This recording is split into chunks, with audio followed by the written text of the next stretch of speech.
Trying to Score, written by Kendall Ryan, narrated by Jason Clark and Savannah Peachwood. About the book. Make a sex tape, they said. It'll be fun, they said. Spoiler alert, they lied. I'm an overworked attorney, but hey, at least my latest case is an interesting one. I've been hired to help my friend Teddy keep a sex tape he made years ago private. And considering Teddy is a pro hockey hunk with a huge reputation and an even bigger following, this news can't get out. Plus, I have an extra interest in making sure that tape never sees the light of day, because the other person in that video is me. Chapter 1. Going once, going twice, sold. Sarah. There's a lot a girl could do with $500. I could easily blow that money splurging on the camel-colored suede boots I've been ogling for the past month but can't justify buying. Or I could book a round-trip flight somewhere warm and take the vacation I desperately need from my 90-hour work weeks at the law firm. If I wanted to be practical, I could set that money aside in a bank account and watch it earn interest. But tonight, I gave myself a limit of 500 big ones to spend on landing myself an evening with one of the hottest men Seattle has to offer. Before you go thinking dirty thoughts, no, I don't mean like that. Every year, a group of us buys a table for the charity date auction put on by the nonprofit my friend Aubrey works for. The girls love the excuse to wear fancy dresses, and the guys like that they can drink beer under the guise of doing it for a cause. Tonight is our third consecutive year attending, but it's the first year that some of the Ice Hawks players have volunteered to auction themselves off. Teddy, Owen, and a few of the players from the second and third lines I hardly recognize outside the hockey arena are all dressed especially dapper this evening, each one with a "Your future dance partner" button pinned to his lapel to indicate that he's up for auction tonight. And there's another first this year. It's the first time that I've allowed myself to bid. Work has been beyond stressful since I've started to be considered a contender for partner at the law firm I've worked for since college. Of course, more responsibility has meant I've been working more hours, so my social life has become practically non-existent. Why not spend some of my hard-earned cash on the company of someone tall, dark, and temporary to relieve some of that work anxiety? It's for charity, after all. And if a few shared cocktails and slow dances lead to something more, let's just say I am here for it. It's been way too long since I've enjoyed a man's company. "Hey, Becca, do you think I stand a chance of snagging a date with Owen tonight?" Justin asks, raising his brows across the table at Becca, who rolls her eyes in response. "Better you than one of these superfans." She half scoffs, half giggles. "I'm worried I'm going to have to pull some middle-aged woman's hands off my boyfriend's butt in the middle of a slow dance." Owen squeezes Becca's hand in reassurance. "Don't worry, babe. You get to keep dating me for free tomorrow." That idiotic comment only earns him a sappy smile from Becca, and I sigh in exasperation. Love makes you weird. Justin takes a swig of beer and directs his attention to Teddy, who's typing furiously on his phone. "What about you, TK? You're up for grabs. Think I can nab you for the evening?" Teddy King, a 6'3" wall of muscle with dark wavy hair and captivating green eyes, barely looks up from his phone. He's been on it all night, and to be honest, it's kind of annoying. Tonight is supposed to be a fun night with friends, not an opportunity for him to scroll through social media. "Is your Instagram feed really that interesting, Teddy?" I say sassily, then sip my vodka soda. I'm not one to pass up an opportunity to give him grief. We're friends, no question, but he and I also have a bit of a history, which I choose to suppress by directing as many snarky comments his way as possible. I know from experience the way his touch buzzes through my body. But tonight, those strong hands won't come anywhere near my bare skin. I'm dealing with something, okay? His fingers tighten around the phone, and he lowers it, pocketing it beneath the table. Usually, he'll give me shit right back, but tonight he looks up at me with a blend of alarm and frustration in his eyes. I tense and lean back, giving him space. I can't ignore the shot of panic that bolts down my spine, though. It's not like Teddy to be so closed off, especially at an event like this. Normally, he's so fun-loving, constantly cracking jokes about his teammates and tossing back beers. Whatever is going on must be serious. Part of me wants to ask him what's wrong, but his eyes are already locked on his screen again, so I turn my attention back to the stage. Someone has just secured an evening with the quarterback of the Seattle Sirens, and I can't help but feel the slightest pang of jealousy that I didn't bid on that hunky piece of man-meat. His broad shoulders look absolutely scrumptious in his fitted charcoal gray tux. I can't say I would mind clutching those while riding him all night long. What can I say? I'm a sucker for athletes. In law school, I used to spend all my time studying in the library that overlooked the football field. And ever since, I've had a taste for men who know when to play by the rules and when to break them. The muscles, of course, are also a major selling point, as is their stamina. But it's something about that gleam in their eyes, that competitive spirit that never quite leaves their system. It's such a turn-on in the bedroom. And that's where I have to keep my affinity for athletes. In the bedroom and not a step beyond. Do you know what happens when you try to mix a lawyer's 90-hour work week with an athlete's insane practice schedule and constant travel? Me neither, but I know it can't be good. Which is why I've kept my romantic life strictly between the sheets for the past year or so. Maybe it will be a different story when I become the first female partner at my law firm. But as long as I have something to prove in the office, the only serious relationship I'm allowing myself is with my work email inbox. I'm committed, what can I say? Next up on stage is an Ice Hawks defenseman the team picked up this year. I can't say I've spoken more than a half-dozen words to the guy, but he fills out his suit in all the right ways.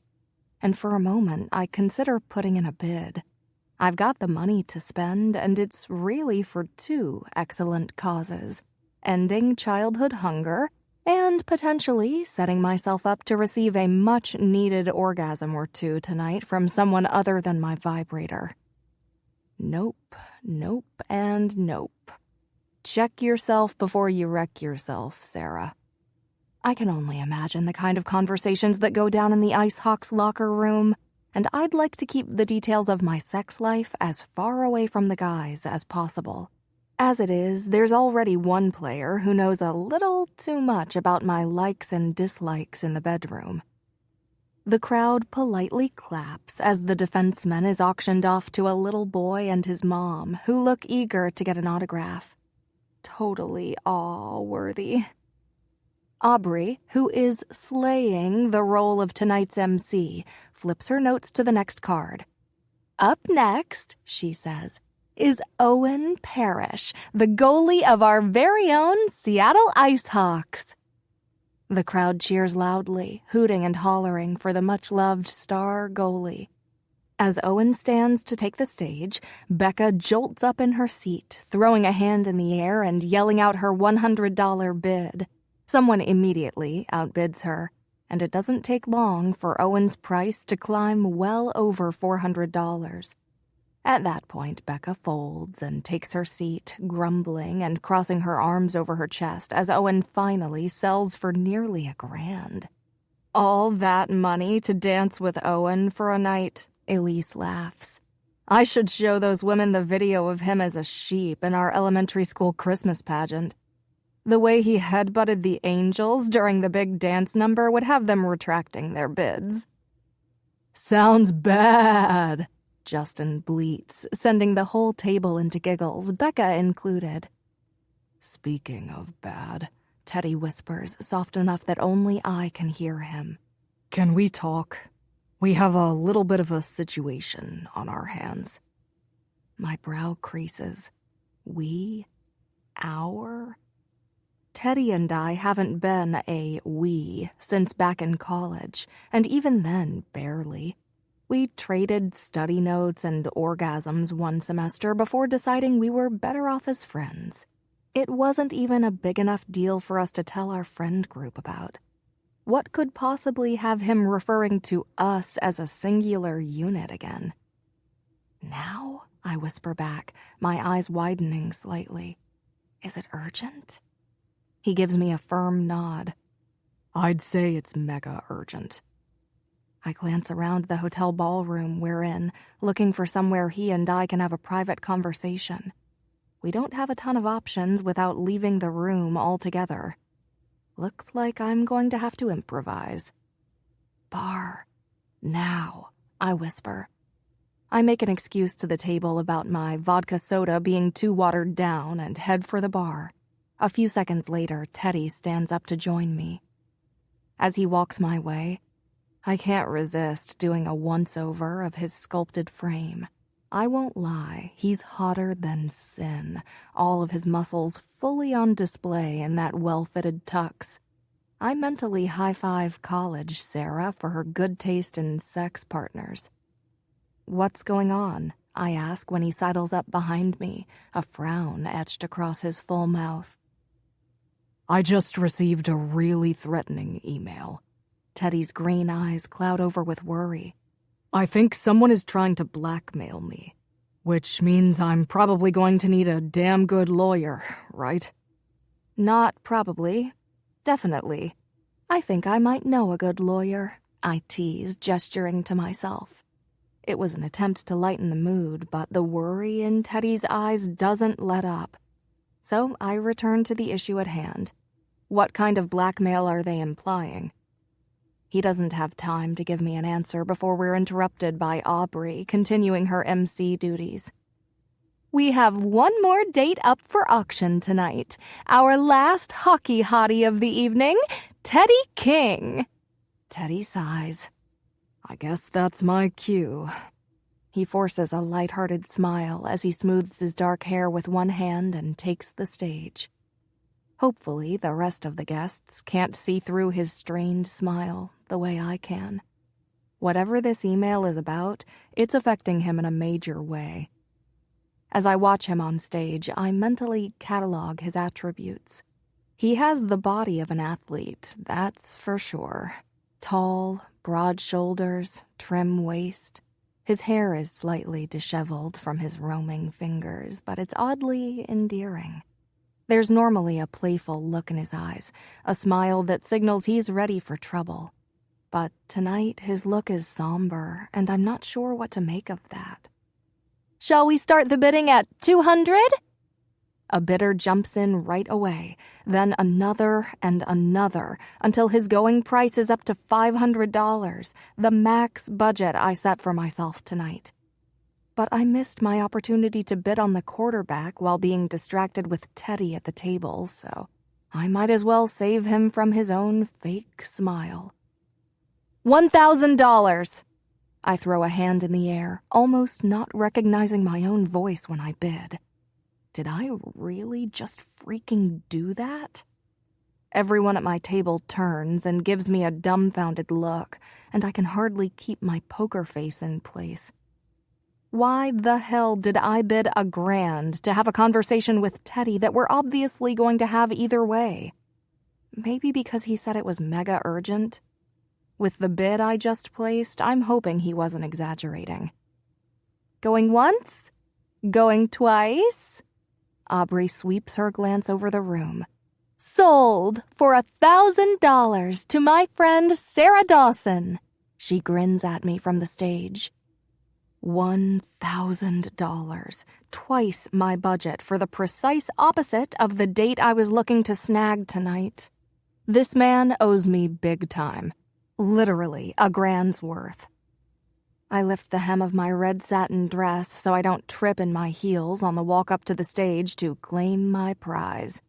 Teddy King, a.k.a. TK, a.k.a. my college fling who I just dropped $1,000 on for what better be a damn good reason.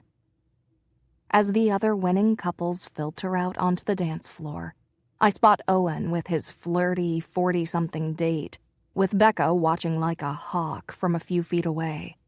A few of the other guys are signing autographs for some kids, and Elise is congratulating Aubrey on her awesome job emceeing.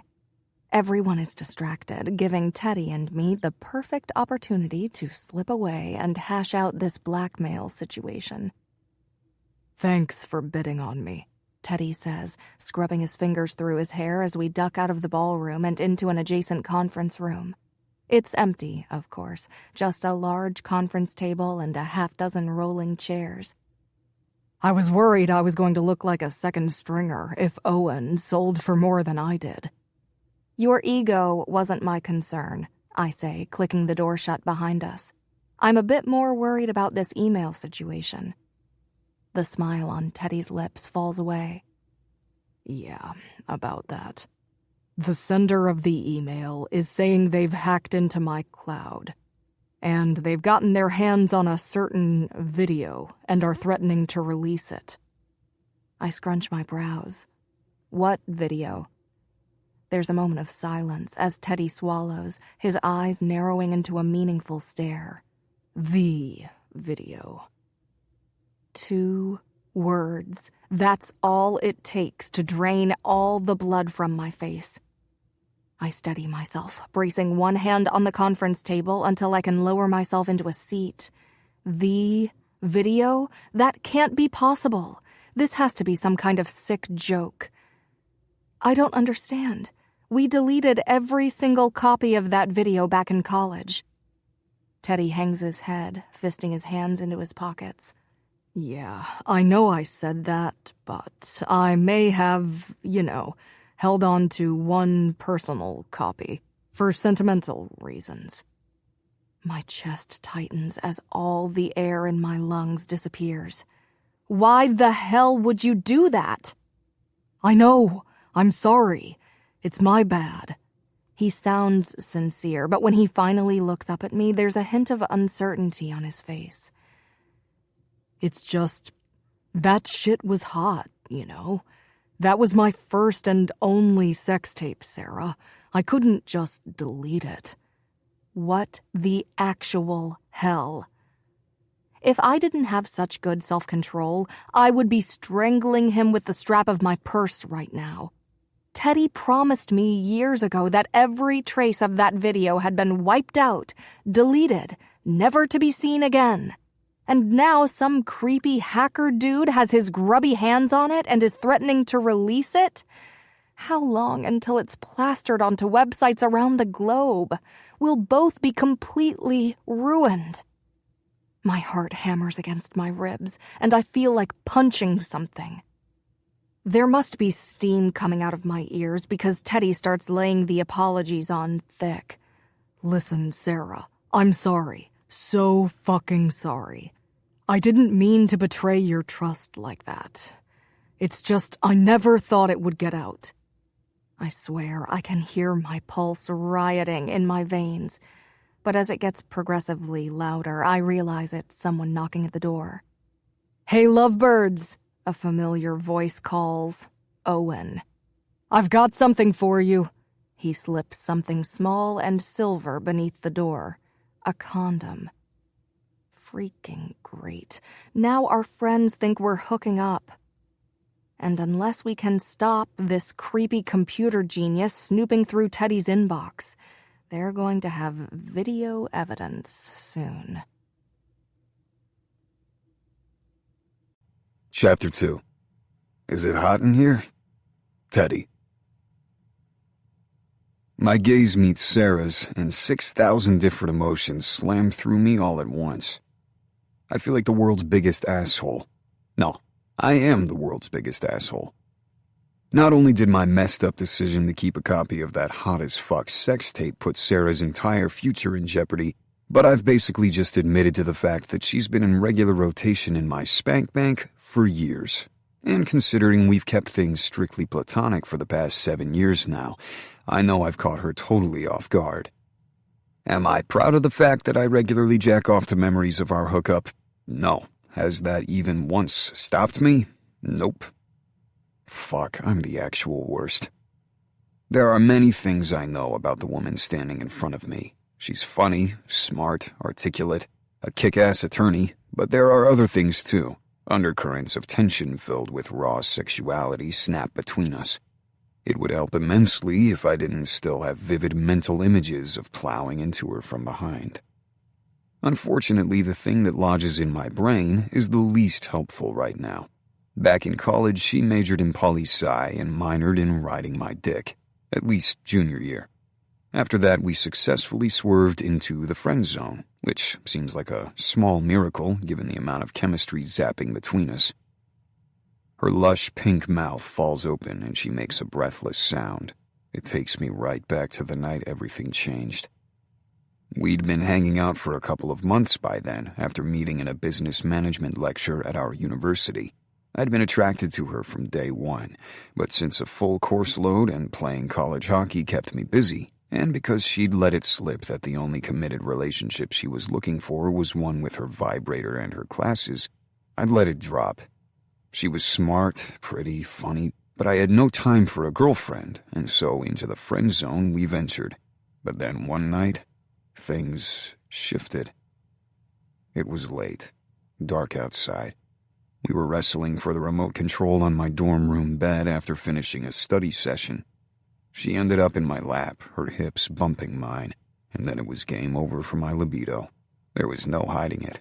I knew the second she felt my body's physical reaction to hers because she halted stiffly in my arms, her lips parting in surprise. "Sorry," I apologized hoarsely, reaching down to adjust the obvious erection bulging in the front of my athletic shorts. Sarah's eyes met mine, then ventured briefly down to my mouth. She didn't climb from my lap or push away from me like I was expecting. Instead, she bit down on her lip, those perfectly straight white teeth chewing on her plump lower lip while she gazed at me. "Sorry for what?" Her voice had a playful lilt to it. She had to know, right? I cleared my throat, willing my erection to fade. "For getting excited, there's a hot chick in my lap in case you didn't notice," I said, trying to lighten the mood with a smirk. "Yeah?" she said coyly, still watching me like I was the most fascinating creature in the world. "Do I get you excited, TK?" Her lips twitched with a smile while she waited for my answer. I was completely out of my element. Her brazen confidence, her directness, it was a lot for 21-year-old me to handle. I was used to shy fumbling in the dark, stolen kisses, and quick hookups that were over almost before they started. This entire conversation felt like foreplay, and I was more turned on than I'd ever been. And she hadn't even laid a single finger on me. Her challenging stare made me bold, and so I rocked my hips, just once, letting her feel my full arousal and the answer to that question. "I think that's a big fucking yes, don't you?" When her mouth opened again, I was afraid I'd gone too far, and so I mumbled, "But we're friends, so, like I said, I'm sorry." She cocked her head. "We are friends, but I like sex, you like sex. It's an excellent form of aerobic activity, not to mention stress relief." I swallowed the giant lump in my throat. Was she suggesting what I thought she was suggesting? There was no way I was that lucky. "Why don't we just fuck and get it out of the way?"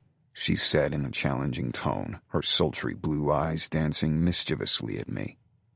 I was sure she was kidding. Fucking with me, she had to be. Except she wasn't. That was how we ended up naked in my bed for the first time. Sarah was so spontaneous, so fun, and she loved sex as much as I did. After that first time, it became a regular thing. We were kind of insatiable for each other, hooking up whenever we had free time, after class, late at night, once in the back of the library. One night I suggested on a whim that we film it, and then waited for her to shoot down the idea. Only she didn't. When she got a flirty gleam in her eye, I started begging, and she laughed at me. "Please, no one will see it but us," I promised, pinning her down on the bed with my body on top of hers. She was still smiling when I told her it would get me through the summer and give me something to remember her by. She was leaving in a few days to go back home, a few hours away, where she had an internship lined up at a law office for the summer. "You won't show any of your teammates?" she asked, searching my eyes. "God, no," I assured her. "It'll be for our eyes only, I promise." It wasn't serious between us, but it was monogamous, and I would never share something so private with anyone, let alone my loud-mouthed teammates. It was all the reassurance she needed, because then she helped me set up the camera phone to capture our best and dirtiest angles. The video was scorching hot, and I took great care to save it somewhere no one would ever stumble across it. But then she called in a panic a few days later, asking me to delete all traces of the video. I calmed her down, promising that I would, and I really intended to. I should have, obviously. But I couldn't quite bring myself to do it, and so I ended up saving a copy on my personal cloud. Sarah came back to campus the next fall with a new boyfriend she'd met at the law firm, another intern, and that was the end of our physical relationship. We remained friends, but I never forgot about our hot campus history, or the chemistry that still crackles between us whenever she's near, even all these years later. And looking at her now, at all those curves draped in red silk, how can I ever forget what we shared? She's a smart, fierce, driven lawyer, and honestly, quite a fucking catch. But with her demanding career and my pro hockey schedule, it just wasn't meant to be. We both work too much, and plus I'm pretty sure she still sees me as an immature co-ed jock, the one who suggested sex tapes and library romps and played too many video games, even if I have changed. At least a little. Sarah makes a low noise of disapproval and pulls open the door to the conference room to face our unwelcome intruder. Owen stands in the hall, his grin fading as he takes in our tense expressions. "Thought you sneaked away for some fun with your date," he says, meeting Sarah's eyes.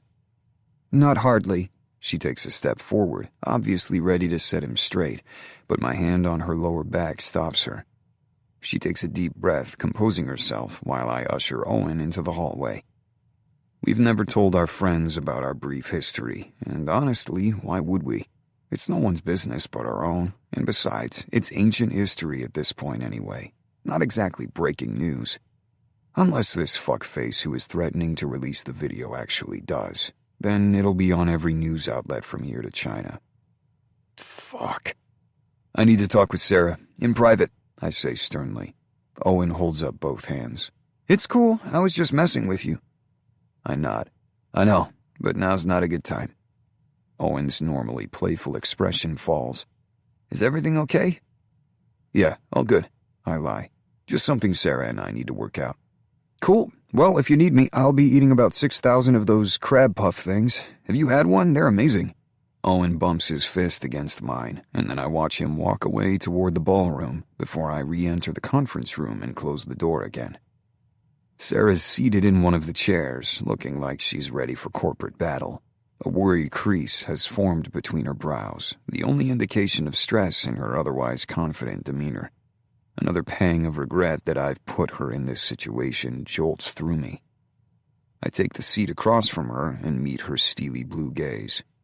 "So, will you be my lawyer or not?" Her features relax, and she lifts her chin. "Doesn't sound like I have a choice." Releasing a long sigh, I push both hands into my hair. "I'm so fucking sorry about all of this, Sarah." "You apologized already, twice," she points out. That doesn't make it any better, and it certainly doesn't erase the gnawing guilt eating a hole inside my gut. She frowns. "No, it doesn't, but what's done is done. I guess now we have to face the consequences." I swallow a lump in my throat. I never thought that video would get out. "That makes two of us." Rising to her feet, she steadies herself with one hand on the table. I don't really feel up to celebrating tonight. I think I'm actually going to head out. We can talk about this tomorrow. I rise to my feet along with her. How did you get here? An Uber, she says. Then let me drive you home. It's the least I can do. She doesn't put up a fight, and together we say goodbye to everyone still left at the table. Becca pries away a plate of crab puffs from Owen, telling him he's going to have a stomachache later if he doesn't stop. Normally, this would be comical to watch, but my tense nerves won't let me enjoy their playful squabble. The car ride is a silent one, and when Sarah and I reach her place, I get out and walk her to the front door. We pause together, Sarah's eyes on mine, but her expression is impossible to read. We'll figure this out, okay? Please don't hate me, I say, attempting a smile, but it feels strange, almost like I've forgotten how in the stress of the past few hours. She shakes her head slightly. I don't hate you. I knew what I was doing when I said yes to filming us. This just sucks. That it does. I push my fingers through my hair. But I should have deleted the video like you asked. She meets my eyes, weighing my words. Obviously. I never showed it to a soul. I promise you, it was just for me, my eyes only. My admission comes out soft and sorrowful, and she has every right to knee me in the nuts right now, but thankfully, for the boy's sake, she doesn't. Adjusting the strap of her purse on her shoulder, she nods in agreement. I'm going to work hard to make this thing disappear. Our first step will be to send a cease and desist order. I nod. Sounds like a plan, and thanks again. I pull her into my arms for a hug. My relief at her forgiving reaction and willingness to help is immense. The hug only lasts for a few seconds, but the simmering attraction I normally keep on lockdown lingers long after I release her. As I watch her walk inside, I fight to ignore the accompanying twitch in my pants. That's what got us into trouble in the first place, and the last thing I need to do is make everything 10 times worse by fondling my attorney. No matter how badly I might want to. Chapter 3. Skin in the Game. Sarah. After the craziness of law school and an even crazier career as an attorney, I consider myself somewhat of an expert on balancing a packed schedule. My number one tip: find a friend who is just as busy as you are. Someone who understands that while you may not get to hang out all the time, your time together is sacred and special. For me, that someone is Bailey. She's literally the best human. This morning, while most of the girls here at our favorite brunch spot are ordering bottomless mimosas, we're clinking together our coffee mugs and commiserating over the fact that weekends don't really mean downtime for us. With her med school midterms approaching, Bailey is spending this rare time not studying by talking about, well, studying. How this girl balances med school, work, and any semblance of a social life is beyond me. I barely had enough time to grocery shop back when I was in law school. Actually, scratch that. I barely have enough time to grocery shop now either. Thank God for the new grocery delivery service I discovered. So, Bailey exhales, having shared her entire study schedule with me in an hour-by-hour breakdown. That's what the next week of my life is going to look like. Do you think I can survive? I spread a thin layer of grape jelly onto my toast, thankful for her friendship and the fact that she's doing a pretty decent job of distracting me from this crazy sex tape drama. If anyone can survive this, it's you. I meet her eyes with a quick smile. And hey, at least the auction event is over. That's one less thing on your schedule. Bailey sighs as she tears open a packet of sweetener and empties it into her mug. It was a fun event, and I'm glad I got to go, but honestly, the date auction just reminded me of how long it's been since I've gone on one. I can totally relate to that. It's been months since I've been out on a proper date. Unless you count winning Teddy at the auction, but I don't think it counts as a date if the main topic of discussion is legal action. In fact, I think that was the first client meeting I've ever paid for instead of being paid. I'm with you on the dating front, I say, dabbing the crumbs off of my lip gloss with a napkin. Until I make partner, I'm not even thinking about anything that's more than purely physical. Bailey groans. I don't even know that I have time for that, though. Finding someone to have sex with means hours of weeding through weirdos on dating apps just to find someone halfway decent. It's practically another homework assignment. I chuckle into my coffee mug. She's right. You could always meet someone in one of your classes, I remind her.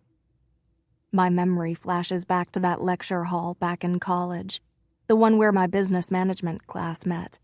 When Teddy sat next to me on the first day, his broad shoulders draped in his hockey jersey and his dark hair still wet from showering after practice, I knew right away that I had found both my study buddy and my fuck buddy for the semester. The sex was adventurous and seriously hot, and I've been chasing athletes ever since, desperately looking for the same rush TK gave me every time he took me to bed.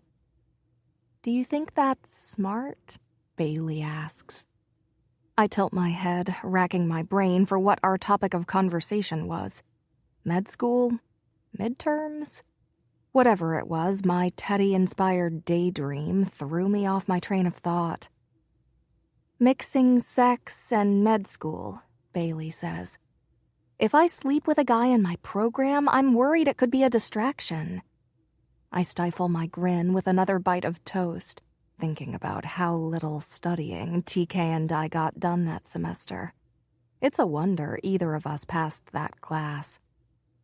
Great point. Nothing good ever comes of mixing work and play. Bailey lifts an eyebrow in my direction. Why does it sound like you're speaking from experience? I've just heard stories from people I went to law school with. I lie, doing my best to avoid making direct eye contact. I desperately wish I could tell her every detail about Teddy, the sex tape, the hacker, the whole disaster unfolding before me. But what good is that going to do? Bailey doesn't need any additional worries or anxiety on her shoulders, especially with her exams approaching. And he and I certainly don't need to get more people involved in this mess. What I need to do is talk to Teddy, agree to take his case, and get to work making sure this sex tape is deleted once and for all. As we wrap up brunch and take care of the check, Bailey suggests continuing our girls' day with pedicures. As good as a nice soak and scrub would be for my mental health, I know I can't put off talking to Teddy any longer. I have a really big client meeting, I explain.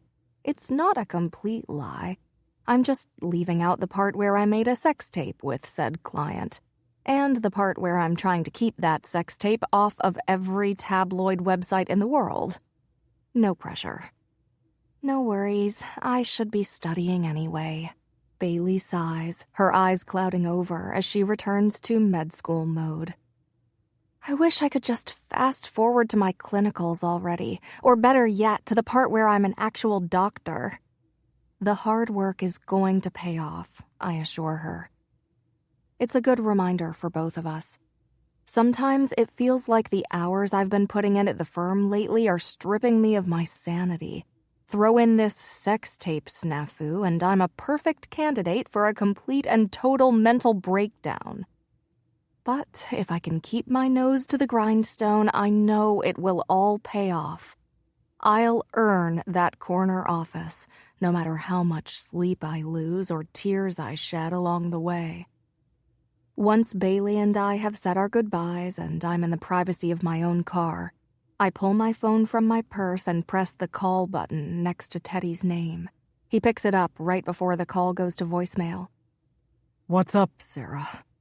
His voice still has that same nervous tinge from the night of the auction, but now it's paired with a hint of sleepiness that I find strangely appealing. Did I wake you up?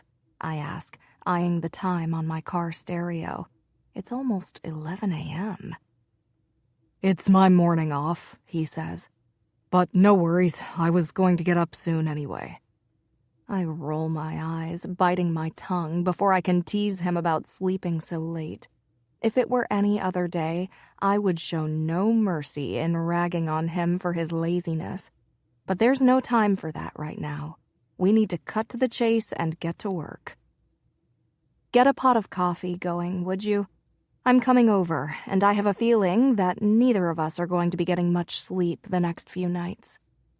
Teddy's chuckle is soft and suggestive. Is that so, baby?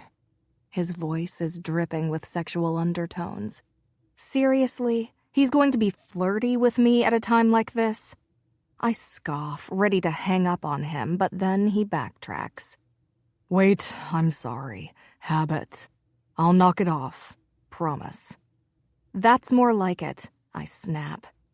This isn't going to work unless he treats this as a professional relationship between lawyer and client, especially because hearing his raspy voice call me baby stirred up something between my legs that I'll never admit to. And that's a road we can't afford to go down because it's what got us into this trouble in the first place. Just like I told Bailey, nothing good ever comes from mixing work and play. It's a short drive downtown to Teddy's place, but it always takes a while to find parking. It's probably the only downside of his apartment. In the heart of the city, between all the best clubs and restaurants, stands the glass and steel skyscraper he calls home. 30 floors of Seattle's wealthiest, with Teddy's place at the very top.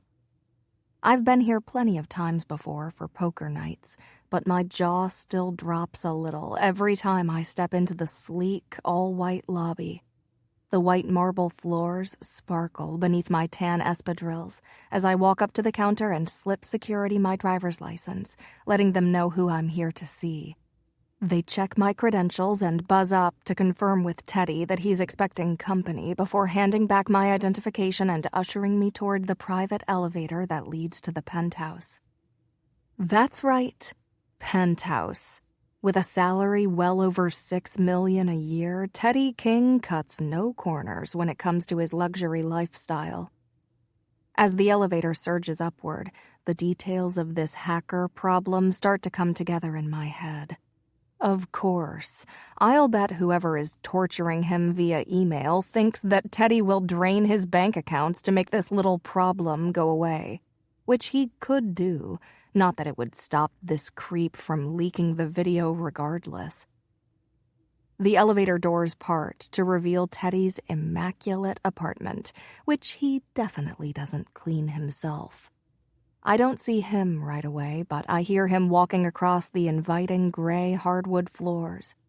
I step off, slide out of my shoes, and set them aside, then pat across the fluffy white area rug and into the kitchen, following the sound of his steps. There, standing in nothing but a pair of black athletic shorts, is Teddy, pouring coffee into 2 identical white ceramic mugs. Even with my side view of him, I can still see the way those shorts are barely hanging onto his trim hips, showing off the shadows of his six-pack and the defined V leading down to the part of him I'm a bit more familiar with than the rest of our friend group. Although they still don't know that, and I'd like to keep it that way. That's just one of the many things we need to discuss today. I hope you still drink your coffee black, he mutters, shooting me a sideways glance and a smile. because I'm all out of creamer. The muscles in his arms ripple and contract as he sets the coffee pot down, then rakes his fingers through his bedhead. Screw him for not putting on a shirt before I got here. I've already spent plenty of my day distracted by him and this sex tape situation. Now I have to try not to stare at his abs, too? I weigh the option of asking him to put on a shirt, but that would mean acknowledging the fact that I noticed how damn good he looks. So I guess it's time to implement a little self-control. Black coffee is great, I sigh, locking my gaze on the top of his head. I just need something to keep me alert while we discuss your case. He hands me my mug, then grabs his own before taking a seat on a bar stool. So you're saying you'll be my attorney? I nod, perching on the stool next to him as I let the coffee hit my lips. It's strong. And so am I for keeping my eyes level with Teddy's. Yes, I'll be your attorney. But I have a few conditions. The first of which is a promise from you that you'll keep quiet about this. He narrows his emerald eyes at me. What do you mean? I mean, I don't want our friends, or anyone else for that matter, to know any details about this situation. I just had brunch with Bailey, and it was a battle not to tell her. But I think it's better if we handle this ourselves without having to answer millions of questions from our friends. Shit. Teddy looks down into his coffee mug, shifting uncomfortably in his seat. It's kind of too late for that. Oh, shit. My stomach tightens as a combination of worry and anger builds inside me. Oh my God, TK, did you already tell the guys? God, no, I'm not that dumb, he says. The guys don't know a thing. They would never let me hear the end of it. But I did tell someone, the head of PR for the team. The knot in my stomach loosens a bit. Oh, okay, I whisper, steadying my breath. That's not quite as bad. It seemed stupid not to. It's literally her job to deal with shit like this. And this has got to be one of the worst public relations nightmares in the history of the IceHawks franchise. Or at least it will be if that tape gets out. The tape won't get out, I snap. It can't. We'll both be ruined if it does. Which is another reason why I didn't want you telling anyone. I can feel my grip on my mug getting tighter and tighter, so I set my coffee down. Maybe I need to lay off the caffeine a bit. It's gonna be okay. Breathe for me. Teddy puts a reassuring hand on my shoulder, and I feel the tension instantly drain from my body. He still has a calming effect on me, even after all these years. I didn't tell her it was you in the video, but I did tell her I wanted to hire you as my lawyer. I was firm in that, even though she seemed to think I should use the team lawyer. My lips tighten into a frown as I think his words over. She might be right. The team lawyer knows the IceHawks legal guidelines inside and out. And there's something to be said for a lawyer who can be more objective. Someone who isn't personally involved in the matter. No way. Teddy shakes his head. I don't want to use the team lawyer. That guy doesn't give a shit about me the way you do. I know you've got my back. And you've got skin in the game. He pauses, a smirk tugging at his lips. Literally. I shrug his hand off my shoulder and fold my arms across my chest. I thought you said you'd knock off that sexual innuendo stuff. He sets his coffee on the counter, putting his hands up in front of him in surrender. Look, I'm trying here. The point is, I know how driven you are, and there isn't another lawyer in the goddamn world who wants this scandal buried more than you do. I chew nervously on my lower lip. You're right about that. With one last deep breath, I hold out my hand and he slaps his into it, giving me a firm handshake. So, what now? He asks, looking at me with expectant eyes. Well, first, I smirk. How about you let go of my hand and show me this email? He gives my hand a gentle squeeze before releasing it and then lifts his mug to his lips. Oh, God. I hope we can do this. No, there can't be any hoping. We have no other options. We must get this done. Chapter 4. Crossing T's and Dotting I's. Sarah. It's 7 a.m. on Monday morning, and the smell of printer ink and stale coffee is like a warm welcome back. Well, for me, at least. I know most people can't wait to leave work at the end of the day, but there's something about the Carroll and Associates office that feels like a second home to me. Maybe it's because I've been working here since I was an intern before my senior year of college. The fact that I spend more time here than I do at my own apartment may also be to blame. Whatever the reason, the buzz of the paralegals making copies and the legal associates clicking their red pens is soothing to me. It's a reminder that, unlike at my apartment, I'm not alone. Good morning, Sarah. David Carroll, the managing partner of the firm, gives me a slight wave as I walk by his office. David has spent the last 30 years building his reputation as the best defense attorney in the city. My first summer interning for him, I was shaking in my heels out of sheer intimidation. But after I graduated law school at the top of my class, he immediately reached out with a job offer. Since then, I've considered him a mentor and a friend. Good morning, David. Happy Monday.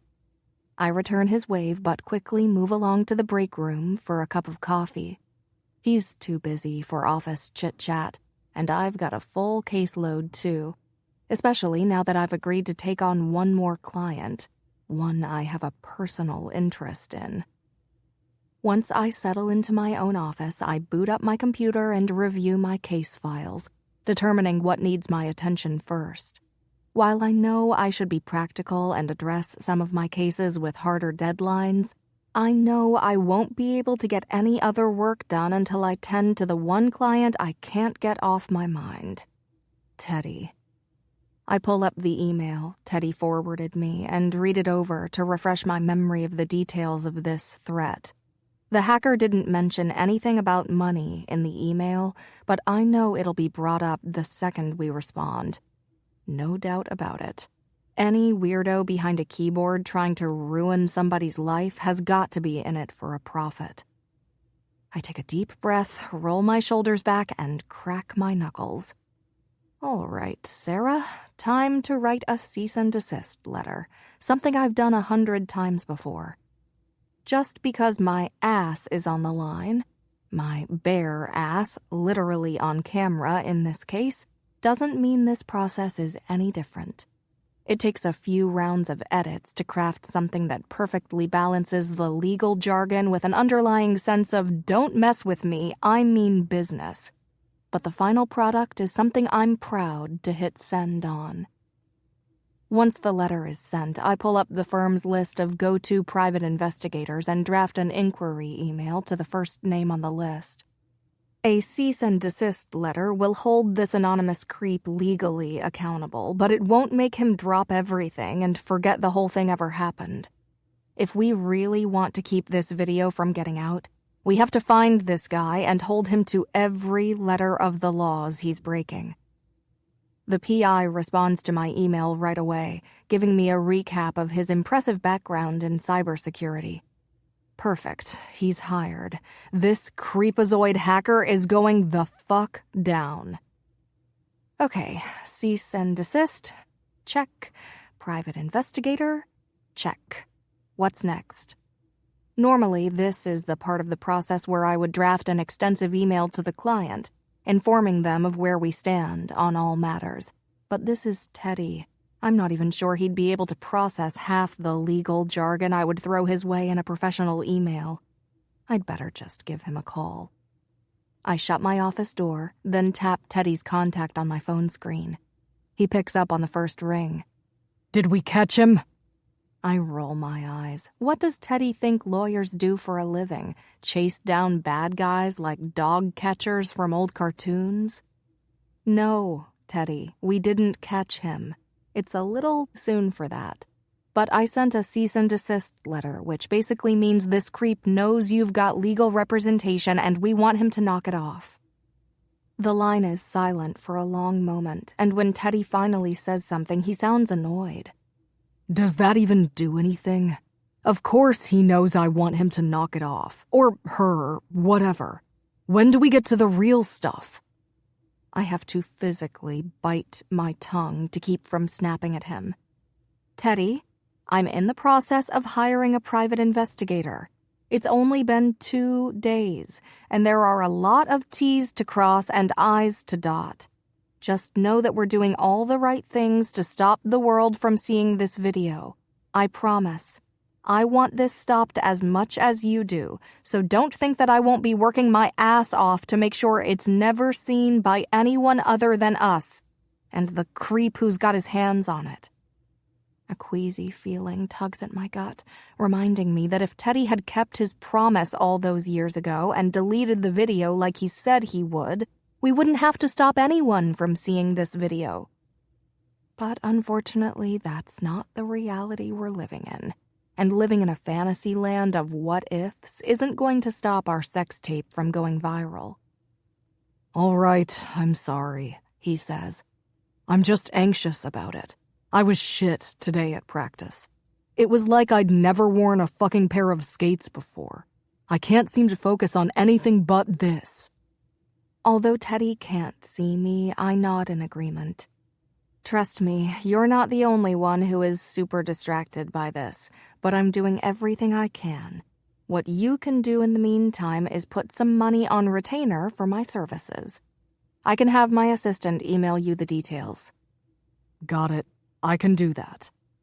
A lump forms in my throat at the determination in his voice. I know he wants to do more to help, but there's really nothing he can do. I need to go. I have other cases that need my time. Of course, Sarah. His tone is suddenly calm and sincere. Seriously, thank you for this. Thank you for everything. I know I'm freaking out, but I couldn't do this without you. The sweetness in his voice sends a familiar tingle dancing up my spine. I remember that tingle. I used to get it all the time when Teddy and I studied together. I haven't felt it since. You're welcome, TK. Let's touch base tomorrow. After we hang up, I set my phone to Do Not Disturb and slip it into my purse.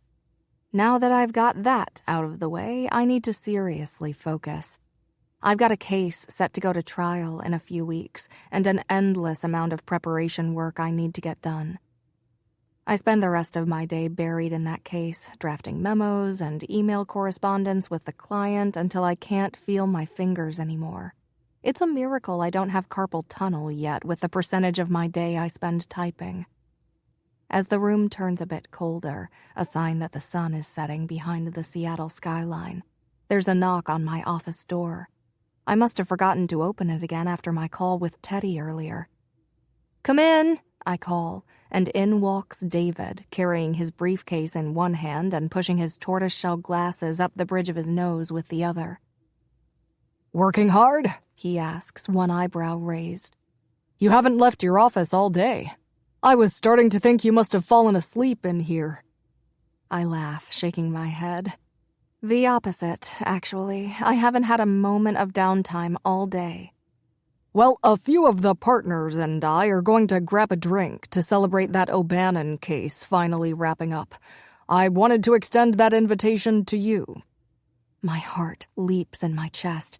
An associate being invited to happy hour with the partners is practically unheard of.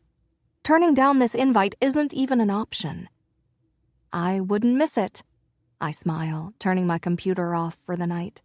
There will always be work to get done, but an invite to a partners-only happy hour is a rare opportunity. The cocktail lounge down the street from our office is packed as usual with people from all sectors of corporate America, each of them trying to take the edge off the workday. David leads me to the back, where the other partners are already gathered at a table, most of them sipping dark liquor. "Sarah Dawson," one of my colleagues clucks his tongue, his eyes lighting up with surprise. "I don't think I saw you all day. Did you get trapped underneath a stack of case files?" My lips form a tight smile. Maybe not physically, but definitely metaphorically. Everyone at the table laughs in response, and any anxiety I had about this happy hour dissolves as I slide into one of the open seats. These men have become like family to me over the years. They want to see me succeed. And someday, in the not-so-distant future, I won't be the only odd woman out at this table. Well, I'll still be the only woman, but I won't be an associate anymore. I'll be a partner. Normally, thinking about being the first female partner of the firm makes me over the moon happy. So why is there an insane tightness in my chest all of a sudden? It takes me a second before it clicks. Oh, that's right. There's still the matter of a certain career-ruining video that could stand in my way. I've been steadily climbing the ladder to partner for the last few years, but if that video surfaces, I have a feeling the ladder will be knocked down underneath me before I can catch my grip. The first female partner at a top firm being tied to a sex tape? Never in a million years. I'd be surprised if I could ever work in law again after that. And then what? All the years of late nights in the office and going home to lonely microwave dinners for one would be for nothing. I would have wasted the best years of my life chasing something, only to have it all snatched away from me, just because of one stupid decision I made when I was 20. "What can I order for you, Sarah?" David asks. "The firm is paying tonight." Actually, I think I need to head out. I shift awkwardly out of my seat, feeling the color draining from my face. I just remembered there's a client who was expecting a call from me today who I forgot to touch base with. I note the disappointment in David's eyes, so I offer a bit of damage control. The client always comes first. That was one of the first things you said to me when I interned for you, remember? David's look of disappointment fades into a proud smile. "Of course. How could I forget? I admire your work ethic, Sarah. That's exactly what I look for in a potential partner." I always do my best, I squeak in the most chipper voice I can muster. But when it comes to stopping whoever is behind this anonymous email, I don't know if my best will be good enough. Chapter 5. Pink is my new favorite color. Teddy. Damn. That's my first thought when I spot Sarah stepping off the elevator and into the wide marble hallway of the Ice Hawks headquarters. She's dressed in a black pencil skirt and a cream-colored silk blouse that fits perfectly over her curves, and her dark hair falls in neat waves to the top of her shoulders. But it's her lips that leave me feeling a little weak. They're painted a bright berry pink color, and holy shit, do I want to kiss her right now. What the hell is wrong with me? Reel it in, dude. Those gorgeous full lips lift in a polite smile when she gets close. "Teddy," she murmurs, tipping her head. "Sorry I'm late." I glance down at my watch. "You're not?" She huffs out a sigh, waving her hand. "By 2 minutes, but parking was hell." "Yeah, sorry about that. I should have warned you. It's the lunchtime rush from all the nearby offices." She nods. "Shall we do this thing?" I swallow, fighting to regain my composure, and usher her toward the conference room at the far end of the hall where the meeting awaits. Her black heels click along beside me, and I steal another quick glance at her. When we enter the small conference room with its glass table and 6 leather chairs, LaShonda stands and offers her hand to Sarah. "LaShonda Brown, head of public relations for the Ice Hawks." Her smile is guarded, even if her demeanor is friendly. "Sarah Dawson of Carroll and Associates. It's very nice to meet you." LaShonda nods as we take our seats. "I wish it were under better circumstances, but yes."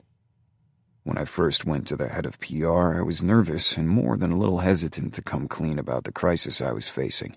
But from the first words out of LaShonda's mouth, I knew I'd done the right thing. She's tough and smart, and I truly believe her #1 goal is looking out for the players. Plus, I haven't received a nasty phone call from the coach or GM, so I believe she's held up her end of the bargain not to tell anyone. At least not yet. And now we just need to convince her to keep it that way. "I'll be honest with you here, Sarah." LaShonda leans forward and folds her hands on the table in front of her. "I advised Mr. King that it would be better to have one of the team's lawyers handle this." Sarah nods. "I'm aware of that, and I think that was very astute of you, but I can assure you I'm fully prepared to do whatever it takes to get the best possible outcome in this case. I steal another glance in Sarah's direction and find it hard to look away. She's not intimidated in the slightest, even though this woman just told her essentially she doesn't want her here. Jesus, that lipstick. That goddamn pink lipstick. It's killing me. If I kissed her, I'd get it all over me. So why does the idea of that excite me so much? Lashonda turns toward me, frowning. Teddy, I'm going to be blunt here. I've kept this quiet because you asked me to, and I respect you. I know you want to handle this with your own attorney, but I can't advise that. We need to loop in the team's lawyers and team management. We need to— I'm the other person in the video, Sarah says, her voice stern. Lashonda's gaze swings to Sarah and her lips part. She looks as surprised as I feel. Sarah didn't want anyone else knowing. There's no reason for her to out herself, except for the fact she's obviously fighting hard to take on this case. Lashonda clears her throat. She looks between us, studying us as though she's working out the details of our past escapade in her head. Yeah, lady, it happened. Sorry, not sorry. Sarah nods. Yes, so you can see why I'd have a vested interest in ensuring this video never gets released. Not some overpaid team attorney who punches in at 8 and is gone by 5. This is my life. I give Sarah a sympathetic look, but she doesn't meet my eyes. Lashonda taps her pen on the edge of the table, still thinking. Well, that certainly does change things. I'm willing to work with you here, willing to play by your rules, if you'll do something for me. Something that I think will help. I lean closer. What's that? Lashonda chooses her next words carefully, straightening her shoulders. Revenge porn is a thing, Teddy, and whoever has it out for you now has this video as leverage. I'm sorry to tell you that it will most likely get out one way or another. The publicist in me wants to spin this. Spin it how? Just say it, I tell her, my stomach suddenly filling with nervous energy. Sarah can be my lawyer if we agree to— what? You two agree to start dating, to pretend to be in a committed relationship for the sake of the media, and that way, if and when this thing does get out, you're not some wild, reckless playboy filming hookups, which would probably result in your sponsorships drying up faster than you can slap a puck into a net. Instead, you're in a committed, mature relationship with a woman, and some creep released a video of you two. It makes for a much better spin, what with your privacy being violated and all that. My privacy has been violated, I say sternly. Lashonda holds up her hands. I know that. I'm just giving you my honest opinion here. This would create the least amount of stir amongst your sponsors, your team, and the public. And probably piss off my coach less.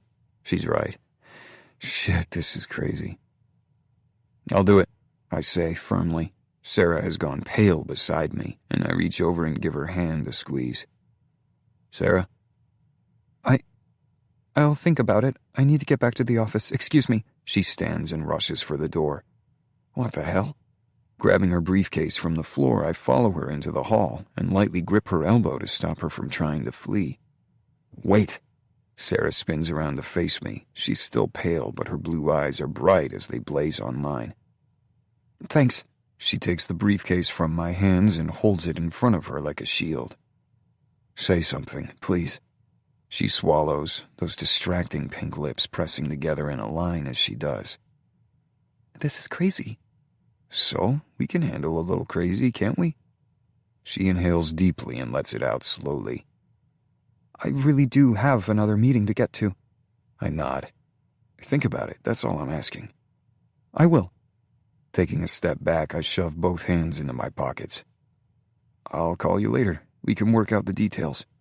Without so much as a nod, Sarah turns again, this time for the elevators, and rushes off. Is the idea of fake dating me really that awful? You have any bread? I ask, rifling through my grandfather's fridge. I pull out a package of lunch meat and give it a sniff. Seems all right. I think so, he says. Third cupboard over. He watches while I locate the loaf of bread and make myself a quick sandwich. You're going to ruin your dinner. I laugh. 28 years old and he still treats me like a little kid. I hopped on a flight to Denver this afternoon to spend the evening with my Grandpa Joe. I don't see him nearly enough anymore, and that weighs on me, especially since he got diagnosed with dementia a few months ago. Grandpa Joe is the one who stepped up and raised me when my parents were struck and killed by a drunk driver when I was 4 years old, so there's nothing I won't do for him. I won't, I say.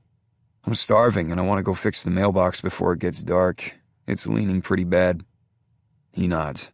Yeah, it's been like that for a month. Bad windstorm did that. A month? I'm surprised they're still delivering his mail into the thing and not making him drive to the post office to retrieve it. The box is nearly fallen over. I'll get it straightened out, and then I'll make us dinner. Cool? Whatever you say. He nods. I'll barely be here for 24 hours, but it'll be just enough time to do a couple of chores for him around the house and drive him to his doctor's appointment in the morning.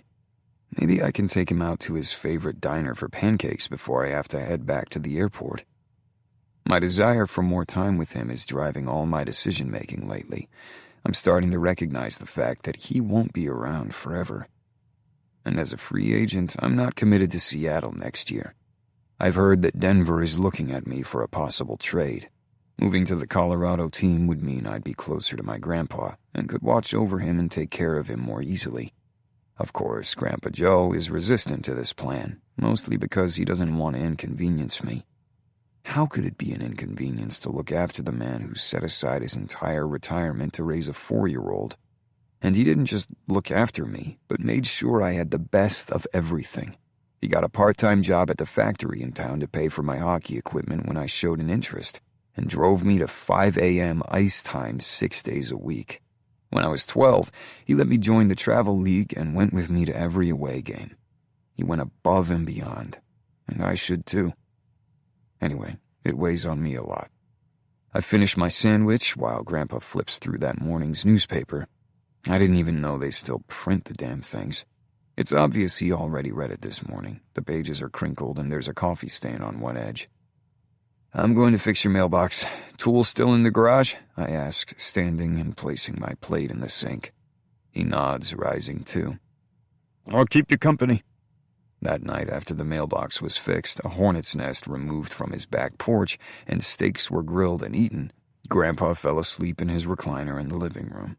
I helped him to bed, and then turned off the documentary we were watching on honeybees. Fascinating little things. I couldn't help but draw a comparison between their queen and Sarah. She was tough as nails in today's meeting, even if she did get spooked at the end. Now I've stripped down to a pair of boxers and am lying in bed across the hall. It's dark except for the glow of my phone.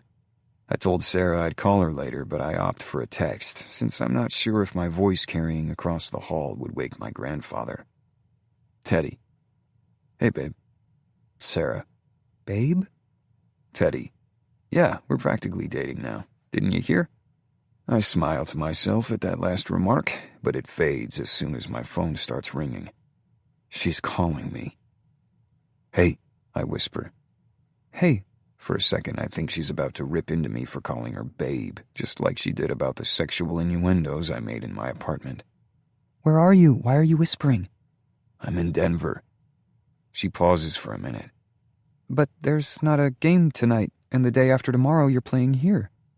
I didn't know she follows my schedule that closely. Then again, most of Seattle does, so maybe I shouldn't read anything into it.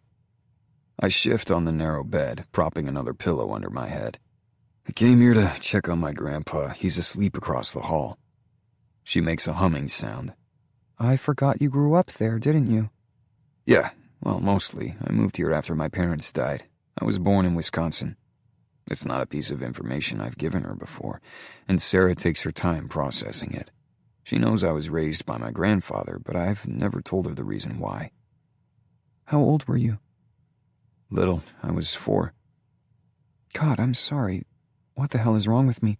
Here you are facing one horrible situation, and now I'm probing you with questions on something even worse. I'm sorry. Let's change the subject. Oh, it's okay. Honestly, I'm happy you called. You are? She asks, her voice lifting. Yeah, you distract me. In a good way? In a good way. My thoughts flash to earlier, to that pink lipstick that I wanted to mess up, that I wouldn't have minded getting all over me, and my breath quickens.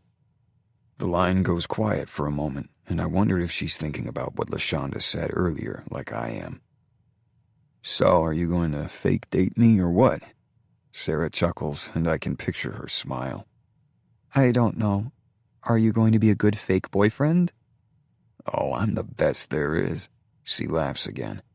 Let's talk about it when you get back, okay? Yes, dear, I murmur.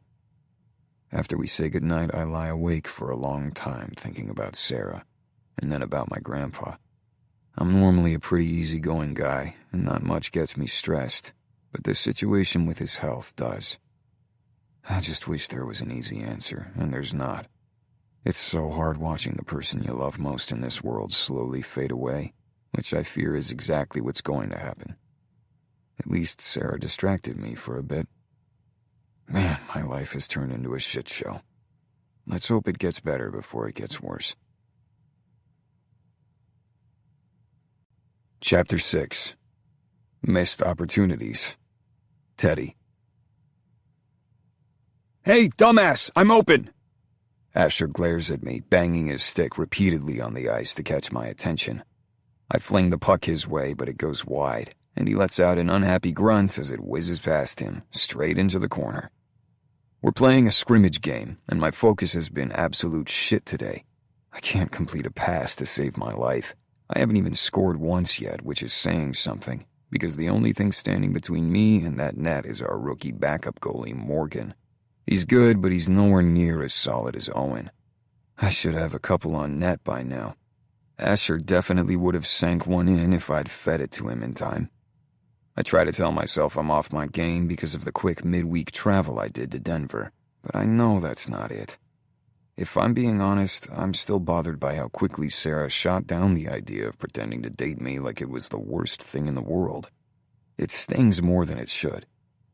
When the scrimmage finally ends, I hobble down the tunnel toward the dressing room and strip out of my skates, jersey, and pads. After a quick shower, I find Owen, Justin, and Asher in the dressing room, discussing something in hushed tones. I quickly dress and slip my feet into my tennis shoes before joining their huddle. "What's up?"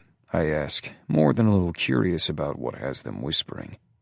If we're plotting more hazing on the rookies, then I totally want in on that action.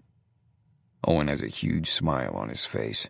Justin gives him a playful shove, which only makes Owen grin wider. "Will someone please tell me what the hell is going on here?" Justin clears his throat. "Owen is going to propose to Becca." My stomach tightens as my eyes flash to Owen's. "Whoa, that's huge, man. Congratulations."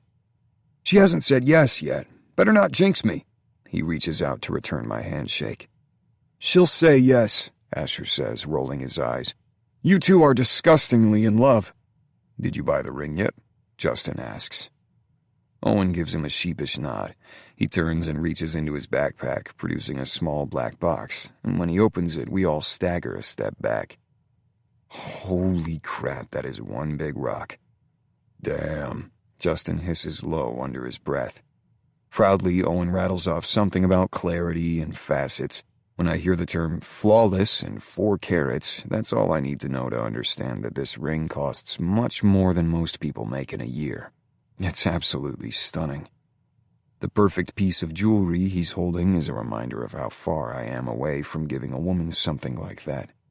First, I need to get someone to agree to date me, and seeing as one of my good friends doesn't even want to fake date me, I'm thinking it's way off. That can't possibly bode well for my chances of finding lasting love. "Congratulations, man, you two are perfect together," I say, giving him my nod of approval. Becca is the best thing to ever happen to Owen. He was a man-whore of the highest order before she tamed him. I'm still not sure how she did that entirely, but it's obvious he's crazy about her. Justin thumps Owen on the back in a bro hug, while Asher shoves his hands into his pockets. Once the ring has been safely tucked away again, we start for the exit. "Hey, what's going on with Denver?" Asher asks, bumping my shoulder with his. "Aren't they looking at you?" I nod. "Yeah, they're looking, but I don't know anything yet. As far as I'm concerned, this is my team, and until that changes, my mindset is still 100% here." And it's the truth. Just because I'm a free agent and could be offered a contract somewhere else doesn't mean I can allow my focus to start drifting now. I have games to play and win, and until someone comes through with a contract, I need to keep my head down and focus. Asher nods. Fair enough. We part ways in the parking lot, and as I drive away, I spot Owen's face in my rearview mirror. He's still smiling like he won the frickin' lottery. Man, what I wouldn't give for a little bit of that feeling right about now.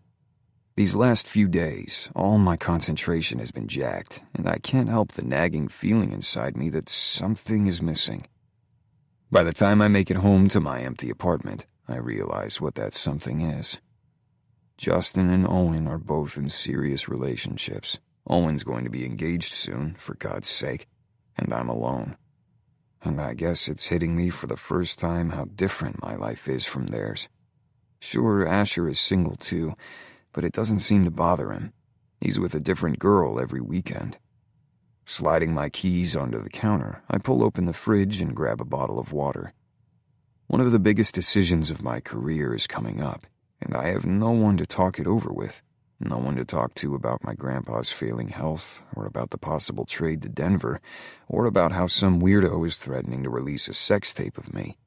Just a quiet, empty apartment. It's never bothered me before, and I have no idea why it's starting to now. Leaning one hip against the kitchen counter, I sort through the mail my housekeeper left for me.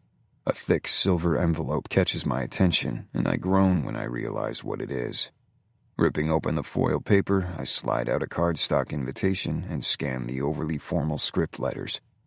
Mr. and Mrs. Stuart Jameson request the honor of your presence. Groaning, I shove a hand through my damp hair. I can't believe my ex actually went through with it.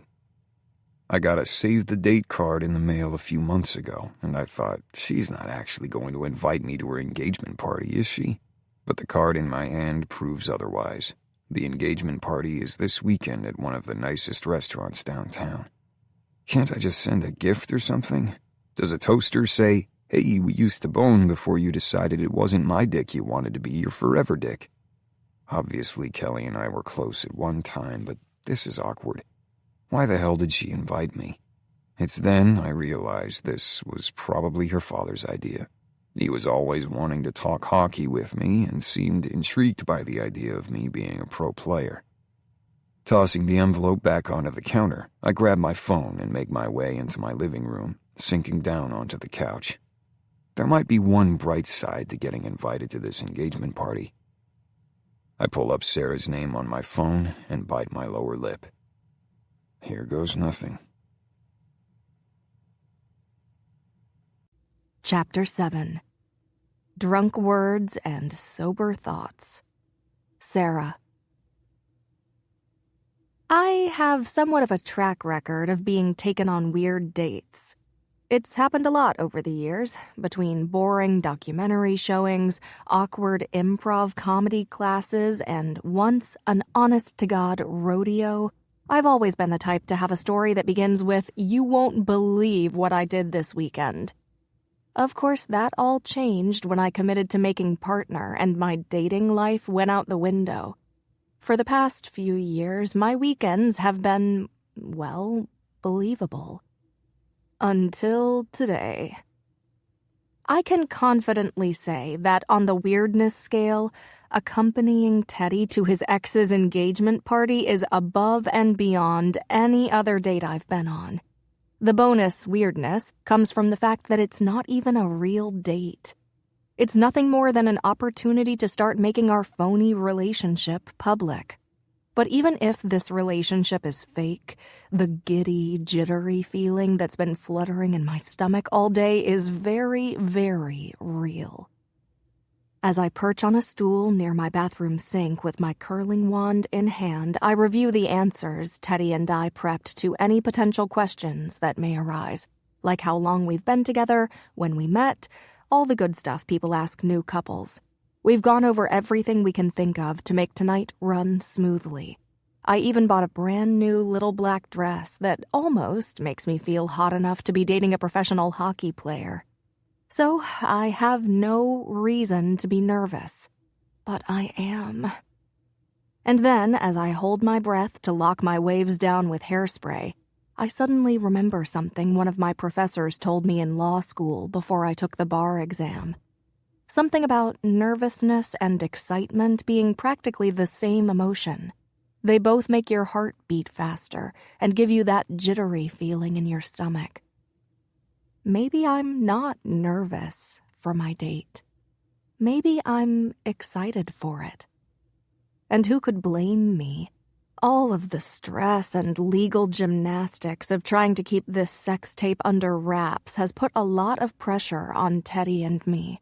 A night of taking advantage of an open bar doesn't sound so bad.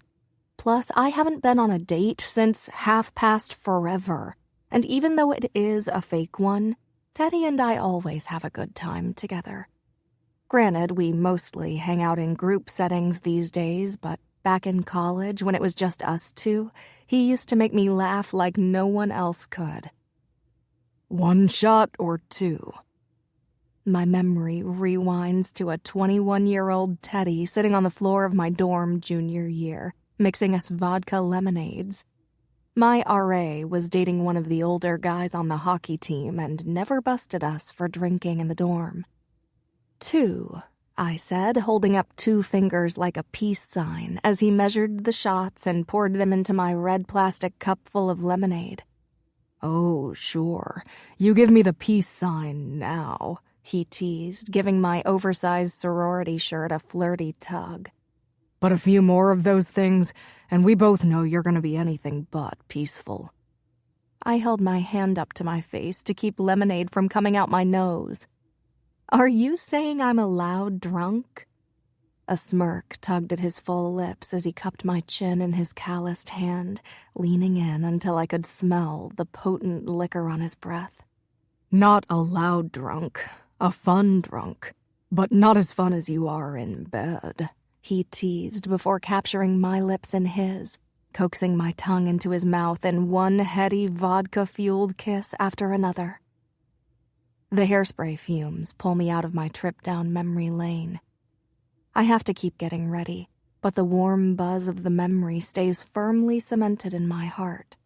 That's precisely the sort of feeling I need to call on to make this fake relationship convincing. Teddy gave me some of my best memories that year. He also gave me a record number of orgasms. If I can harness the power of those 2 simple facts, I'm positive I can fool a bunch of strangers into thinking I'm head over heels for Teddy King. Once I slip into my new strappy black dress and my black chunky heels to match, I feel absolutely unstoppable. Forget pantsuits. If I could wear this in the courtroom, I wouldn't lose a single case. Watching myself in my full-length mirror, I pivot a few times to ensure I'm looking good from all angles, then add a swipe of deep red lipstick to complete the look. Perfect. And just in time, too. My phone buzzes on the vanity with a text from my hot date. Teddy. Hey babe, I'm parked out front. Ready to make our acting debut? I grab my purse with one hand and my phone with the other to send him a quick reply. Sarah. As ready as I'll ever be. Be down in a sec. Outside my apartment, Teddy's car is about as easy to spot as a diamond in a bowl of oatmeal. Among the used SUVs and modest sedans parked on my street, there's one sleek black Mercedes with tinted windows that immediately sticks out. I may not be able to see through the tinting, but I'm willing to bet any amount of money that I know exactly who is behind the wheel. I tug open the passenger's door, and sure enough, there's Teddy, one wrist draped lazily over the wheel. His dark hair is neatly combed back, and he's wearing a crisp black suit that perfectly frames the breadth of his muscular shoulders. It looks like it was made for him, and knowing Teddy, it probably was. When he turns to meet my gaze, I spot a flash of crimson from beneath his jacket. A red tie, nearly the exact shade of my lipstick. We almost match too well. God damn, Sarah, he hisses under his breath as his eyes trace the curves of my hips. You look incredible. If your goal was to upstage the bride-to-be, mission accomplished." His tone holds a hint of wonder, and a hot shiver runs down my arms.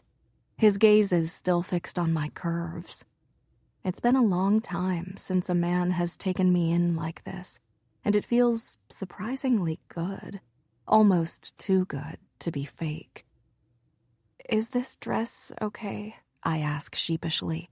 "Should I go change into something less?" Teddy shakes his head, gesturing for me to get in the car. "Not a chance. You look like the fake girlfriend of my dreams. Let's roll." "So how long did you and Kelly date?" I ask, glancing down at the invitation that's been placed on top of the cup holders. It has the address to a swanky restaurant downtown I've never been to, but always wanted to try. 2 years, he says, his eyes on the road. "Was it serious?" For me, yes." "Interesting," I say, more to myself than to him. But Teddy just shrugs.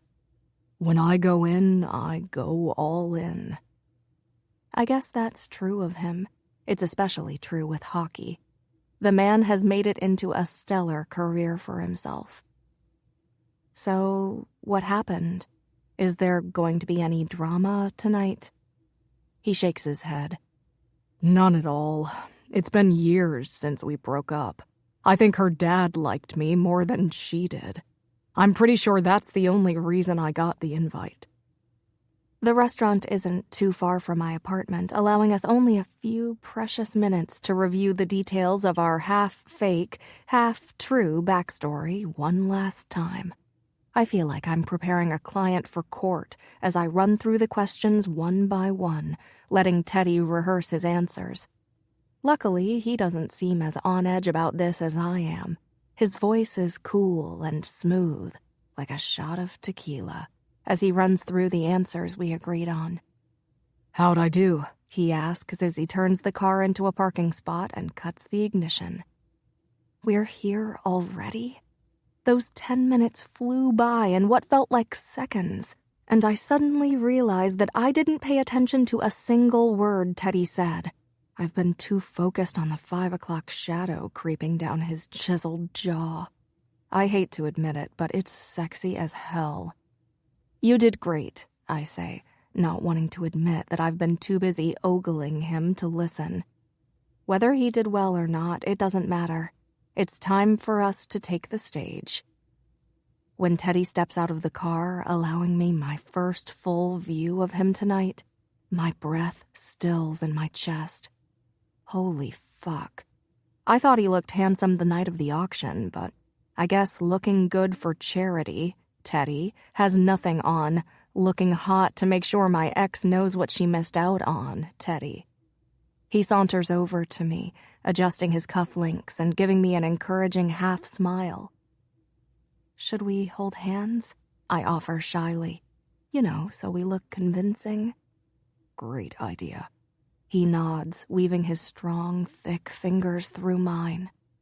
The hairs on my arm stand up in response, and I have to remind myself for what won't be the first or last time tonight that this is all just for show. I still can't believe I agreed to this, but I was a desperate woman who would do anything to keep this tape locked away forever. Plus, what's the harm in spending some time with Teddy? Inside, the restaurant has been completely rented out for the engagement party. Hundreds of guests flit about, snagging hors d'oeuvres from waiters' trays. I had no idea this was going to be such a large event. But I guess if the bride-to-be's ex-boyfriend was invited, it must have been a pretty extensive guest list. We're hardly 2 steps into the restaurant when someone calls out for Teddy. More specifically, they call out his jersey number. I almost forgot I was here with a bona fide Seattle celebrity.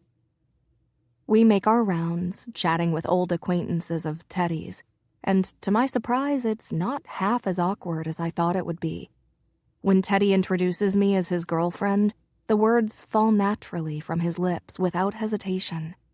I shake the hands of the bride and groom, offering them my congratulations, but we hardly exchange introductions before Teddy is whisked off by a few old college buddies, all of them bragging to their wives that they were friends with the Teddy King back in the day. The life of dating a hockey player, I say, giving the bride-to-be an apologetic smile. You know how it is. Over the course of 20 minutes, I'm introduced to more people than I can count, all of whom Teddy assures me I will never see again. Still, I do my best to smile and greet each one with a, "Hi, nice to meet you. I'm Teddy's girlfriend." The more I say it, the easier it is. Even better, no one seems to have too many questions about the details of our relationship. A few of his friends remember me vaguely from college and make some friendly comments about how it's about time the two of us officially got together. But beyond that, Teddy and I aren't really the most popular topic of conversation. His hockey career is. Everyone we talk to wants to hear about his exciting life on the ice, but I'm surprised when he mostly keeps his answers brief, directing the conversation back to whoever he's catching up with. This is a humbler side of Teddy that I haven't seen before. Then again, we rarely go out, just the two of us, into settings like this one. But I've got to say, I do like this side of Teddy. It's intriguing, and I find myself wanting to discover the other sides of him I've never witnessed before.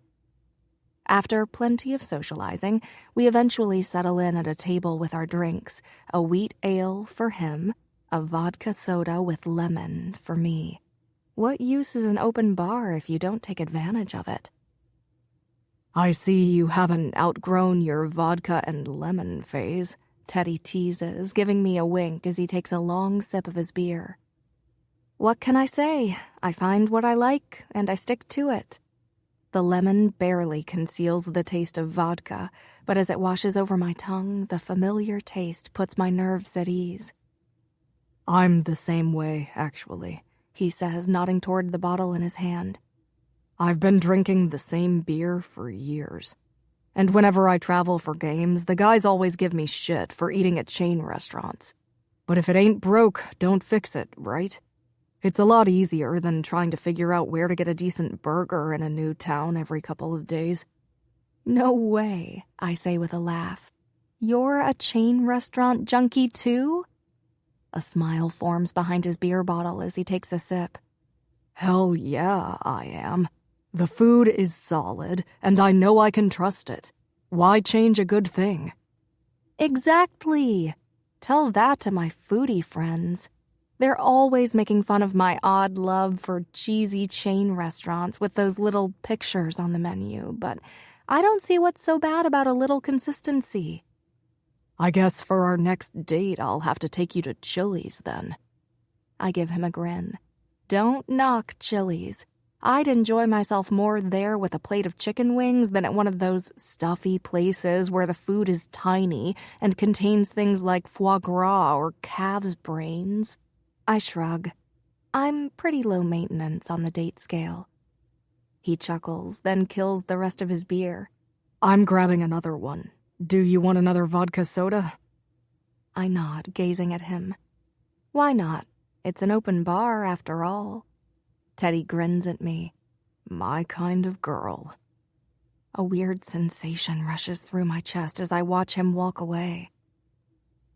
Once we have our second drinks in hand, we launch into a full-on discussion of the pros and cons of each chain restaurant, pausing only so that Teddy can pose for the occasional picture with attendees of the party, looking for proof that they partied with a member of the Ice Hawks. Doesn't that annoy you? I ask in a whisper after what has to be the 12th picture of the night. Teddy shakes his head. Nah, it's the least I can do. My grandpa always says that no one is more important than anyone else, so I try to treat fans that way. They're just as important as I am. Is this the grandpa you were visiting in Denver? I ask, interested in finding out more about him. Yup. He's the one who raised me. But he's getting up there in years, and he has dementia, so I don't get a ton of advice from him anymore. Most days I'm just glad he still remembers my name. I get it. My parents are in their late 60s. They had me really late.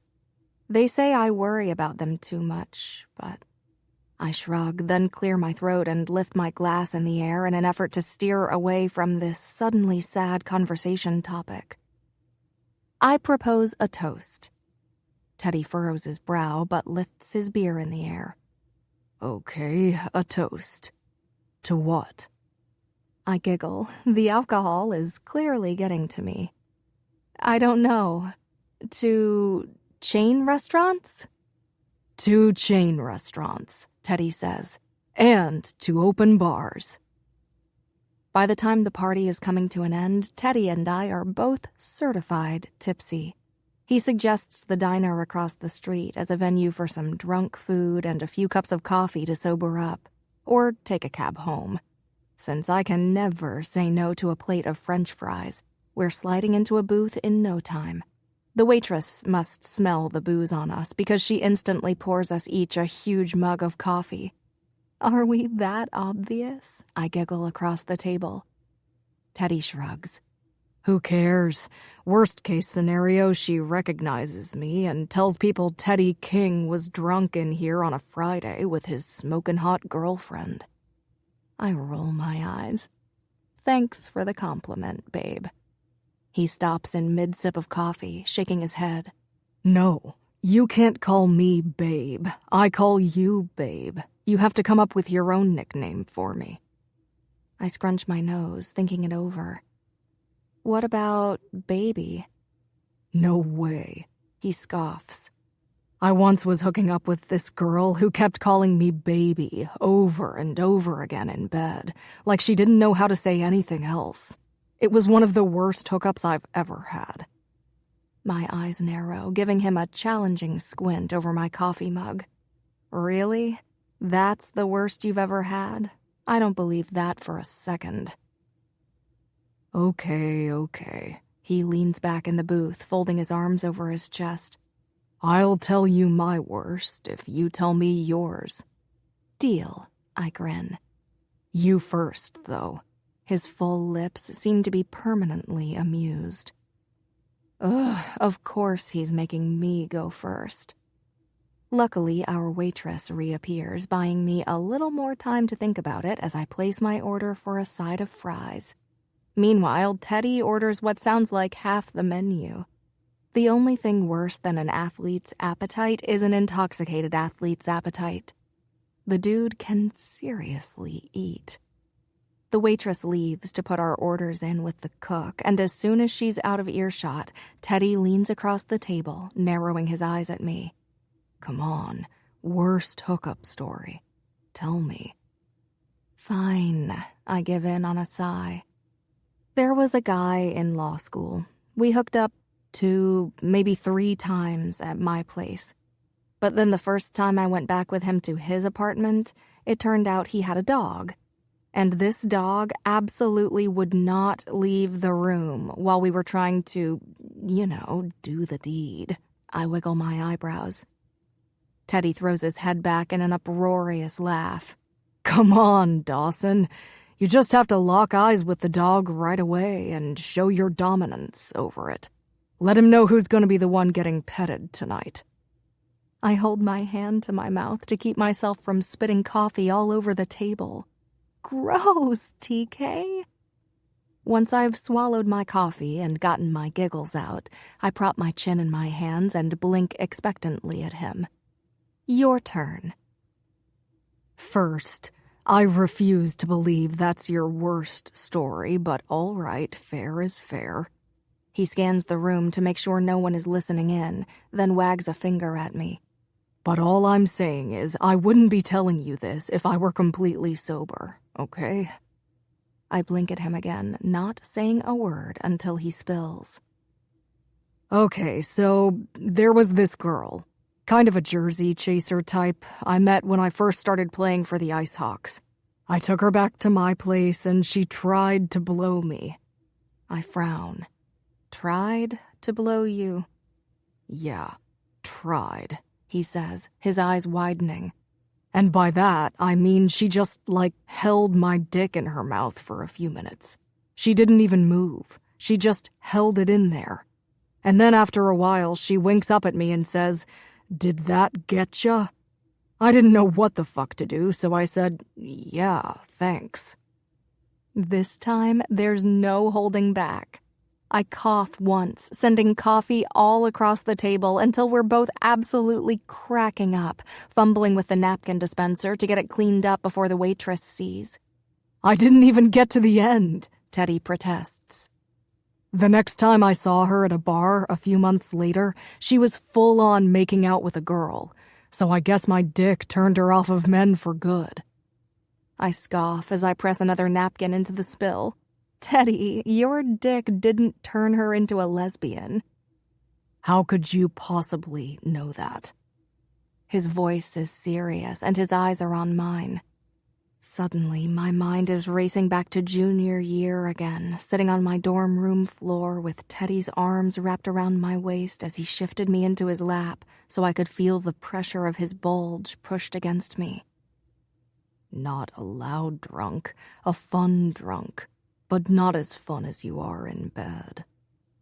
I look up from the spill and my eyes lock with his for a long, quiet moment. We're not in college anymore, but in his emerald eyes I still see that same man from my dorm room, the one who kissed me and ground his hips against me and brought me to the edge over and over and over. It just didn't. I whisper, my voice shaking as I tried desperately to steady my breath. Trust me, Teddy. I know. Chapter 8. Second Chances. Teddy. Trust me, Teddy. I know. Sarah's voice is soft but sure, and it sends a tingle drifting straight down to my balls. Shit. I guess she does know from personal experience. My heart beats faster, and I can't help but wonder if she still thinks about hooking up with me. Probably not. I mean, it's ancient history, right? But right now, she's looking at me with those gorgeous sky blue eyes, and I have to wonder. Damn, that's an arousing thought, and my body responds accordingly, which is a little inconvenient for me because we're seated in a booth across from each other at a diner exchanging bad hookup stories. Weird, I know, but there's something so freeing about being with her. At the engagement party tonight, I had to be on, the pro athlete everyone expects and wants a piece of. But now, with Sarah, I get to be myself. And I didn't realize how nice that actually feels. I don't have to try to entertain her or put on some show. I know it's petty, believe me I do, but the lesser evolved parts of my brain couldn't resist the opportunity to make my ex a little jealous. And Sarah is the perfect woman to make anyone's ex jealous. She's a successful attorney, wicked smart, driven, and beautiful. I'm not gonna lie, a huge kick of satisfaction surged through me when I introduced Sarah to my ex and her new fiancé. Kelly's lips pouted into a frown as she assessed Sarah and her fiancé Tuck. Seriously, who names their kid Tuck? Looked like he'd swallowed his tongue. It was priceless. All in all, it wasn't a bad night. Sarah and I laughed all through the event, and I even remembered to snap a selfie of us and post it to my social media, so LaShonda should be pleased. A few seconds later, our food is delivered and we dig in. While we talk, I can't resist prodding Sarah a little more. What can I say? I'm a sucker for her laugh. So there's no way that lame dog story was your worst hookup ever. She pops another fry into her mouth and nods. I swear it was beyond weird. I concede the point, passing her the ketchup when I see she's running low. Fine. What about you? She leans forward, grinning. That BJ story is the worst you've got? I shrug. It sucked. Not literally, she says with a chuckle. Still such a brat, I mutter, grabbing a napkin and pass her one too. Okay, hookup horror stories aside, tell me the worst thing someone could do to turn you off in bed. Call me crazy, but I really love this topic we're edging around, past hookups, and it has everything to do with the fact that she was one of the best I ever had. I have very fond memories of our time together, even if it was forever ago. and I secretly hope she does too. Let's just say I've developed a no-phone policy during sex. I squint at her. Tell me some knucklehead didn't answer the phone in bed. She shakes her head. Nope, he was texting during. Talk about a kick to the ego that my naked body rated less exciting than his text thread. My gaze latches onto hers and narrows. That's bullshit. I can attest to the fact that your naked body could make a grown man forget his own damn name. What? She brought up our history when she insisted my dick wouldn't turn a woman off men for good. Can't I bring it up too? It's been a while, TK, she says, her voice soft, unsure. You're like a fine wine, babe. She grins at my implication that she's only gotten better with age, which is absolutely true. I love this. The talking, the flirting, the subtly bringing up our past. The situation in my pants, however, is less than thrilled. Too fucking bad. I'm having way too much fun to stop now.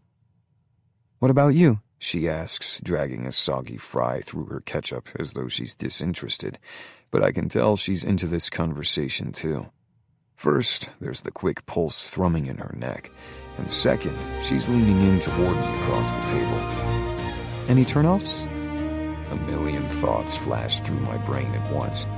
I have a lot of turnoffs, actually. Crying after sex is an obvious one. That's not exactly a turn-on. Neither is being self-conscious about your body or refusing to undress completely even after I've assured you I like your body. Sarah was never like that, though. She was confident and assertive in the bedroom, or the dorm room, as it were. She never hid from me or acted embarrassed. Gagging noises is a weird one, I settle on. On the one hand, it's kind of a compliment that my dick is big enough to choke you, but I'm always legit concerned I'm about to be thrown up on. Sarah shakes her head, a smile on her lips. And here I thought you were going to say performing oral sex on a woman or something. God, no. I'm always down for some pussy eating. Oh my god, gross, TK.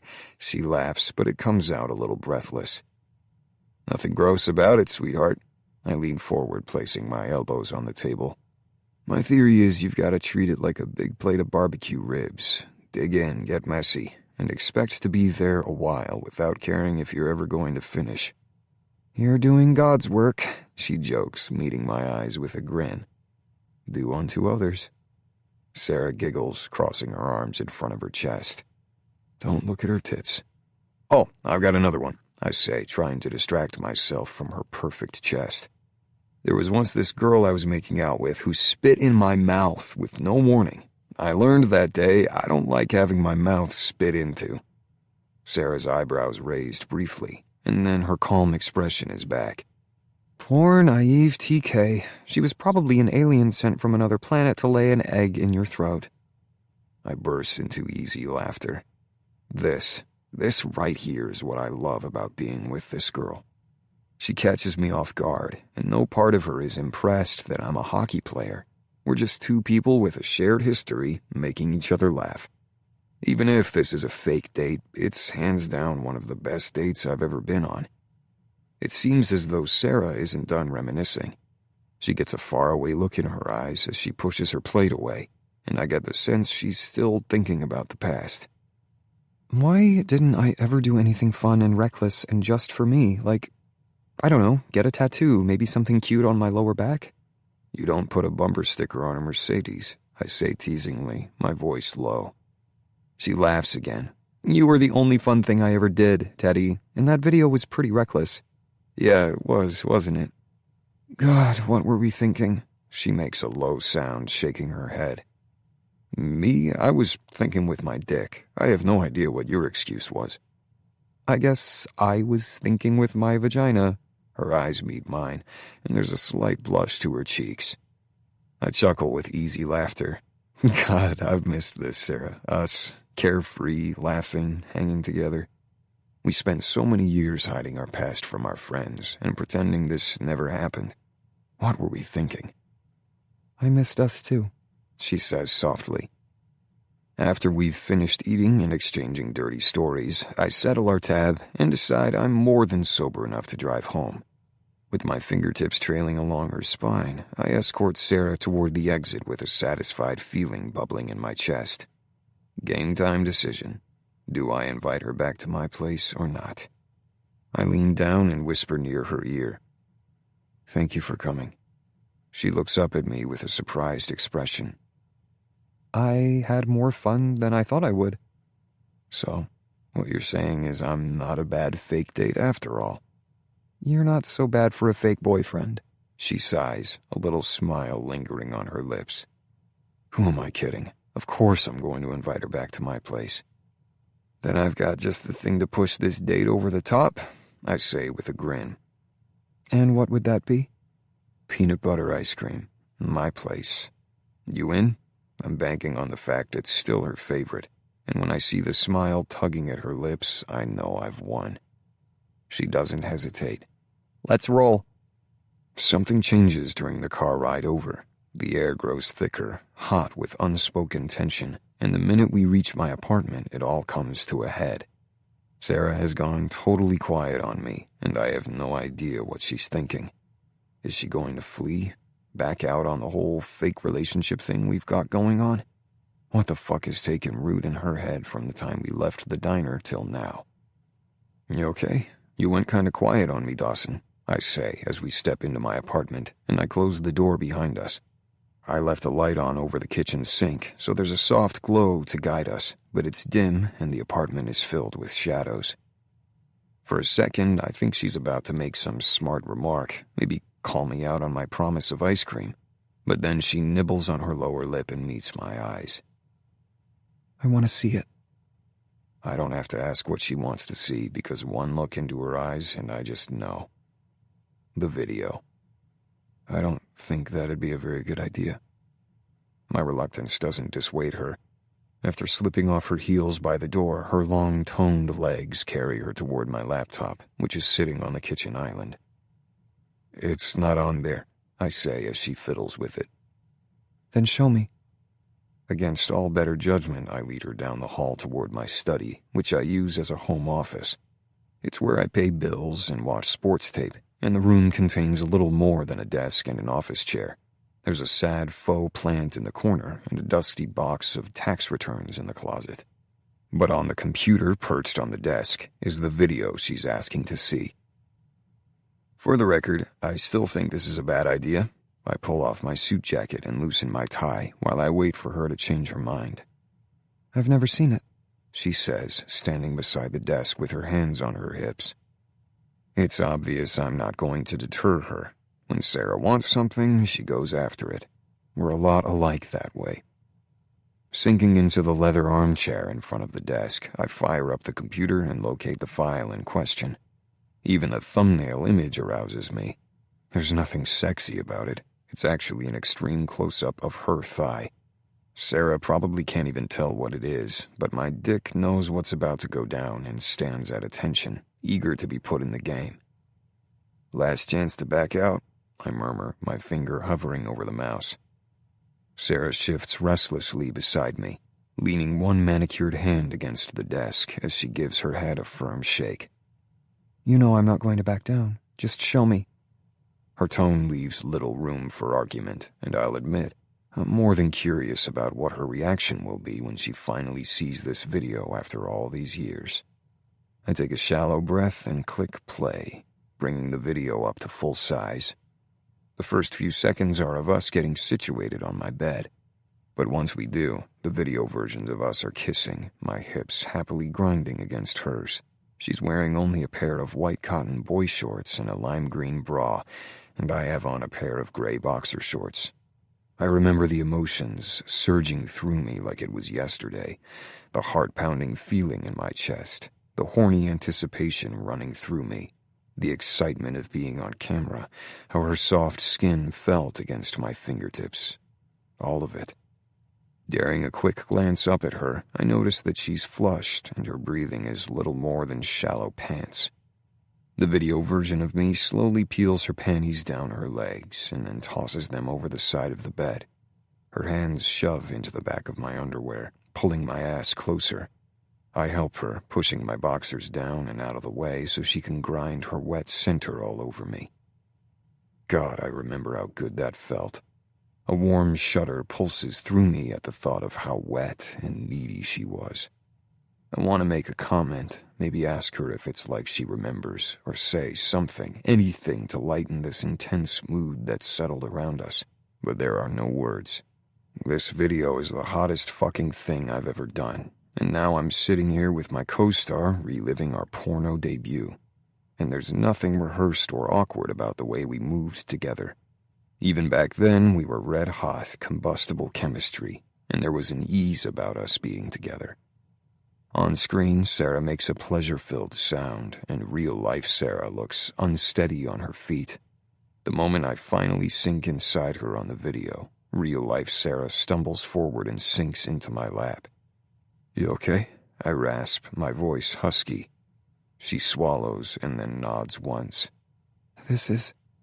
Intense, hot as fuck, excruciating, inappropriate. There are so many adjectives flitting through my brain right about now. Sarah makes a move to extricate herself from my lap, but my forearm tightens around her waist and she settles in against me once again. I'm more than happy to let her use me as a chair, even if I'm certain she can feel the hard ridge in my dress pants pressing against her ass. On the screen, my hips move faster between her parted thighs, and she crosses her ankles behind my back, urging me even closer. She was always that way, enthusiastic in bed, and I loved it. Heat courses through my veins, and I stifle a groan. Jesus, this is torture. The soft weight of her ass in my lap, the scent of her floral perfume. I'm not watching the video anymore, I realize. I'm watching her.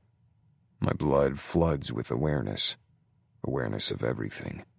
Her nearness, our history, this heated moment. She bites her bottom lip between her teeth, and when her eyes stray from the screen to mine, I open my mouth to speak. I should turn off this video, abort this mission, take a vow of chastity, move to Russia, something.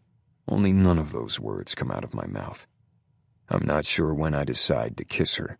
I only know that I'm leaning in, and then so is she, her eyes sinking closed. Her lips touch mine, and the pressure is firm, yet soft at the same time. Her full lips part and our tongues touch, my heart racing. A small gasp escapes her as she shifts even closer, squirming in my lap. God, why did I ever think I could resist this woman? Suddenly, abstaining from this for the past 7 years seems like the stupidest thing I've ever done. How and why did we resist this?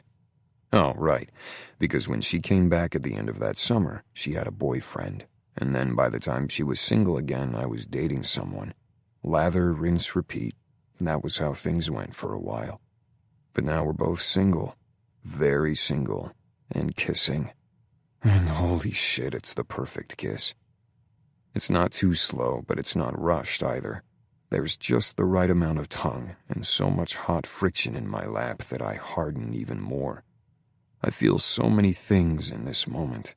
At the top of that list is horny, of course, but there's also elation and a sense of relief, because this moment has been years in the making, and now it's finally here. Rising from the chair, I lift her with me, and her legs cross behind my back, just like they did in the video moments before. Stalking toward my bedroom, I secure her around me with my forearm under her ass, and Sarah presses closer, her tongue still tangling with mine in greedy strokes. I want to ask her if she's okay with this as I place her in the center of my bed, but considering her tongue hasn't left my mouth, I'm going to take that as a yes. She's very much okay with this. My mouth leaves hers only long enough to kiss a hot line down her neck, and then my fingers are fumbling for the zipper on her dress. She helps me as I give it a tug.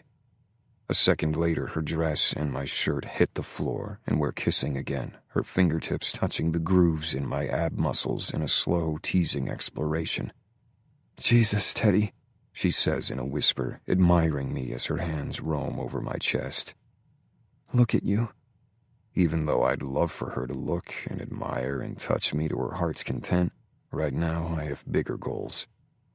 "Take these off," I say, rubbing my thumb over the front of her underwear as her hips shift restlessly on the bed. She obeys immediately, hooking her fingers into the black lace and drawing them down her hips. And then she's bare, and it's just soft curves and creamy skin, all on display for me. I rub my hands along her thighs, pressing one last kiss against her lips before kneeling on the bed between her knees. Her eyes roam my chest, and I almost want to puff it out, prideful lust pulsing through me. I have a nice chest, and have been told so many times, but her eyes don't stop there.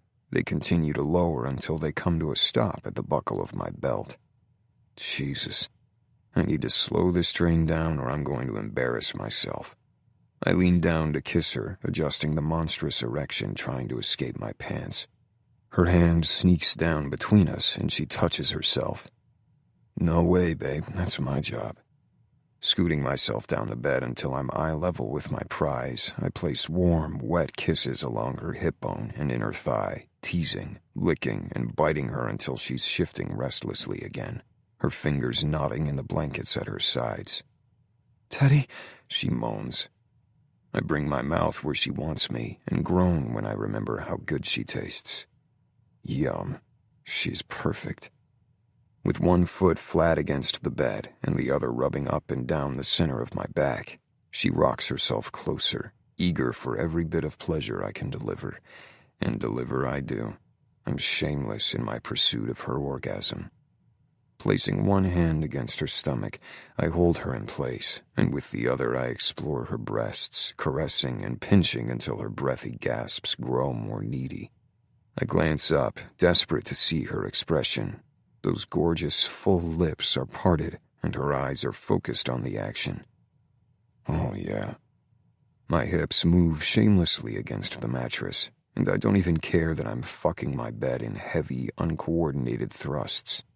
I have to move, have to do something before I explode. If Sarah is bothered by any of this, my embarrassingly hard dick, or the desperate noises I'm making, she doesn't let on. Sealing my lips around her, I give a good hard suck, and her hips jolt as she moans out my name again.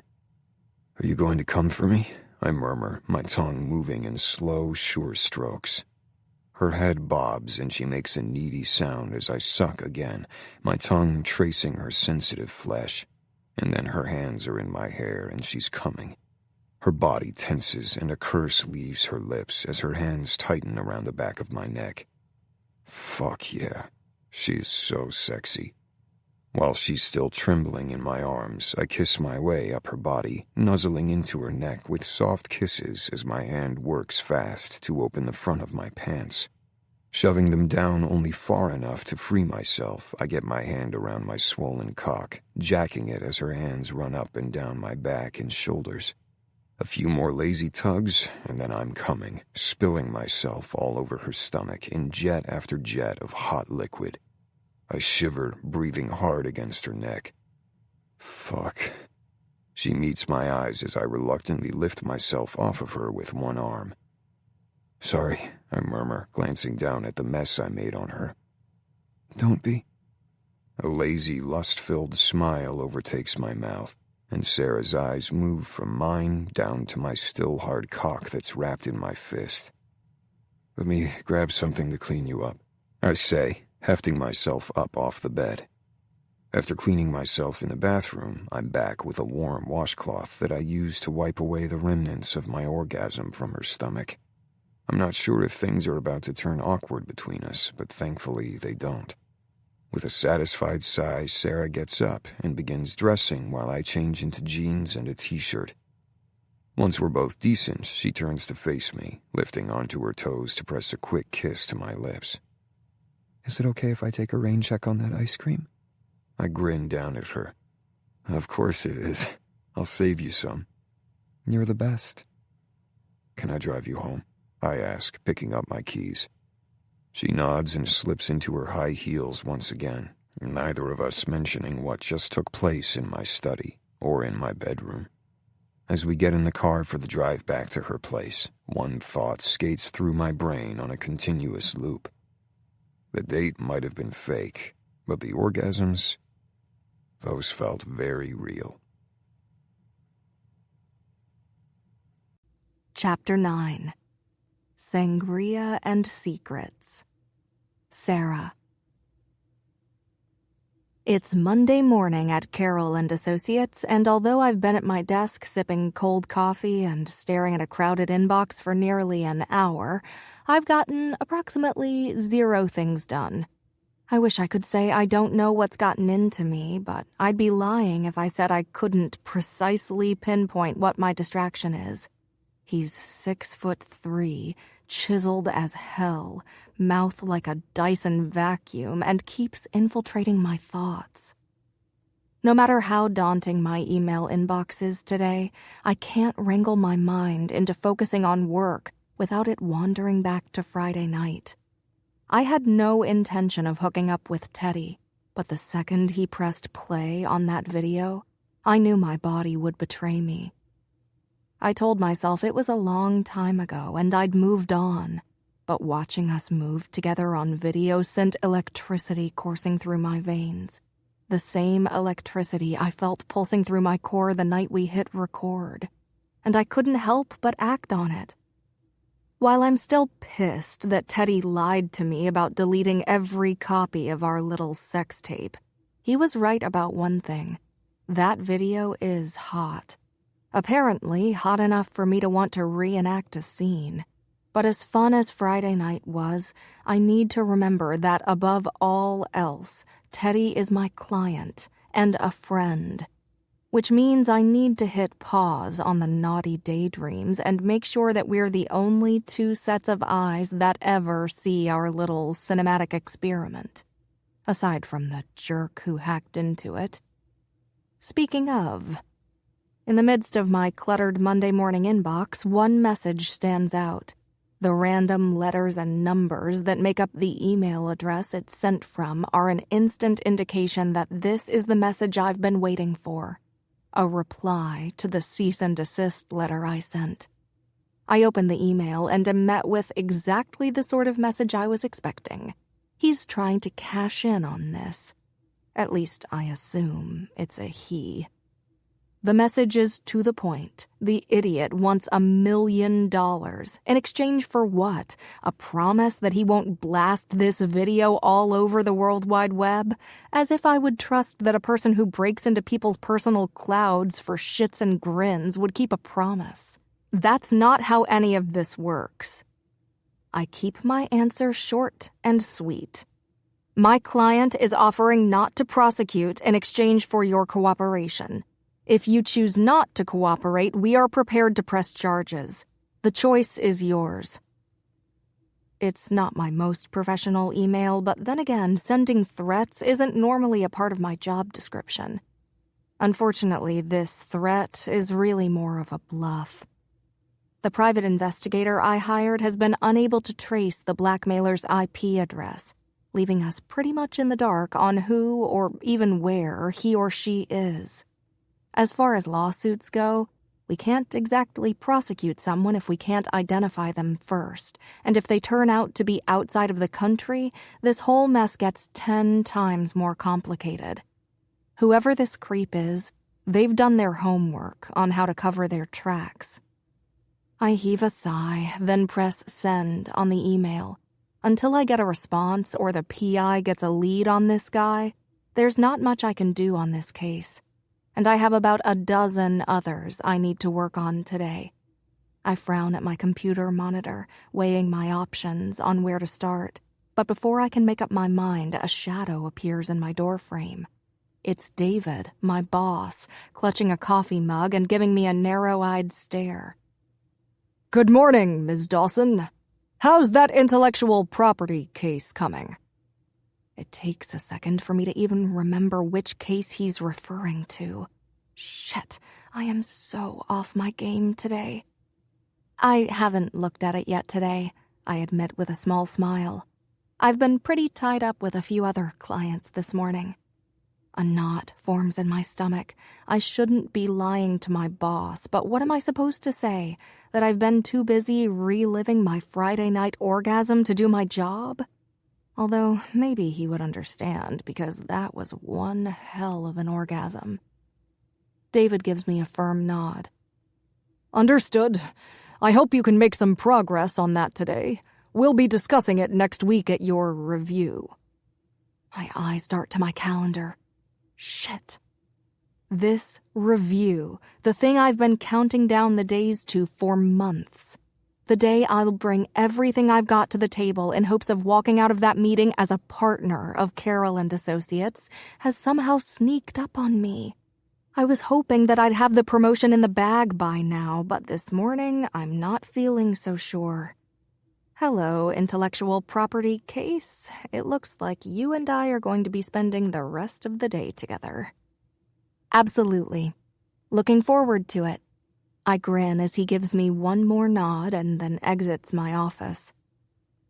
After logging a full 10 hours of uninterrupted work, I sign off for the day and head for the wine bar down the street. I was supposed to meet the girls for happy hour about 30 minutes ago, but better late than never, right? As I walk up to the bar, I spy Aubrey, Elise, Becca, and Bailey through the window and give them a tiny wave as I tug open the door. They've already divvied up a pitcher of sangria, and I just barely catch the tail end of a story Aubrey is telling about a huge anonymous donation that came in today for the charity she works for. As I slide into the booth next to her, I make a mental note to ask her to retell the beginning of the story later. Sorry I'm late. I reach for the pitcher and an empty glass, giving myself a heavy pour of sangria. Work was nuts. Isn't work always nuts when you're a lawyer? Bailey asks, fishing a raspberry out of her drink and popping it between her lips. How is the state of the legal world today, Sarah Dawson, Esquire?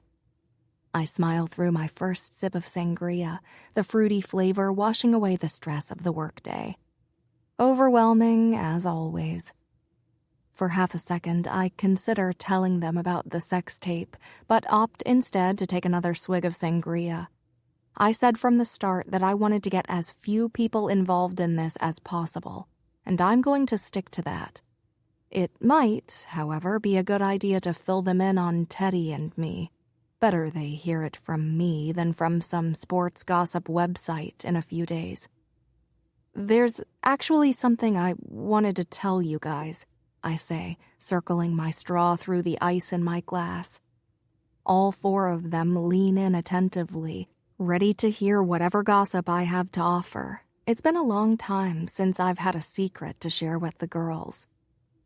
So, I went on a date Friday, I say, pausing briefly before I drop this bomb on them.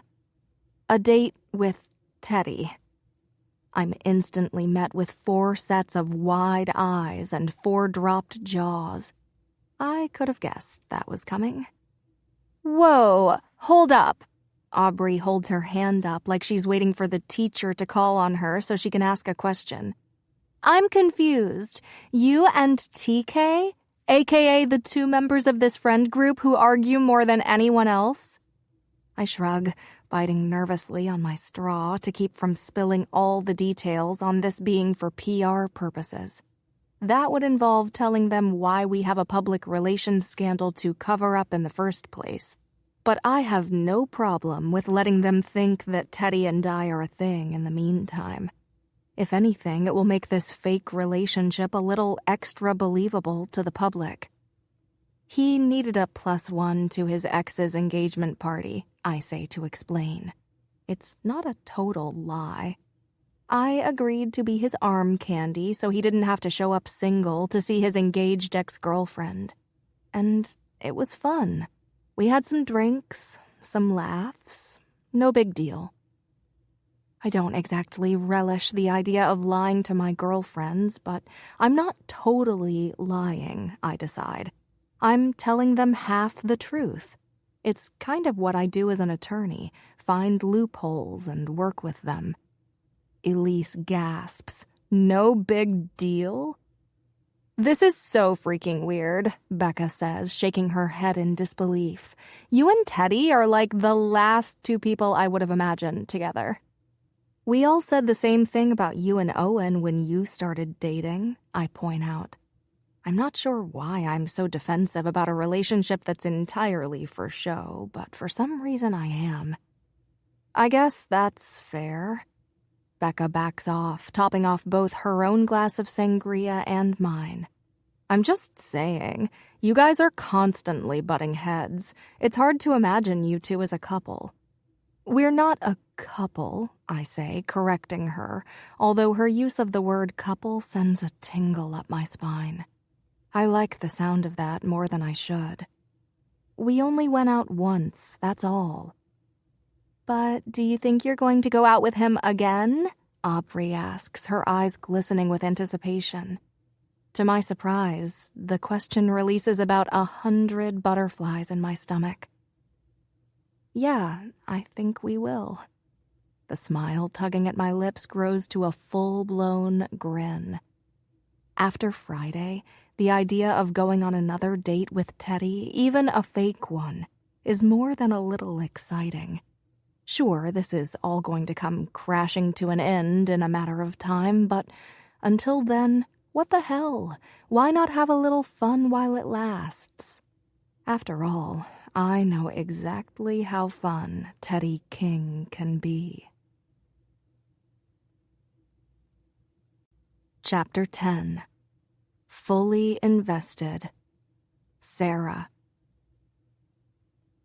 In the time it takes me to set my phone on my kitchen counter and pop my Thai food leftovers into the microwave, I've heard my phone buzz 15 times, as in 1-5.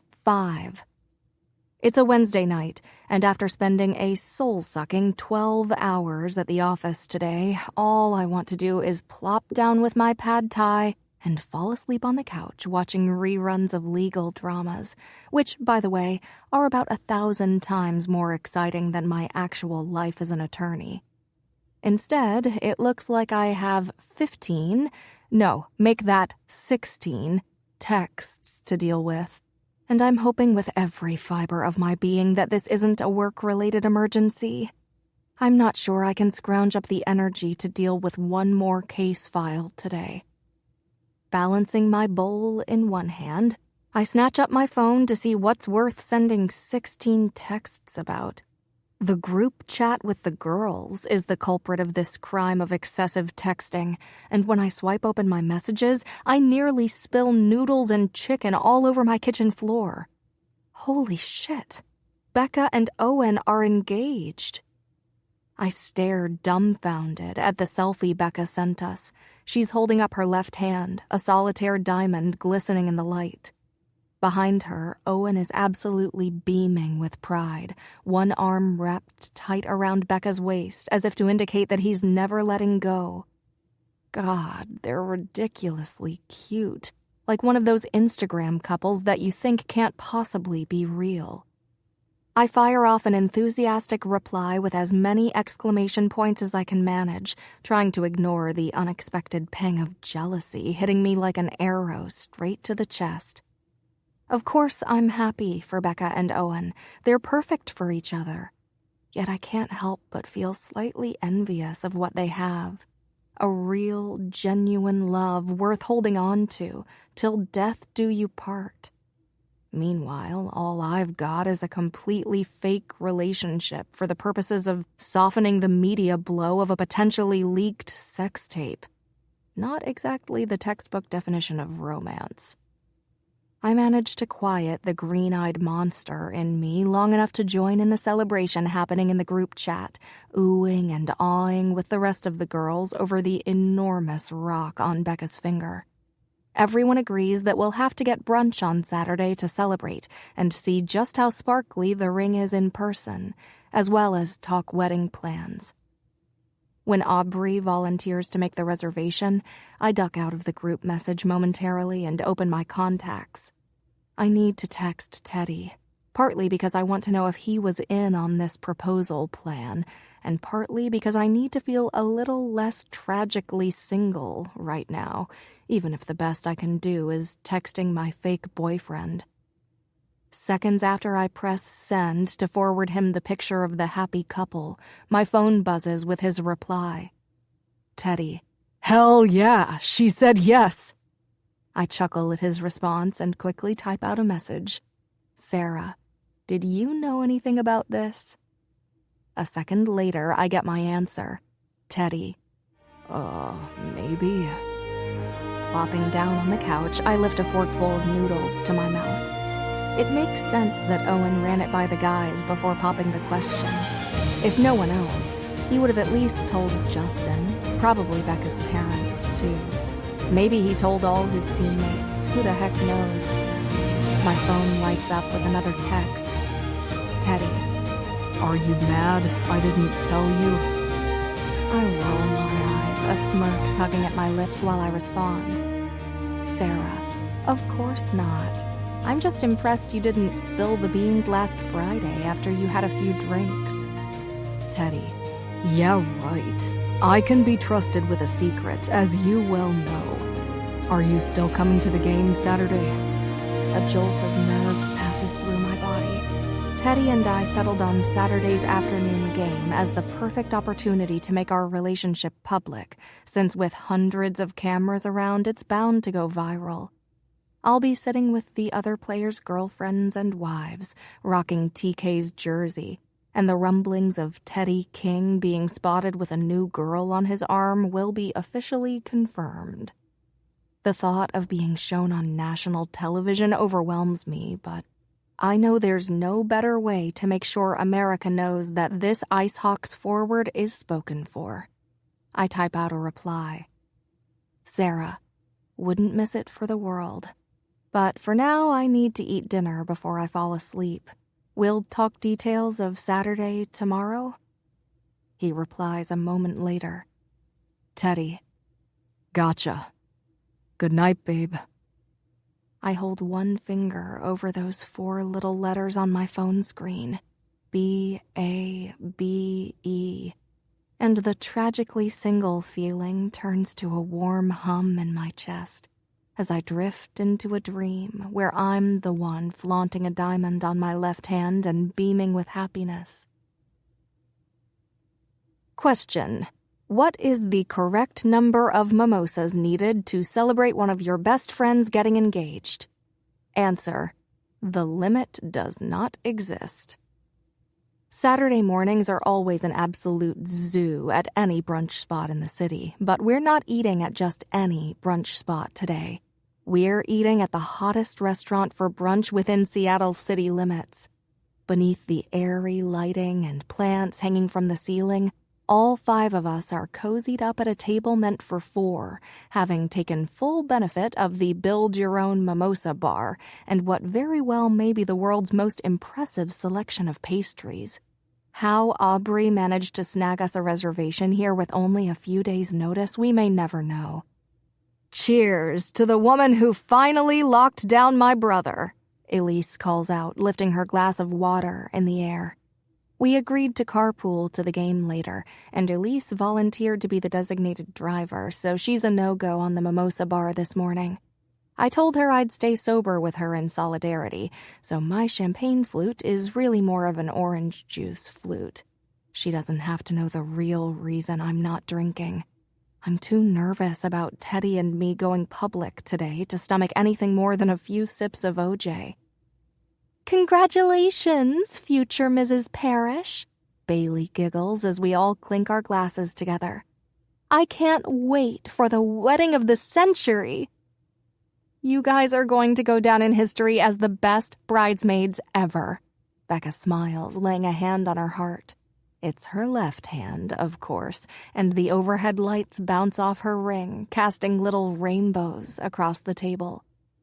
Speaking of which, Aubrey says, I feel like it's our duty as bridesmaids to plan a kick-ass engagement party for you guys. But how are you going to outdo this reservation, Aubrey? I tease, sending the group into a giggle fit. Aubrey does an exaggerated toss of her hair, then pretends to dust off her shoulder as she shoots us a devilish grin. Oh, you know, I'll always find a way. As Bailey pops the last bite of her chocolate-filled croissant between her lips, she holds one finger up in the air to indicate she has something to say. Sarah, she manages to say after she swallows, didn't you and TK just go to a fancy schmancy engagement party? Maybe you could give us some pointers. My stomach knots. I don't want to make this brunch about my relationship with Teddy. 1, I don't want to dive into those details in front of everyone, and 2, this morning is all about Becca, not me. We can talk about it later, I say, trying to limit the dismissive tone in my voice. Personally, I want to hear more about when Becca thinks they're going to set a date. Becca takes the bait on my conversation topic switch, her face lighting up with excitement as she dives headfirst into a full-on defense of winter weddings, describing just how magical they can be. The tension releases from my shoulders. Crisis averted. The less I have to talk about my relationship with Teddy, the less nervous I feel about the game, which, as I glance at my phone, starts in 45 minutes. I give Elise a look, urging her to check the time, and she gets the message. We have to get out of here if we're going to make it in time to watch the puck drop. We split the tab and say our goodbyes to Bailey, who is going home to study, and Aubrey, who has to make an appearance at a charity 5K for work today. I almost make a comment about how I'll be the only single girl in the group at the game, but I bite down hard on my lower lip and catch myself just in time. No more single Sarah mindset. I've got to focus and remember whose jersey I'm wearing and whose arm I'm officially on. It's a quick drive to the arena, and when we arrive, I make sure to follow a few steps behind Becca and Elise, letting them lead the way through the chaos of vendors and fans. I haven't been to many Ice Hawks games lately, whereas the two of them are here more nights than not. They know their way around much better than I do. Our second row seats are so close to the ice it feels ridiculously indulgent, and I get a little more excited. There are a few familiar women in the seats next to ours, each of them sporting an Ice Hawks hat, jersey, or both. I recognize one of them as Coach Dodd's wife, and the other two greet Becca and Elise with hugs before making their way to me. I'm Sarah, Teddy King's girlfriend. Number 4, I say, shaking each of their hands. It's the first time I've said it out loud. Teddy King's girlfriend. I hope it sounded believable. Girlfriend? Elise says on a gasp. So you two are official already? She's wearing his jersey, Elise. Becca gestures to the giant number on my back. It doesn't get much more official than that. Now, are we getting soft pretzels or not? While Elise chaperones a tipsy Becca on her way to the concession stand, I grab a seat next to the coach's wife, making polite, hockey-related small talk. Have you come to see him play before? She asks. He's a wicked forward. I'm instantly reminded of all the college hockey games I used to drag my roommate to. Even when she was busy studying, I would go by myself, not wanting to miss a chance to see Teddy play. It's been a while, I admit with a smile. I'm excited to be here. And it's true, to be sitting here with the exclusive club of women dating the players. It's exciting. Or maybe nerve-wracking, but I'm not going to take the time to sort that out. We're just a few minutes from puck drop, and before long, Elise and Becca are back, pretzels in hand, and ready to cheer on their guys. It's so good to have you here, Elise tells me between bites of pretzel. Trust me, you're going to love watching the game with the girls. My pulse quickens as I force a smile, because the truth is, I really do think I'm going to love it. Probably a little too much. But I can't get used to this. What happens after this whole crazy sex tape situation blows over? Do Teddy and I tell all our friends the truth, or do we pretend to break up? Whatever we decide, I certainly won't have a spot with the hockey girlfriends anymore. I hope that after all is said and done, maybe things will go back to normal. If I can just stop noticing how handsome Teddy is, maybe we can go back to being friends again. We pulled it off after college. Why should it be any different this time around? My worrying is interrupted by the announcer's voice booming over the loudspeaker and the whole crowd screaming and jumping to their feet.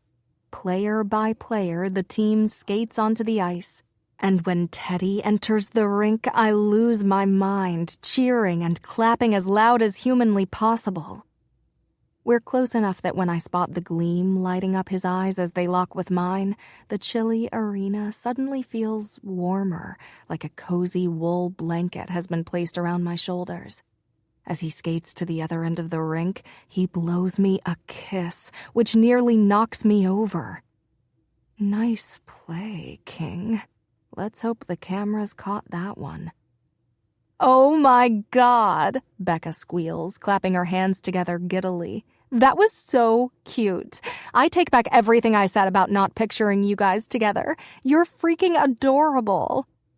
I shrug as if it's no big deal, but on the inside, my heart is working double time. Because even if that kiss was just for the cameras, it hit me in the feels harder than Teddy's best slap shot. My reaction to him is unexpected, unwarranted, unwanted. We've spent years hanging out in the same circle of friends, so why now am I suddenly so hot and needy for him? Maybe because I know how good he looks naked, how amazing he is with his tongue. Stop it, Sarah. Pull your head out of your ass and quit fantasizing about the hot hockey jock. Nothing good can come of nurturing my growing little obsession with him.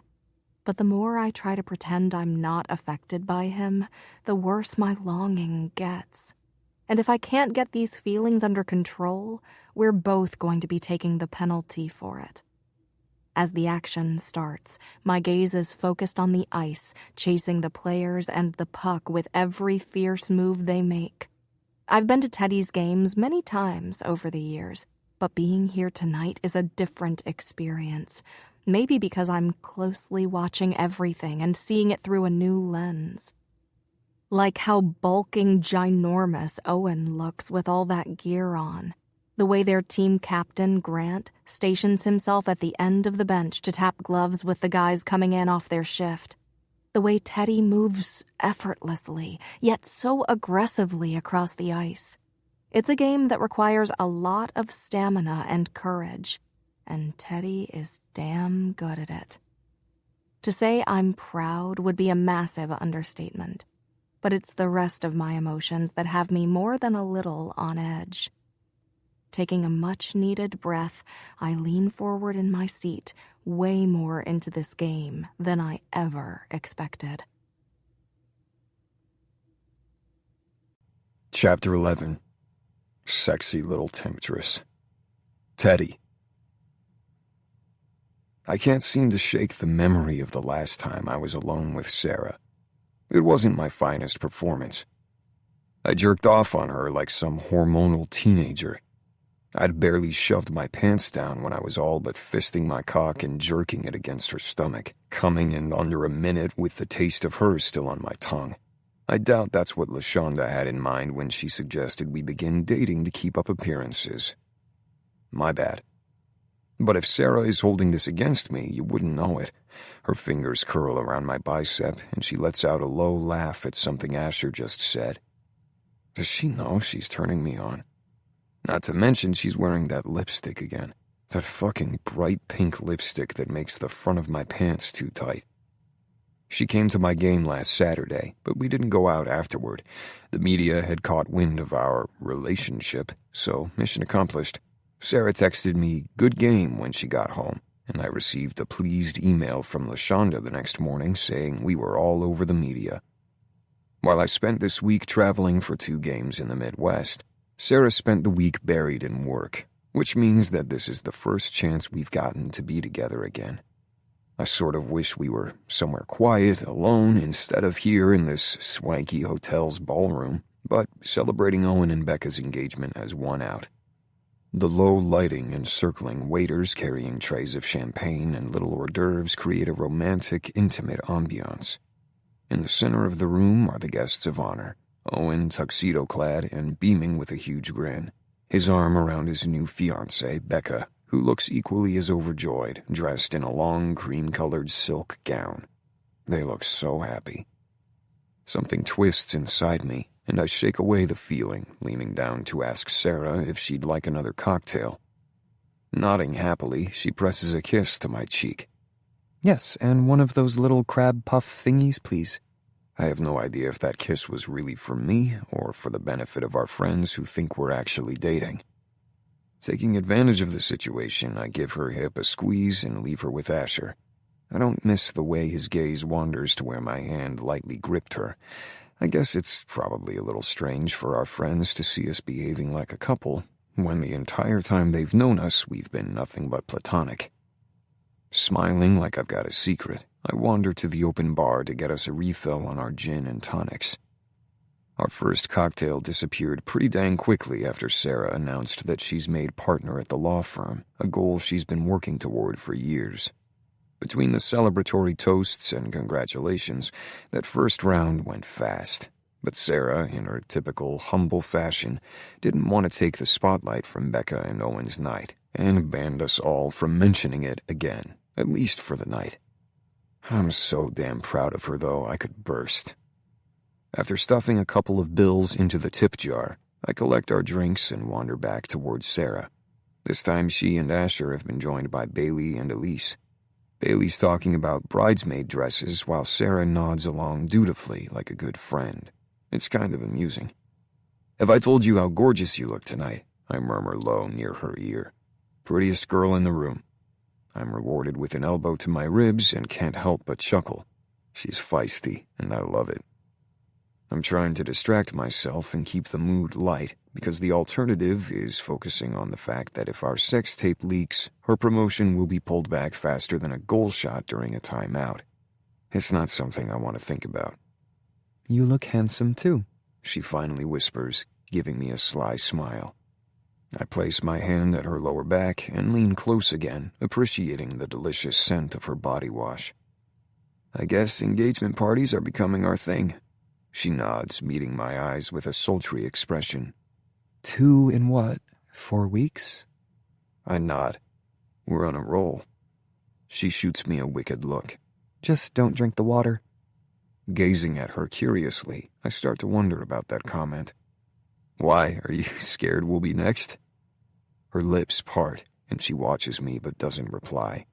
Something about her reaction shakes me and causes my stomach to sink to the floor, like the idea of ending up with a guy like me would be the worst thing she could imagine.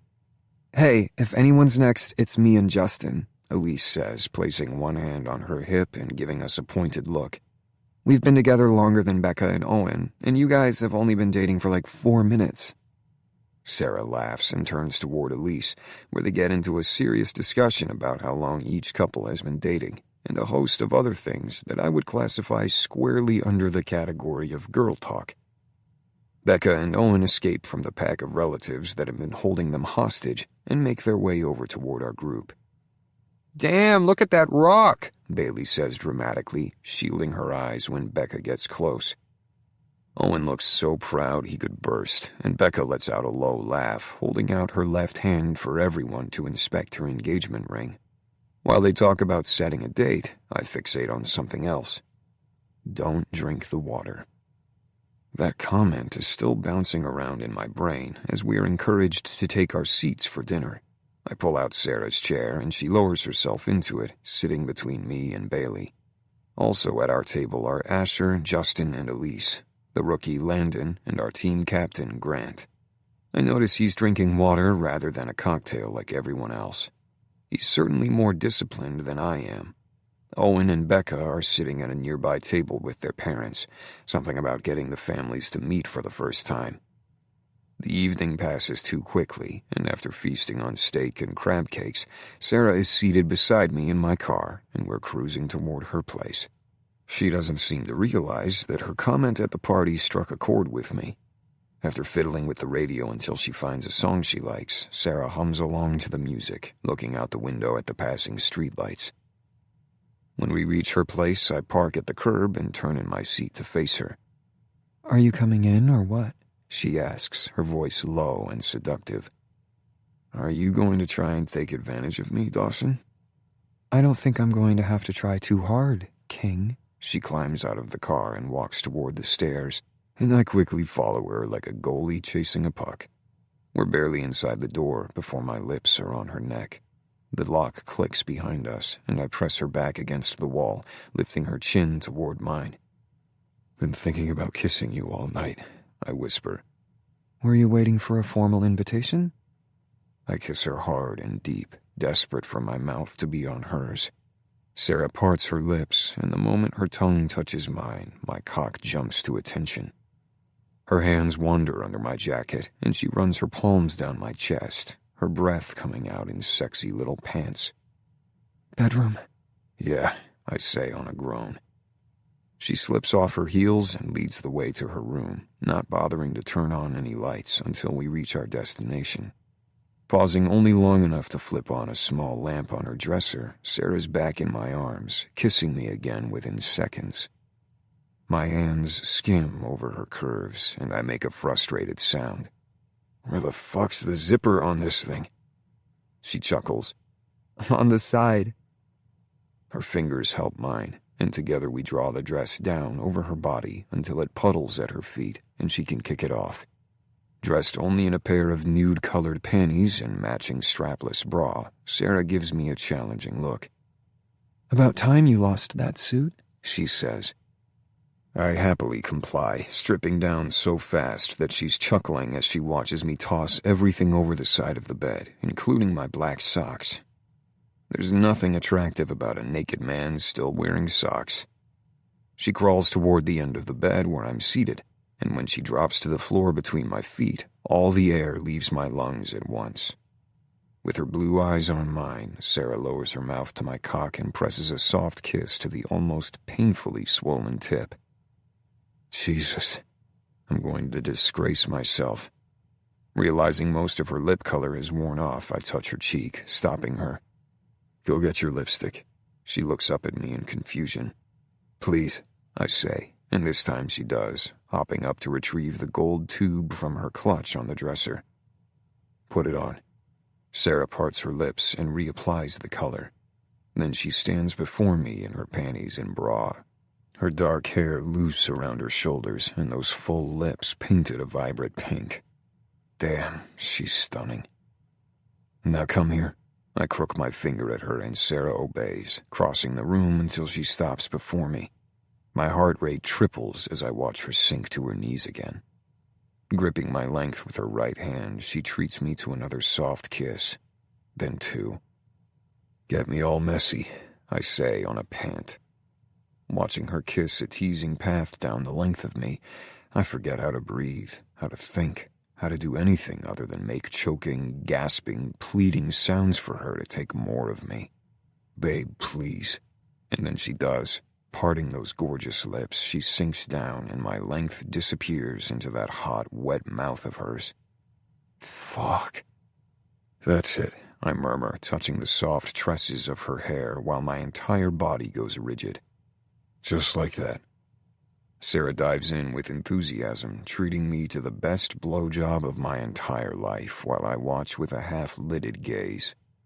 Lipstick stains on my skin, kiss marks along my thigh, and oh fuck on my cock. I don't think I'll ever be able to get this visual out of my head. Not that I'd ever want to. I'm gone for her. Big freaking time. Chapter 12. Minty Fresh. Sarah. Feel good? I ask, batting my eyelashes up at Teddy. He watches me with half-lidded eyes, his expression smoldering, like he's trying to hold himself together. But it doesn't stop the groan that pours out of him as I gently cup his balls with one hand and thumb his swollen tip with the other. I love seeing him like this, so totally blissed out, and knowing it's all because of me.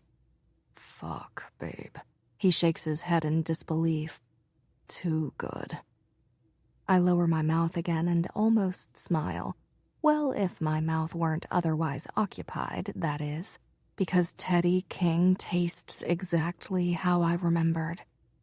As I bob my head in time with his gentle thrusts, the lingering minty taste of his body wash is all too familiar. He's used the same brand for years now. And with every passing second, with every inch deeper I take him into my mouth, I develop more and more of a taste for peppermint. I look up at him and suction my lips a little tighter against him. He moans and clutches my hair in response. God, he's so impossibly sexy when he moans. It makes it nearly impossible to concentrate on what I'm doing. Momentarily, I ease him out of my mouth, working him over with my hand. His muscles tense, a sure giveaway that he's getting close, and suddenly all I want in the world is to see him come totally undone for me. My lips part, and I welcome him back into my mouth, a return that earns me a low, throaty hum of approval. That's perfect. He pants out the words, his eyes slowly sinking closed. Like that. Nice and slow. I follow his sexy instructions, taking my sweet time to run my tongue along every inch of his shaft until I'm sucking flirtatiously on the tip. I'm not usually this enthusiastic about having a dick in my mouth, but watching Teddy, who's normally so cool and composed, tense and groan at the mercy of my mouth, is more than hot. It's sort of a power trip. Tonight was a torturous game of look but don't touch, and I'd been eager to get Teddy alone, as crazy as it was. And while tonight might have been about Becca and Owen, Teddy was the standout in the crowd. When he got closer, wrapping his big, firm hand around my waist, towering over me with his massive frame, something inside me shifted. A hot pulsing low in my core, and God, he smelled divine, like soap and cologne and man. Greedily, I drank him in, his broad chest and shoulders, those sculpted biceps pulling at the sleeves of his shirt. I wanted to climb him like a tree. It didn't matter that I told myself he was off limits. Our chemistry was undeniable. He hardly makes it a few slow moments before I can feel everything in him tighten against me. He can't take it anymore. Fisting my hair in his hand, he plunges into my mouth for a few final thrusts before groaning he's going to come, and then empties himself in wet, hot bursts down my throat. After, I sit back on my heels and allow him a moment to collect himself, waiting patiently on my knees as he catches his breath and uses his forearm to wipe the sweat from his brow. When his eyes finally flutter open, it's to give me a sexy look that, if I weren't already sitting down, would knock me right on my butt. What? I tilt my head and smirk up at him. For a second, I don't think he's going to say anything. He runs his tongue over his bottom lip and shakes his head, then finally breaks the silence with a snicker. What do you mean, what? He laughs, still sounding slightly breathless. You know exactly what. I shrug. Maybe. Or maybe I just want to hear you say it. Teddy cradles my face in his hands, running one thumb along my lower lip. The goosebumps are instantaneous. You are absolutely incredible, Sarah Dawson. That's what. Leaning down to my level, he sweeps his lips across mine in a quick, airy kiss, then tugs me up on the bed next to him. Come on, you're the one who made partner, not me. You should be the one getting treated like royalty. Royalty, huh? I tease, tracing his jawline lazily with my fingertips. His stubble is pleasantly rough against my skin. Is that how I just treated you? There's not a king in history who has ever gotten head that good, Teddy says, his voice entirely serious. Guarantee it. If there was, we would have read about it in every freaking textbook. A bubbly laugh spills from my lips. Somehow I feel like they wouldn't include oral sex as a critical historic event for students to memorize. Teddy shrugs. They would have if it was ever as good as that.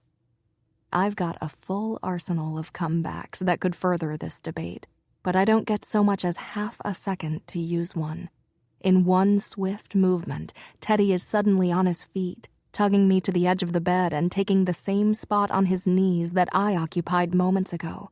He tugs my panties down my legs and helps me untangle them from my ankles like he has all the time in the world to worship me.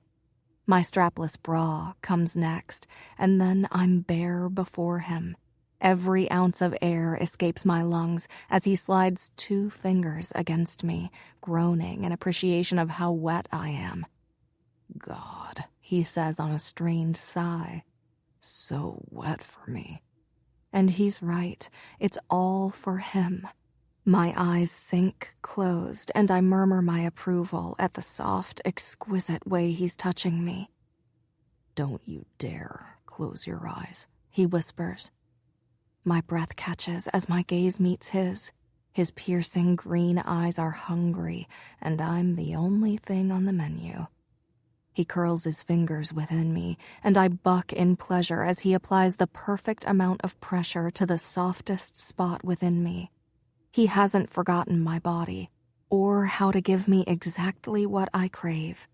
As his fingers move, he lowers his mouth to my center, touching his tongue against me. Shit.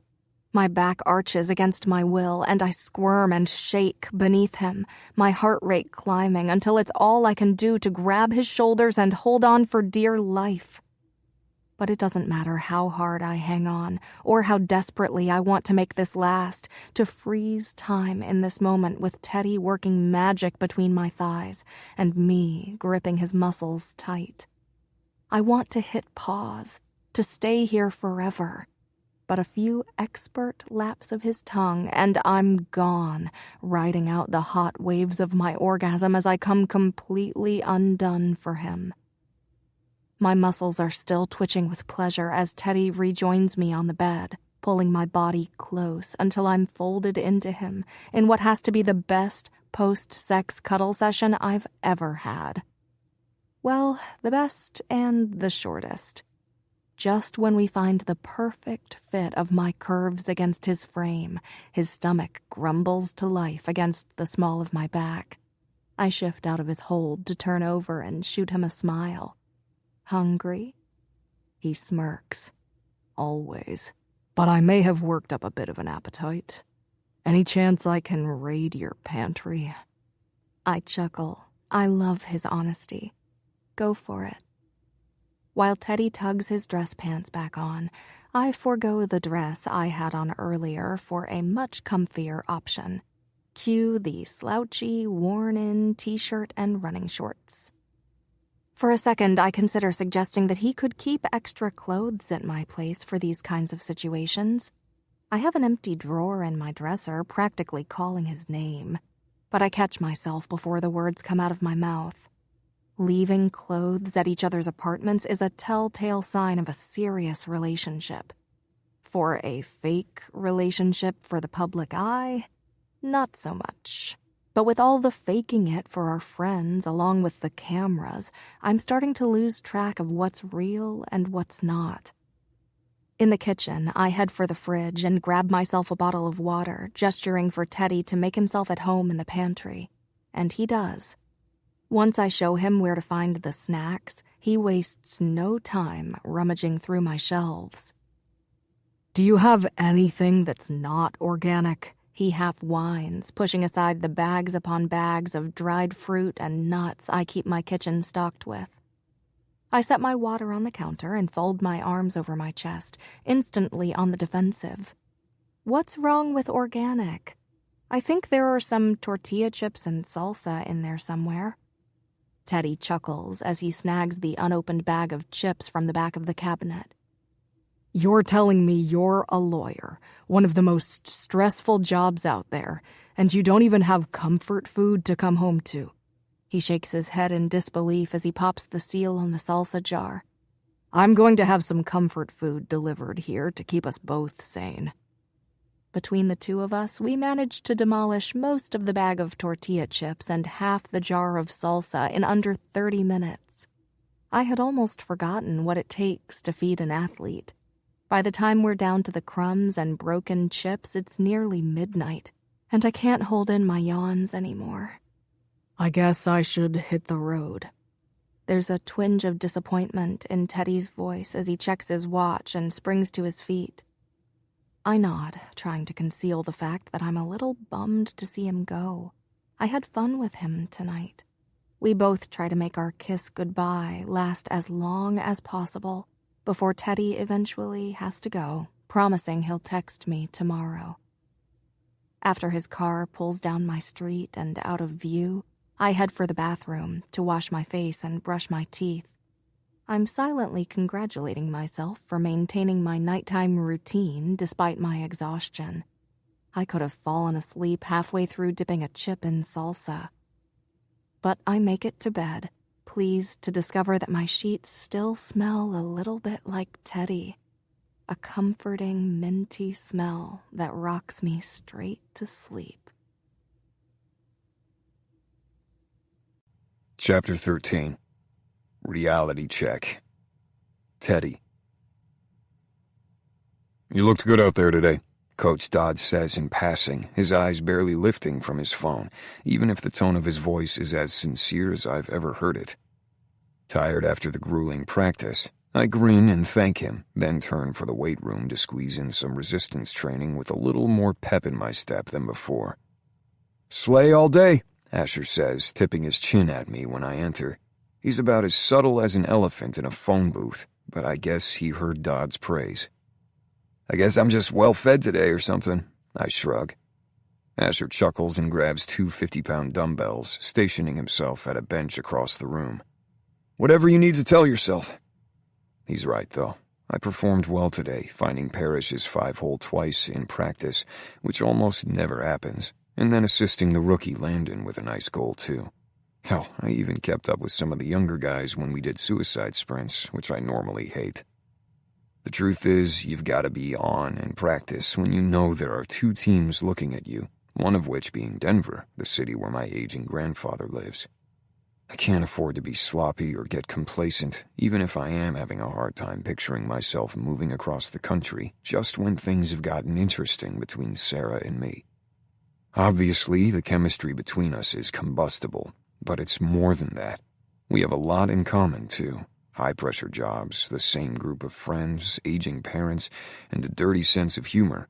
Not to mention our odd love of chain restaurants. Which reminds me, I should totally surprise her at some point and drop off chicken wings at her place.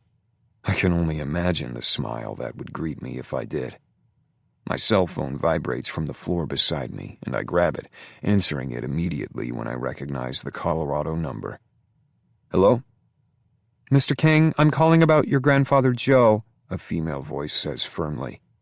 My stomach drops, and I sink onto the nearest bench. "Is he okay?" Asher shoots me a worried look from across the gym, and I squeeze my eyes closed, mentally preparing myself for horrible news. "He's okay, but he took a little tumble this afternoon. An ambulance transported him to the hospital to make sure he didn't dislocate his hip in the fall. He's okay now. Nothing is broken. He's just a little shaken up." My hand shakes as I clutch the phone to my ear. "Can I speak to him?" "He's napping now, but if you call back in a couple of hours, then absolutely. I know he'd love that." "Okay, I'll call back. This number?" I ask, double-checking. "Yes, that's right." "Thanks for the call, and I'll try to fly out there in a few days." I have no earthly idea how I'll make that happen with back-to-back away games coming up, but I'll try to make it work. At this, the nurse pauses, going quiet for a moment. "With all due respect, Mr. King, I'm familiar with your position and your travel schedule. I may be overstepping now, but I really don't think your grandpa would expect you to do that." At this, I can't help but smile. Yeah, he'll probably be a pain in the ass about it when I show up, but I'll be there all the same. As soon as I can figure out how the hell I'm supposed to fly to Colorado with my already hectic travel schedule. "Okay. Sounds like a plan, Mr. King." Her voice is chipper and slightly mollifying. "Thanks," I say, ending the call, and try not to punch the weight bench as I heft myself up. "Everything all right?"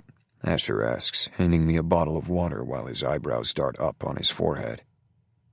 "My grandpa, but it sounds like you'll be all right." Asher gives me a curious look. I realize I've never told anyone about my grandpa's failing health, and I'm not even sure why. Like if I don't talk about it, it won't be real. Except that's not true, because I mentioned it to Sarah on our first date. And that's when it hits me with the full force of a cross-check into the plexiglass. Even though things with Sarah have been exceptionally fun, I have to keep my eye on my goal, which is to hopefully get traded and move to be closer to Gramps. There's no way I can be there for him when I'm over 1,000 miles away. Hell, even the kind nurse told me that in not so many words, don't bother coming in a few days, because this latest episode will be all but forgotten by then, and we'll probably be on to some new health scare. Welcome to the world's suckiest decision.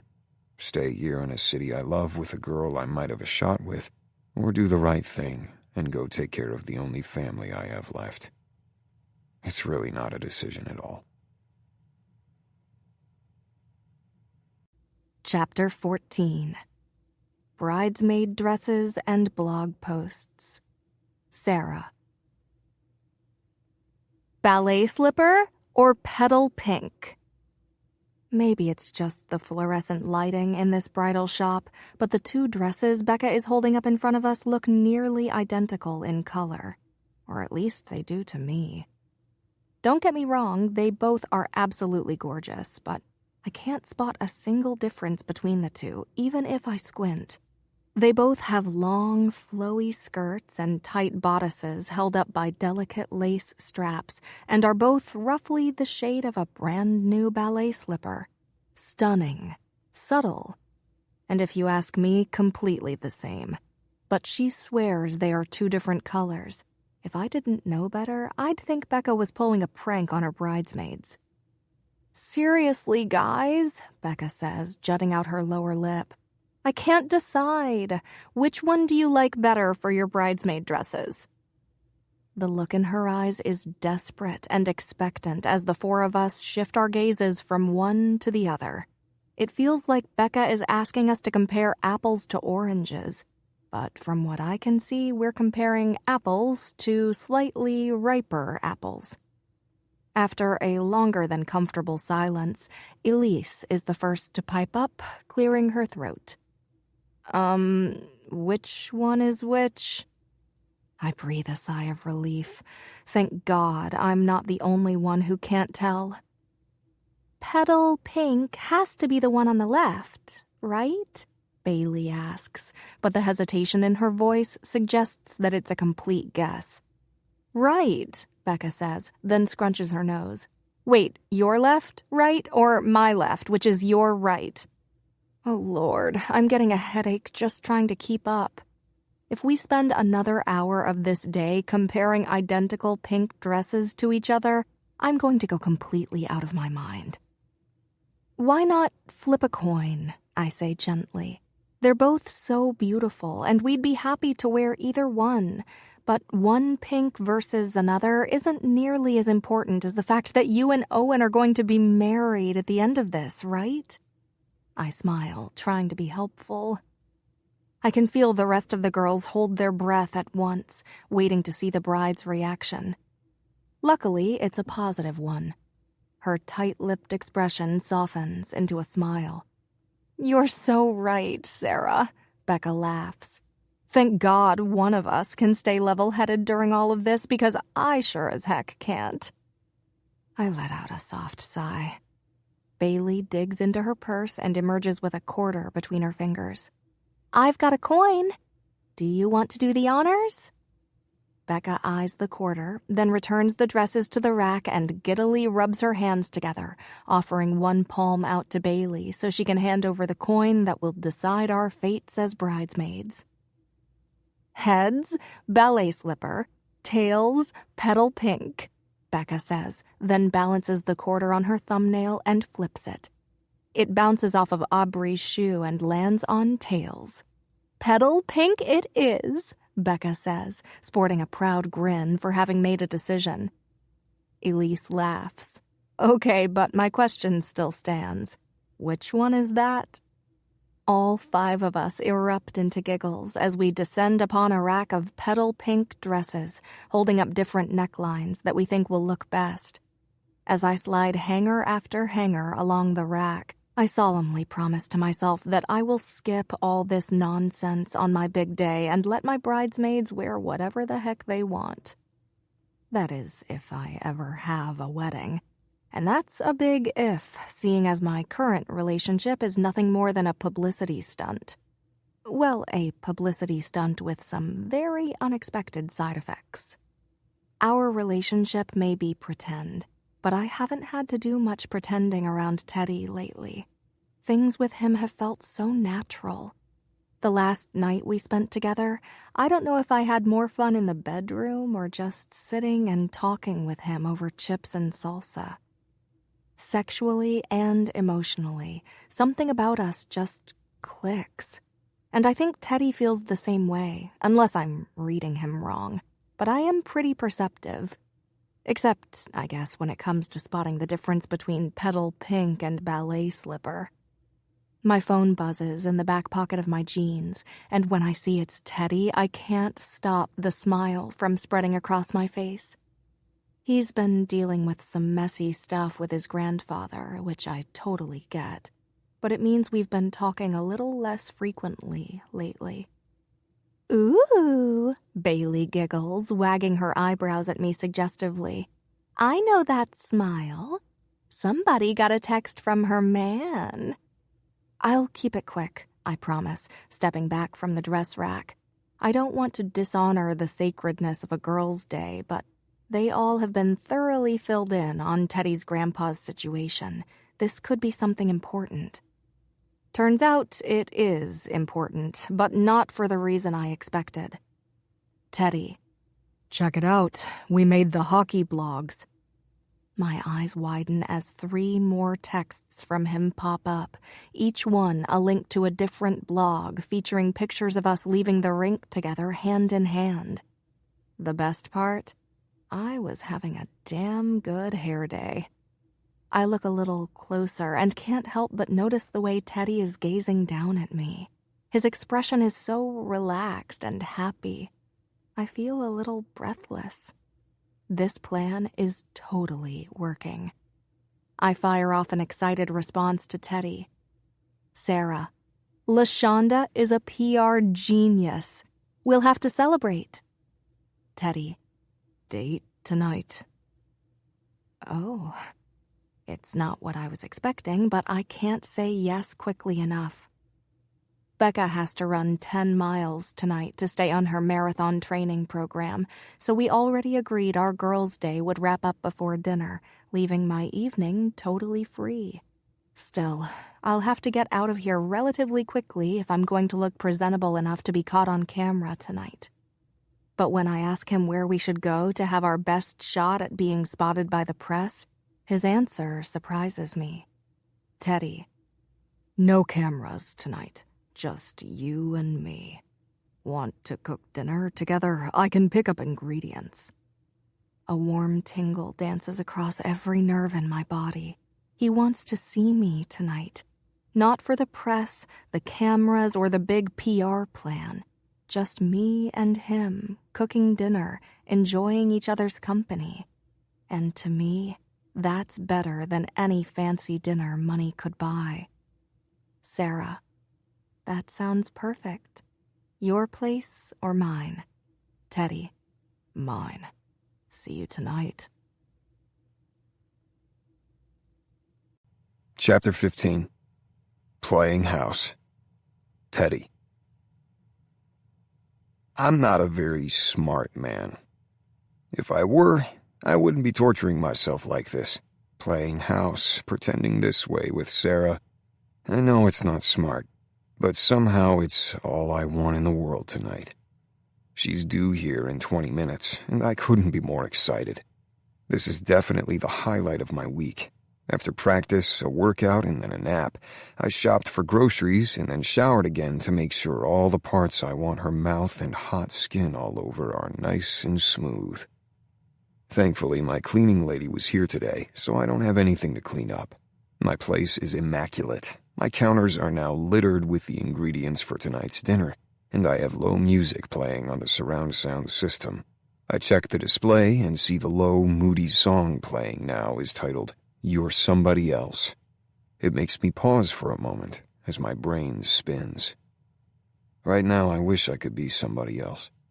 Maybe that 21-year-old guy who was reckless and impulsive, the one who did what he wanted without fear of the consequences, the one who spent a lot of time with Sarah laughing and having hot, sweaty sex. If I didn't have to worry about what came after, I would pursue this relationship with Sarah with every ounce of my being. If I didn't have the trade or my grandpa's health hanging over my head, I would go all in. It wouldn't even matter that she isn't looking for a serious relationship. I would woo and push and win her over so hard. I take a deep breath, starting to regret telling her we'd cook. I'm so distracted by thoughts of later that I'm liable to chop off a finger or start a small kitchen fire. Takeout would have been a lot easier. Instead, I have the ingredients for steak Caesar salad. When Sarah texts me a few minutes later that she's stepping into the elevator, I meet her in the hallway just as she's stepping off. I cleared her with the building's security when she agreed to become my lawyer. "Are you wearing sweatpants?" is the first graceless thing out of my mouth. Shit, smooth, Teddy. Sarah only laughs. Duh, why wouldn't I be wearing sweatpants? She's dressed in a pair of baggy gray sweatpants with the drawstring tied at her waist, and her off-the-shoulder white t-shirt is half tucked into the front of those ridiculously comfortable-looking pants. My eyes finally lift to hers. That's an excellent point. I invited her here to enjoy a casual night in. We both dress in suits way too often, and she has every right to be comfortable. And even though I seem to have a hard time remembering it, we're not actually dating. This is a PR stunt to protect the interests of my team and sponsors in case I find myself in the middle of a massive scandal. You look nice, she says, leaning close to give me a friendly one-armed hug. I wrap both my arms around her and lift her feet from the floor. So do you, I say, finally releasing her. I'm supposed to believe that after you just shamed me for wearing my PJs? Wasn't shaming you, babe. You took me by surprise is all. You're always so buttoned up. True, but it's my night off. I wanted to be comfortable. I nod as she follows me inside. You're a genius. Hell, I might change too. You definitely should. She nods. It's after this conversation that we end up in my kitchen, me dressed in a pair of black athletic pants and a black t-shirt, instead of jeans and the button-down I had on earlier. Sarah is perched on a stool at the counter, and 2 steaks sizzle side by side in a cast-iron skillet on the stove. I grab a bottle of champagne I've had chilling all afternoon and pull out the cork with a loud pop. What are we celebrating? She gives me a curious look. Your promotion, of course. I thought we celebrated that the other night. She winks. Maybe I want to celebrate you all over again. You're sweet. Not hardly. You worked your ass off, babe. You're incredible. I pour 2 glasses of bubbly and offer her one. Cheers to kicking ass.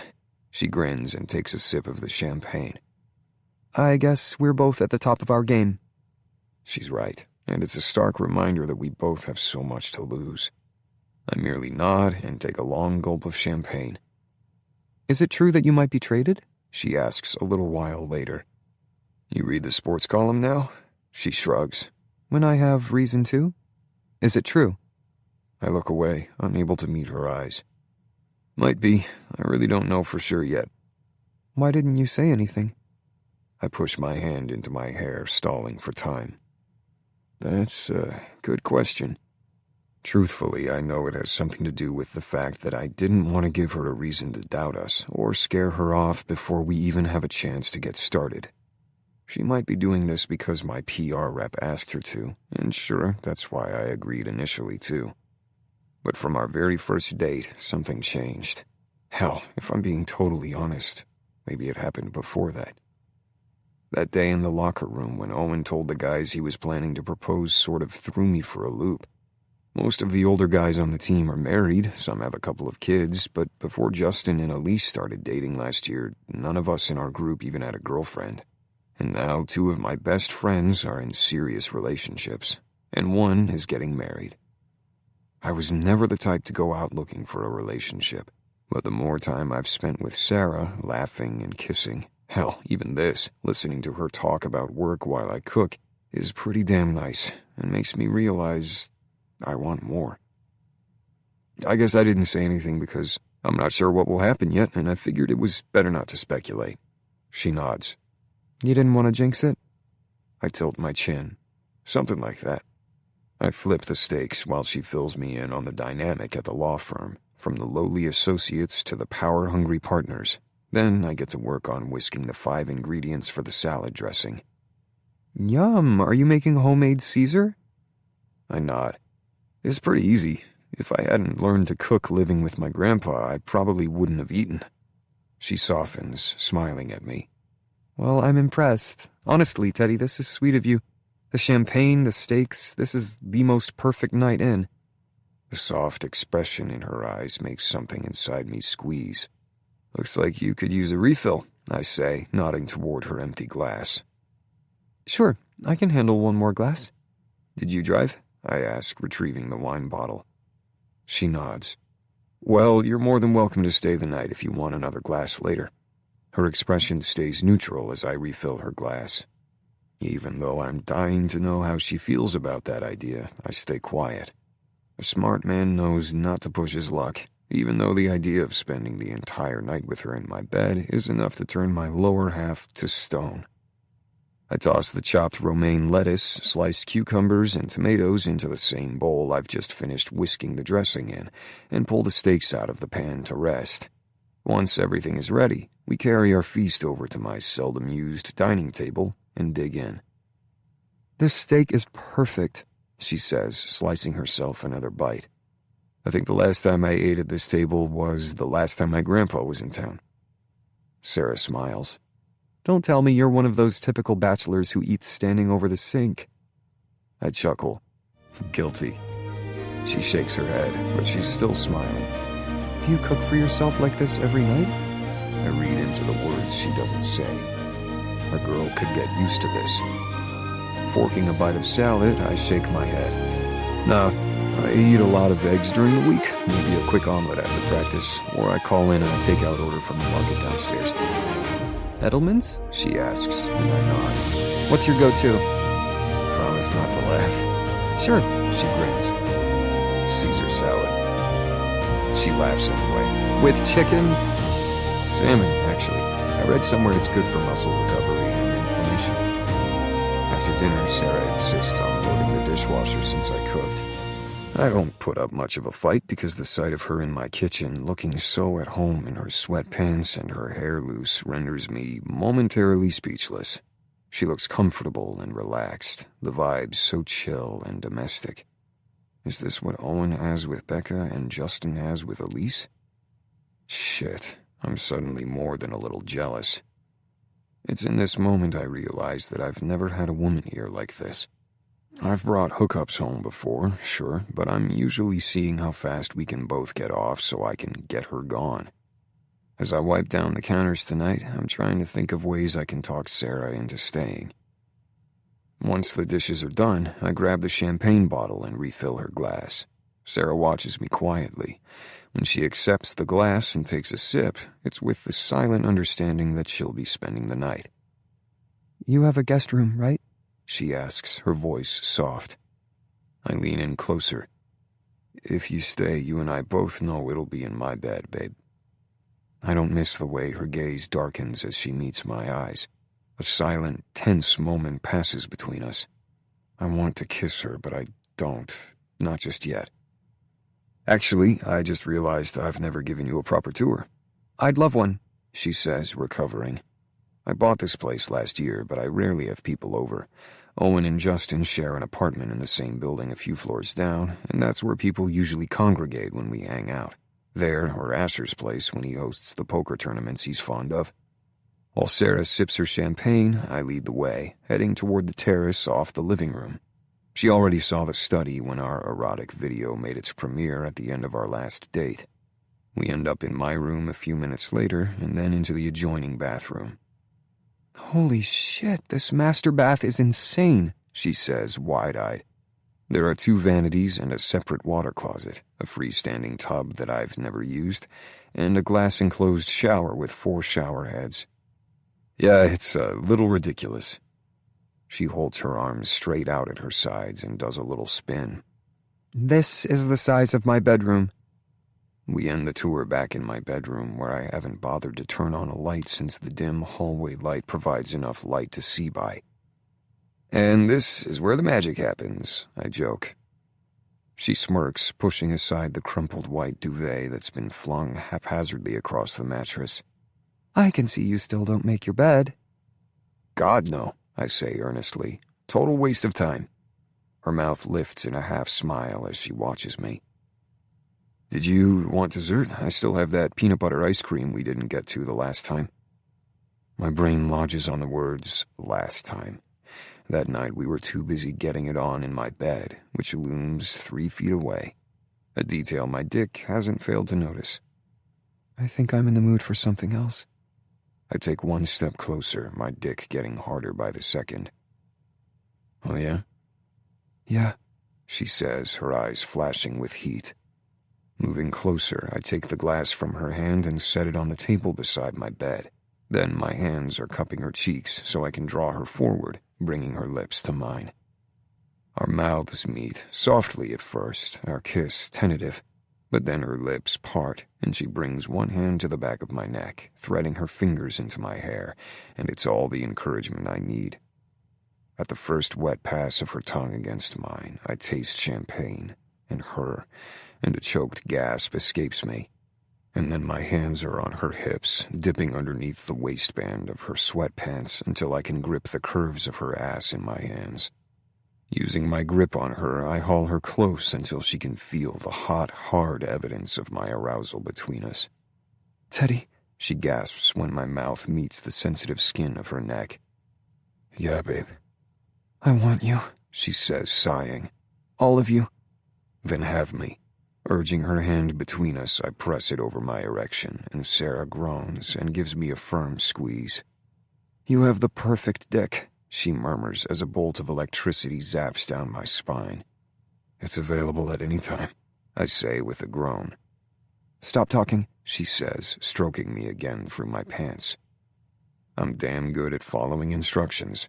My mouth gets to work, kissing and sucking and nibbling at each new inch of skin I expose as Sarah is methodically stripped of her t-shirt and bra. She drops back on the bed, working her pants off as she shimmies up the mattress toward the pillows. Are you coming? She asks, watching me with a hooded gaze. Chapter 16. Everything. Sarah. Teddy is standing before me, and all the air feels like it's been sucked from the dimly lit bedroom. I'm finding it really freaking hard to breathe. A lazy, confident smile spreads across his face, and his t-shirt does nothing to hide all that well-defined muscle. I draw an unsteady breath, watching as he undresses. I've always known how big and muscular he is. Believe me, it's ingrained in my mind. But watching him strip just for me is messing with my head. Watching those muscles flex and jump as more and more smooth, tanned skin comes into view is torturous, and I never want him to stop torturing me. And when he gives his pants and boxers a shove, and I see his thick erection ready just for me, it's too much and not enough all at once. I can't wait to get my mouth and my hands all over his deliciously sinful body. But more than anything, I can't wait to feel him inside me again. He grins when he catches me watching with lust-filled eyes. See something you like? Don't be dense. Get over here. I crook my finger at him, beckoning him forward.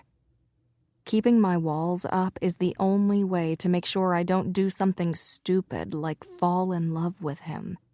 And cheeky quips and mocking jokes are the best way I know how to do exactly that. Because a man like Teddy would be so damn easy to fall for, and I know there would be no coming back. It was a lifetime ago that we were together like this. Back when he was the hot, goofy hockey player who made me laugh until my stomach ached and always wore a big smile just for me. It was forever ago, but my body's reaction to him right now makes it feel like it was just yesterday. What Teddy doesn't know is that the laughs we shared in college meant the world to me. I was young and terrified of failing. I was the first in my family to go to college and on a full academic scholarship. He'd provided the best kind of stress relief, both in and out of the bedroom, and for that I would forever be grateful. Just being near him was cathartic, and to be honest, it still is. Teddy edges closer to the bed before crawling up over me and bringing his lips to mine in a tender kiss. Kissing him now, I realize why his kiss has stayed with me all these years. His mouth is soft, yet firm and insistent, and he kisses with the same skill he plays hockey, which is to say at a pro level. The warmth of his tongue touching mine takes me right back to all those years ago, tucked into his narrow dorm room bed, feeling the heavy weight of him pressing into me, and the sensation of his hot breath on my neck when he told me he was about to come. "Where do you go?" he asks, eyeing me curiously. I blink up at him, my cheeks flushing under the intensity of his gaze. Nowhere. Sorry. What were we talking about again? Teddy laughs, the sound deep and way sexier than a laugh has any right to be. Threading my fingers behind his neck, I steer his mouth back to mine, his smile still lingering as our lips meet. He's intoxicating, his peppermint scent swirling and mixing with the champagne on his tongue. And in an instant, I'm drunk on him. No one has ever affected me quite like this, and while I may not understand it, I can't get enough. I tug him closer, desperate to feel his skin against mine. Even an inch of space between us feels like a mile right now, and I want nothing between us. As our kiss deepens, Teddy's right hand moves between us, and a breathy moan escapes my lips as he drags one finger lazily through me. "Jesus, babe, so damn wet," he growls against my neck. I rock my hips ever so slightly, and he takes my cue to keep touching me. Gently, he eases 2 fingers into me, and my gasp tears through the bedroom. I move against his hand, desperate for more contact. "What do you want?" he asks, offering his suggestion by curling his fingers and tilting his hips so the pressure of his erection pushes against my belly. I inhale sharply, trying to find the words to tell him what he already knows. No, it's not what I want. It's what I need. I've waited enough years to feel him inside me again. But now, with us stripped completely bare in his bed, I think waiting even another minute might do me in. When I finally steady my breath enough, my response comes out somewhere between a sigh and a confession. "Everything." He shifts his weight over me, adjusting until his gaze is level with mine. "Everything." I float one hand down to his length and brush my palm against him, feeling him grow even harder against my touch. "Yes, I want you, all of you." He brushes his lips against mine, lingering there, close enough that I can feel his exhale. "Your wish is my command." He steadies his weight on one muscular arm, the other reaching for his bedside table. It takes me a moment to realize what he's doing, but when I do, I tug him back, shaking my head. I was just going to put on a... I know, but I'm on the pill. And I'm clean. He says without missing a beat, and I believe every word he says because I know he'd never put me in a harmful situation. We could go without, but only if you're okay with that. I run my thumb along the gentle curve of his jawline, the scratch of his scruff sending a flutter through me. The last and only time I let a man go without a condom was when Teddy and I filmed our sex tape. It seems only fitting that this time, our first time in years, should be exactly the same. I'm more than okay with it. I want to feel you, all of you, everything. It's an invitation he seems more than happy to accept. Once he's resituated himself over my body, I slide my heels up, bending my knees to accommodate him. He strokes himself a few times for good measure, the slightest smile tugging at the corner of his mouth as he positions himself against my opening. Then, inch by delicious inch, he sinks into me, his breath hissing out from behind his teeth. Holy freaking moly, Teddy King feels every bit as good as I remember, multiplied by 1,000. I grip his hips, pulling him into me, urging him to move faster, but he resists, keeping his strokes slow and deliberate. My back bows as I meet each of his strokes with the slightest thrust of my own, accepting more of his length each time. The word fuck tumbles out of my mouth a few times, but beyond that, I'm rendered speechless. There's no way I can focus on the English language right now. Actually, I can't focus on anything but the feel of him moving inside me, especially with those hot, abandoned sounds he's making. Or maybe it's the way his warm breath ghosts over my neck, or his strong, calloused hands skimming over my curves, squeezing my hips and ass. And his eyes. God, those eyes give me a look that's equal parts hungry and mesmerized as he gradually moves faster and deeper. Sarah, he groans, reaching down to draw circles around my clit with his thumb.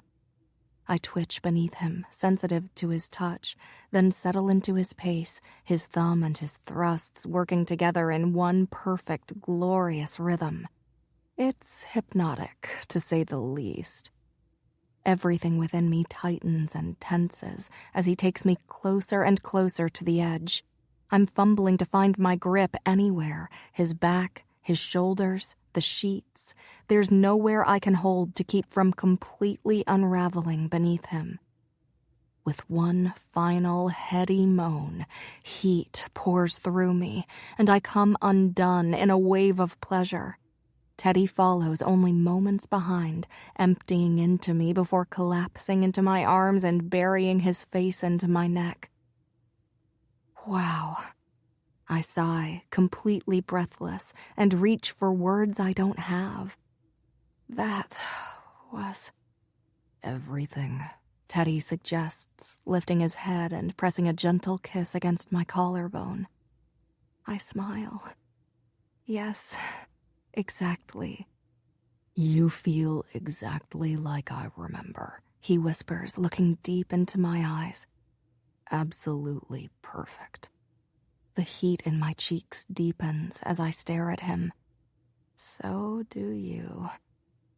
After a few minutes of cuddling and our post-sex bliss, Teddy squeezes my thigh twice, as if to pull me back into reality.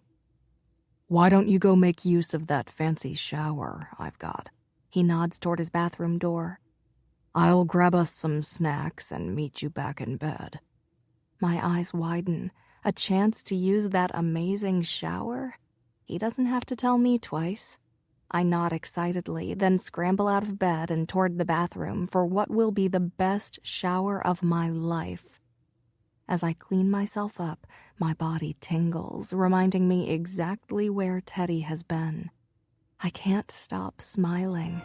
I sigh in bliss while all 4 shower heads pour hot water over my body. When I return to the bedroom, squeaky clean and wrapped in a fluffy white towel, Teddy is waiting in bed in just his boxers. At the end of the bed is a folded, worn-in Ice Hawks shirt, which I'll assume is for me. On the nightstand is Teddy's post-sex midnight snack of choice, 2 pints of peanut butter ice cream. Please tell me you weren't thinking about that ice cream the whole time we were having sex. I laugh, slipping out of the towel and into the t-shirt. It's nearly a dress on me, but it's soft and comfy and smells like the man who's letting me borrow it. Yum. He shakes his head, patting the space in bed next to him. I promise that all thoughts of ice cream were replaced with absolute disbelief that I had the single most gorgeous woman on the planet naked in my bed. Now come on, I can't eat all this by myself. I give him a knowing look as I cozy up next to him. TK, I think we both know you could take down 5 pints of ice cream alone. But I appreciate you sharing, because I can easily eat my own pint. He grins as he passes me a spoon and one of the containers, then taps his pint of ice cream against mine. Cheers to the best sex I've had since our film debut. His words slide through me, warming my cheeks. I don't know if he's being serious, but the compliment settles into my chest and renders me momentarily speechless. I pop the lid off and scoop up a spoonful, then slide it between my lips. It's the perfect amount of sweet with just a touch of salty. Kind of like Teddy. I guess I like my men the way I like my ice cream. In bed and all to myself. I slip into a dream where Teddy and I are hiking through the Rockies in Denver, so far off the grid that it's only snow as far as we can see. We're laughing and kissing our way up a mountain, our gloved hands intertwined. And then suddenly, Teddy's phone starts ringing and ringing, so loud that it's echoing through the mountains. How could he possibly get cell service out here? A few more rings and I'm pulled out of my sweet, snowy dream and back to reality, where the white blankets are literal, not figurative, and Teddy's phone is buzzing like crazy from its spot on the dresser. I roll over to face Teddy. His eyes are hooded, but I can still see the look of confusion behind his heavy eyelids. Did you set an alarm? I half ask, half groan. He shakes his head sleepily, confirming what I already know. Teddy has told me numerous times in the past that he never sets alarms, especially not when he doesn't have practice. With all the early morning scrimmages he has, his body wakes him up naturally at an ungodly hour, regardless of what day it is and whether or not he has anything to be awake for. Which means if he's still asleep, it must be insanely early.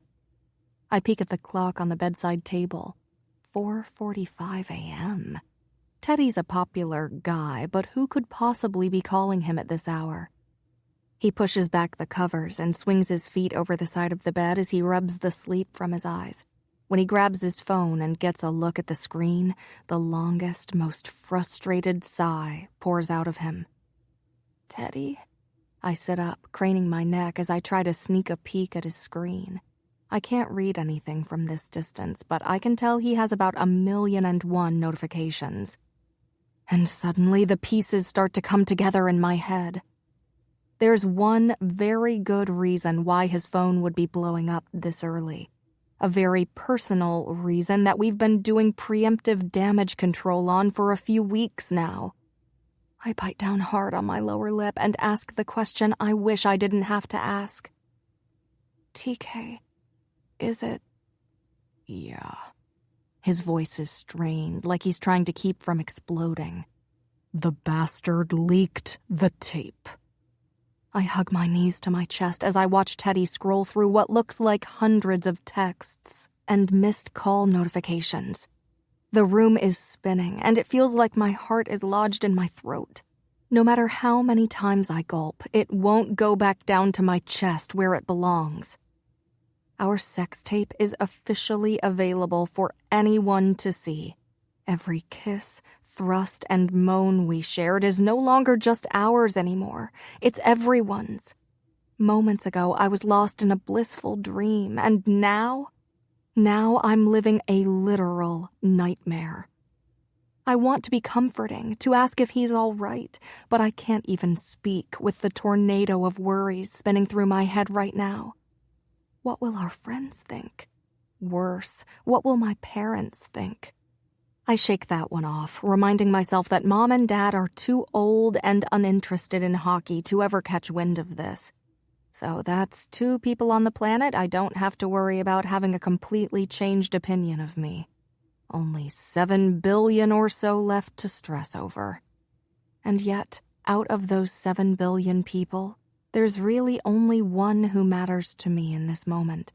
He's sitting on the edge of the bed, scrubbing one hand anxiously through his bedhead, while the other grips his phone, his eyes firmly locked on his screen as the texts continue to pour in. Shit. One little word from him is all it takes for me to understand everything he's feeling. Overwhelmed, panicked, defeated, angry. I'm feeling it all too. We're going to be okay, I finally managed to say. It might be a lie, for all I know, but it's the best I can do right now. I promise, we're going to be okay. You're going to be okay, he says, correcting me. Your name isn't mentioned. The video is just called Teddy King Sex Tape. It doesn't say a thing about you. There's no way it will even be on your boss's radar. I wait for the sigh of relief to come, but it doesn't. My heart remains firmly lodged in my throat and my shoulders pressed up against my ears. Sure, I might get off easy, but what about Teddy? How can I relax knowing his whole career might be crumbling right in front of me? We're in this together because I was an eager participant when we decided to step into the realm of homemade porn. Sure, I might get by with some mildly uncomfortable feelings if my name stays out of this, but that's nothing compared to the possibility of Teddy losing his offer from Denver and his sponsorship deals. Logically, we knew the possibility of this happening was extremely high. A cease and desist letter isn't enough to keep some random person on the internet from wreaking havoc on the life of a hugely successful, and let's not forget, rich, celebrity he doesn't know. I'm sure all he saw was dollar signs when he looked at Teddy. I was clearly living in a fairy tale where I thought this creeper would just magically disappear. Poof. No more sex tape, no more threatening emails, no more threat of my sex life being available with a couple of clicks on the internet. Our little PR scandal cover-up plan would all be for nothing, and I would be okay with that, because I'd still have this, whatever this is that Teddy and I have going on. But that's the thing about fairy tales. They're about as real as the dream I just woke up from.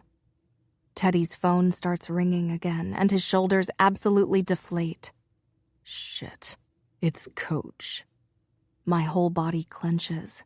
It looks like Teddy's Denver dream, the one where he gets to live and play in the city where his grandfather lives. Might be coming to an end, too. Chapter 17. Nowhere to hide. Teddy. I'm so angry. I wish I could punch something, scream, and maybe disappear for a day, or fuck, maybe even a year. Instead, I'm dressed in a suit, LaShonda's idea, and seated across from the Ice Hawks head coach inside his office while he lectures me sternly. I've only ever been in Coach Bryant's office one other time, right after I got drafted to the team. Mostly I deal with Coach Dodd, which is a breeze compared to this. I hear myself say things like, "Yes, sir," and "I agree," and "I'm sorry, sir," while blood pounds in my ears and I suppress my rage. My sex tape is making the media rounds and has been viewed on all the porn pages, hockey blogs, and entertainment gossip sites. I don't care that people are seeing me. The fact they've seen Sarah is what pisses me off the most. I vowed to protect her, swore that video would stay private, and I failed her in the most spectacular way possible. I want you laying low for the next couple of weeks. Don't talk to the press. Stay off social media, no going out to bars, and no drunken mistakes. I want you living clean and focused on nothing but hockey. Is that clear? Coach Bryant asks, his bushy gray eyebrows pulling together into a tight line. Yes, sir. We are on the exact same page. He nods once. Good to hear.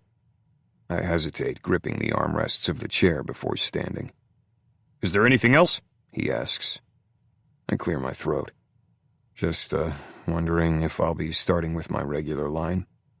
He doesn't give any indication of which way he's leaning, just watches me with a neutral expression over the rim of his glasses, which are pushed down low on the bridge of his nose. You feel up to that? Absolutely. I have no idea if the crowd will be supportive or mocking given the news that's just broken, but at least it's a home game. Part of me wonders if fans will still be wearing their King jerseys. Hell, maybe they won't let their kids wear them.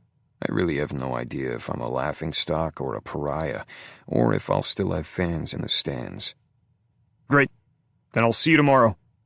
I nod and release a breath I didn't know I'd been holding. See you tomorrow, Coach. As I head out into the hall with a lump in my throat, I realize that our meeting went better than I could have ever expected. Sure, my offer from Denver is gone, which is no surprise, but Coach didn't bench me, and so far I still have all my sponsorship deals. But what is making the heaviness in my chest feel a little lighter is that Sarah wasn't identified in the video, and we're hopeful she won't ever be. It's a big maybe, but for now she's safe. Since the news broke this morning, she's worked her ass off to get the video taken down in less than 6 hours due to revenge porn laws or something. I'm still not sure of all the details, but I know Sarah has been working non-stop while I've been busy getting my ass handed to me. Of course, I had no choice but to take it all, apologizing profusely every chance I got, and praying to God this isn't the end of my career. After leaving the office, I call Sarah, and she picks up on the first ring. Hey, I say somberly as I head toward the exit. Hey, yourself. She sounds more chipper than I feel. Here's hoping her cheerful mood rubs off on me. How are you holding up? I ask. Me? I'm fine. So far, everything is under control. How did your meeting with Coach go? Brutal. It went okay, I say on a shaky exhale. She pauses, weighing my words. Well, that's good. You're not in too much trouble with the team? Coach says I'll still be starting, so I guess not. You want some company? Sure, she says without missing a beat. Come over. After we hang up, I head toward her place, stopping briefly to pick up coffee and bagels. I don't dare go into the cafe. I don't want to show my face. Instead, I cruise through the drive-thru window like a coward. When I arrive with 2 large coffees and a paper bag, Sarah lets me in with a smile. It's not a smile I deserve. I just complicated the fuck out of her life, but a little voice inside me whispers, she knew what she was getting into when she agreed to this. Over coffee and bagels, I listen while she recounts her morning, telling me about the phone calls she fielded and demands she made to get the video removed. I feel weird and sort of detached listening to her describe her actions as my attorney, not as my lover or co-star in the video. I feel bad you had to work all morning, I say, spotting her laptop on the couch with a pile of legal pads next to it. I think somewhere deep down, I knew I would only complicate her life when I came skating back into it. I can't bring myself to regret it, though. The past several hours aside, these past few weeks with her have been incredible. It's fine. Don't feel bad, but please tell me the truth about your meeting, she says, pausing with her coffee halfway to her lips as she watches me. Was it awful? I toss the rest of an uneaten bagel into the bag. My appetite has been non-existent today. Denver rescinded their interest, I say sourly. I'm so disappointed in myself because I fucked up my chance to be close to my grandpa. Sarah leans over and rests her hand on my thigh. Oh, Teddy, I'm so sorry. I shrug. I haven't called him yet. Part of me doesn't even want to. Why don't you just move him here, to Seattle? My gaze lifts to hers, and I see a mix of sympathy and confusion staring back at me. Yeah, I want to. I just need to convince him first. When I brought it up last year, he shut down the idea pretty fast. I'm here to help however I can. We're in this together. I don't deserve that, but I believe everything she says, and hold on to her words like they're my lifeline. Although I end up staying the night, we don't have sex. Instead, we watch a movie together, eat a bunch of takeout, and just chill. Once I fall asleep in her bed, I feel at peace for the first time since this mess started. And it's all because of her. 12 minutes into the most frustrating hockey game I've ever played, and my mind is focused anywhere but on the ice. I fuck up in the face-off, and Montreal takes control of the puck, which leaves me racing down the ice. I catch Owen's gaze, and he's giving me a quizzical look. Yeah, I know, man, I'm off my game tonight. I huff out a deep exhale and get back to work, desperate to make a play before my shift is over. I keep my head down and skate my ass off. Focusing on the game is the only thing that makes me feel semi-normal. With a crowd of thousands peering down at me from the stands, if I let myself think about the fact that these people have probably seen me naked, I'll end up cowering in the locker room. The pace throughout the first period is fast and furious, and I'm happy to see my teammates are high energy. Things were tense in the locker room before the game, like no one knew what to say to me. Well, there was one comment, and of course it came from Asher. "Hey, movie star," he said in my direction once I strolled in. "Fuck off, Ash," I grumbled. "Who's your co-star?" He grinned at me like he was proud or something. "None of your fucking business," I growled, meeting his eyes and daring him to push me further. "Got anything else to say to me?" Taken aback, Asher raised his hands in surrender. "Understood. Chill, man." After that, our captain, Grant, pulled me aside, and with his hand on my shoulder, assured me this would blow over soon. I nodded once, grunted again, and set about getting myself ready for the game, taping up my stick, putting on my pads, and doing all the shit I hoped would make me feel like a normal member of the team again. I didn't want to be an internet sensation. That was never my goal. I wanted to be known because of my skills on the ice, not because of my skills in the bedroom. Hearing Asher ask about my co-star pissed me off. No one needed to know, and so far the public hasn't figured it out. The truth is, in our film debut, my body was mostly covering Sarah's, and while I'm not an exhibitionist by any stretch of the imagination, if it means protecting her, I'm game. I don't give a shit who focuses on my ass instead of seeing Sarah's face. Locker room drama aside, once we were on the ice, skating became as natural as breathing. Now, in the face-off circle, I'm standing across from a guy named Sanderson. He's smirking at me, and I wait for whatever fucked-up comment he's going to lob my way. "It's a wonder you could show your face here tonight. Half the world's seen that pathetic excuse you call a cock." I keep my eyes on the ice, waiting for the puck to drop. "That's not what your mom said last night." When the puck drops, I gain control and take it to the zone before it's snatched away. I approach the net and shoot, cursing when it goes wide. Sanderson checks me hard into the glass, but there's no call. After that play, things start to go south for us. When Sanderson takes a whack at Owen, I check him hard in the ribs, just to make sure he knows he sure as hell isn't going to do that again. Even once the whistle blows, I keep on shoving, going back for a second helping. Eventually, the ref separates us, and I skate away with a scowl, my adrenaline still running hot. At the start of the third, the game is tied 1-1. The moment we take the ice after the second intermission, everyone knows the entire third period will be intense. Their team's top scorer fires at Owen, and it's blocked, caught in his glove. At the next face-off, I seek redemption, ready to make something happen. Powering my way forward, I get a breakaway. I fling it over to Justin, who skates toward the net. Our line works incredibly well together, taking advantage of whatever opportunity is given.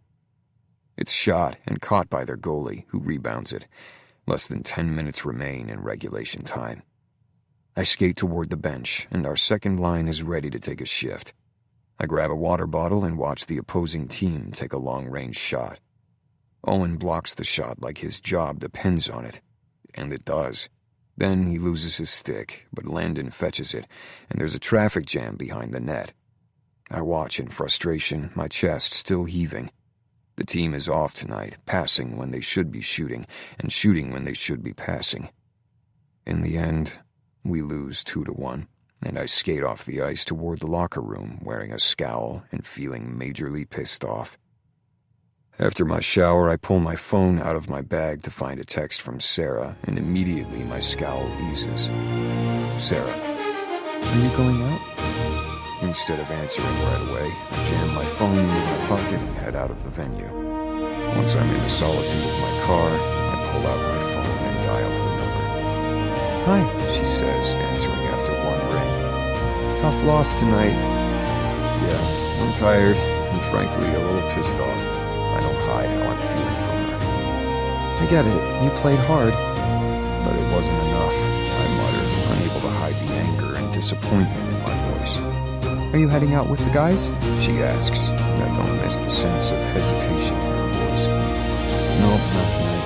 I want to stay away from cameras and people's questions. Do you want some company? I could pick up your favorite ice cream. Yeah, come over, I ask, my voice lifting hopefully as I pull out of the arena's private parking lot. I'll meet you there. See you soon. It's a short ride to my place from the arena, and so I beat Sarah by a couple of minutes. It's just enough time to turn on some lights before the intercom system buzzes to announce her arrival. When I open the front door, just the sight of her standing there in her jeans and oversized sweatshirt calms me. A wry smile tugs at her lips as she takes me in. You okay? Better now that you're here. It's the truth. I step aside and let her in. She smiles, patting me on the chest over my t-shirt, and then heads straight for my kitchen, where she begins unloading a plastic shopping bag onto the counter. For you? She hands me a plastic container, and I open it.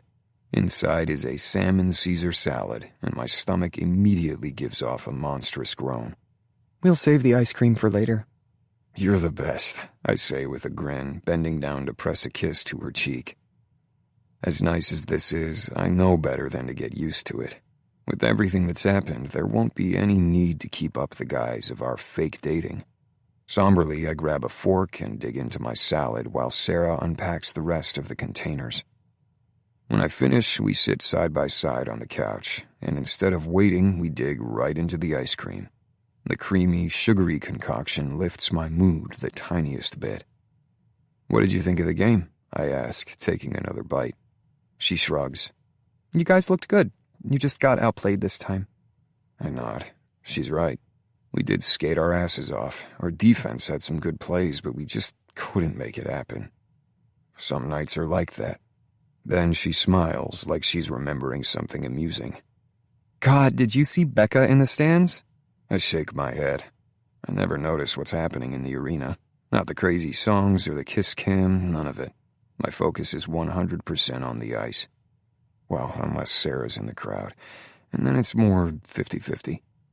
She used to be so calm and mild-mannered. Now, any time someone fires off a shot toward the net, she's on her feet screaming at them to get the fuck away from Owen. I grin, chuckling softly. I can't really picture Becca doing that. Yeah, if anyone approaches the crease, her voice goes up like 8 octaves. It's bananas. I try to imagine the buttoned-up Becca, assistant to the team owner, cursing out anyone who approaches the net. It's kind of an awesome mental image, honestly. But my smile slowly fades as I watch Sarah, because I suddenly want to know if she was screaming for me tonight. Somehow, I don't think so. You were extra tonight, weren't you? She squints at me as if trying to read my emotional state. It takes me a second to realize she's talking about the words I exchanged with Sanderson near the net. I'm sure it looked like little more than a childish shoving match. You don't fuck with our goalie. If you do, I'll fuck with you. She didn't need to know he also poked fun at our sex tape. Fair enough. She nods curtly. I release a slow exhale and meet Sarah's eyes. I'd give my left nut to know what she's really thinking. So far, all we've talked about is the hockey game. We should talk, she says, her tone measured. I nod. It's true, we do need to. We haven't really spoken about everything that's happened since the video got leaked. I know, we should. I'm just not ready to. But maybe not tonight. She watches me, weighing my words. Are you okay?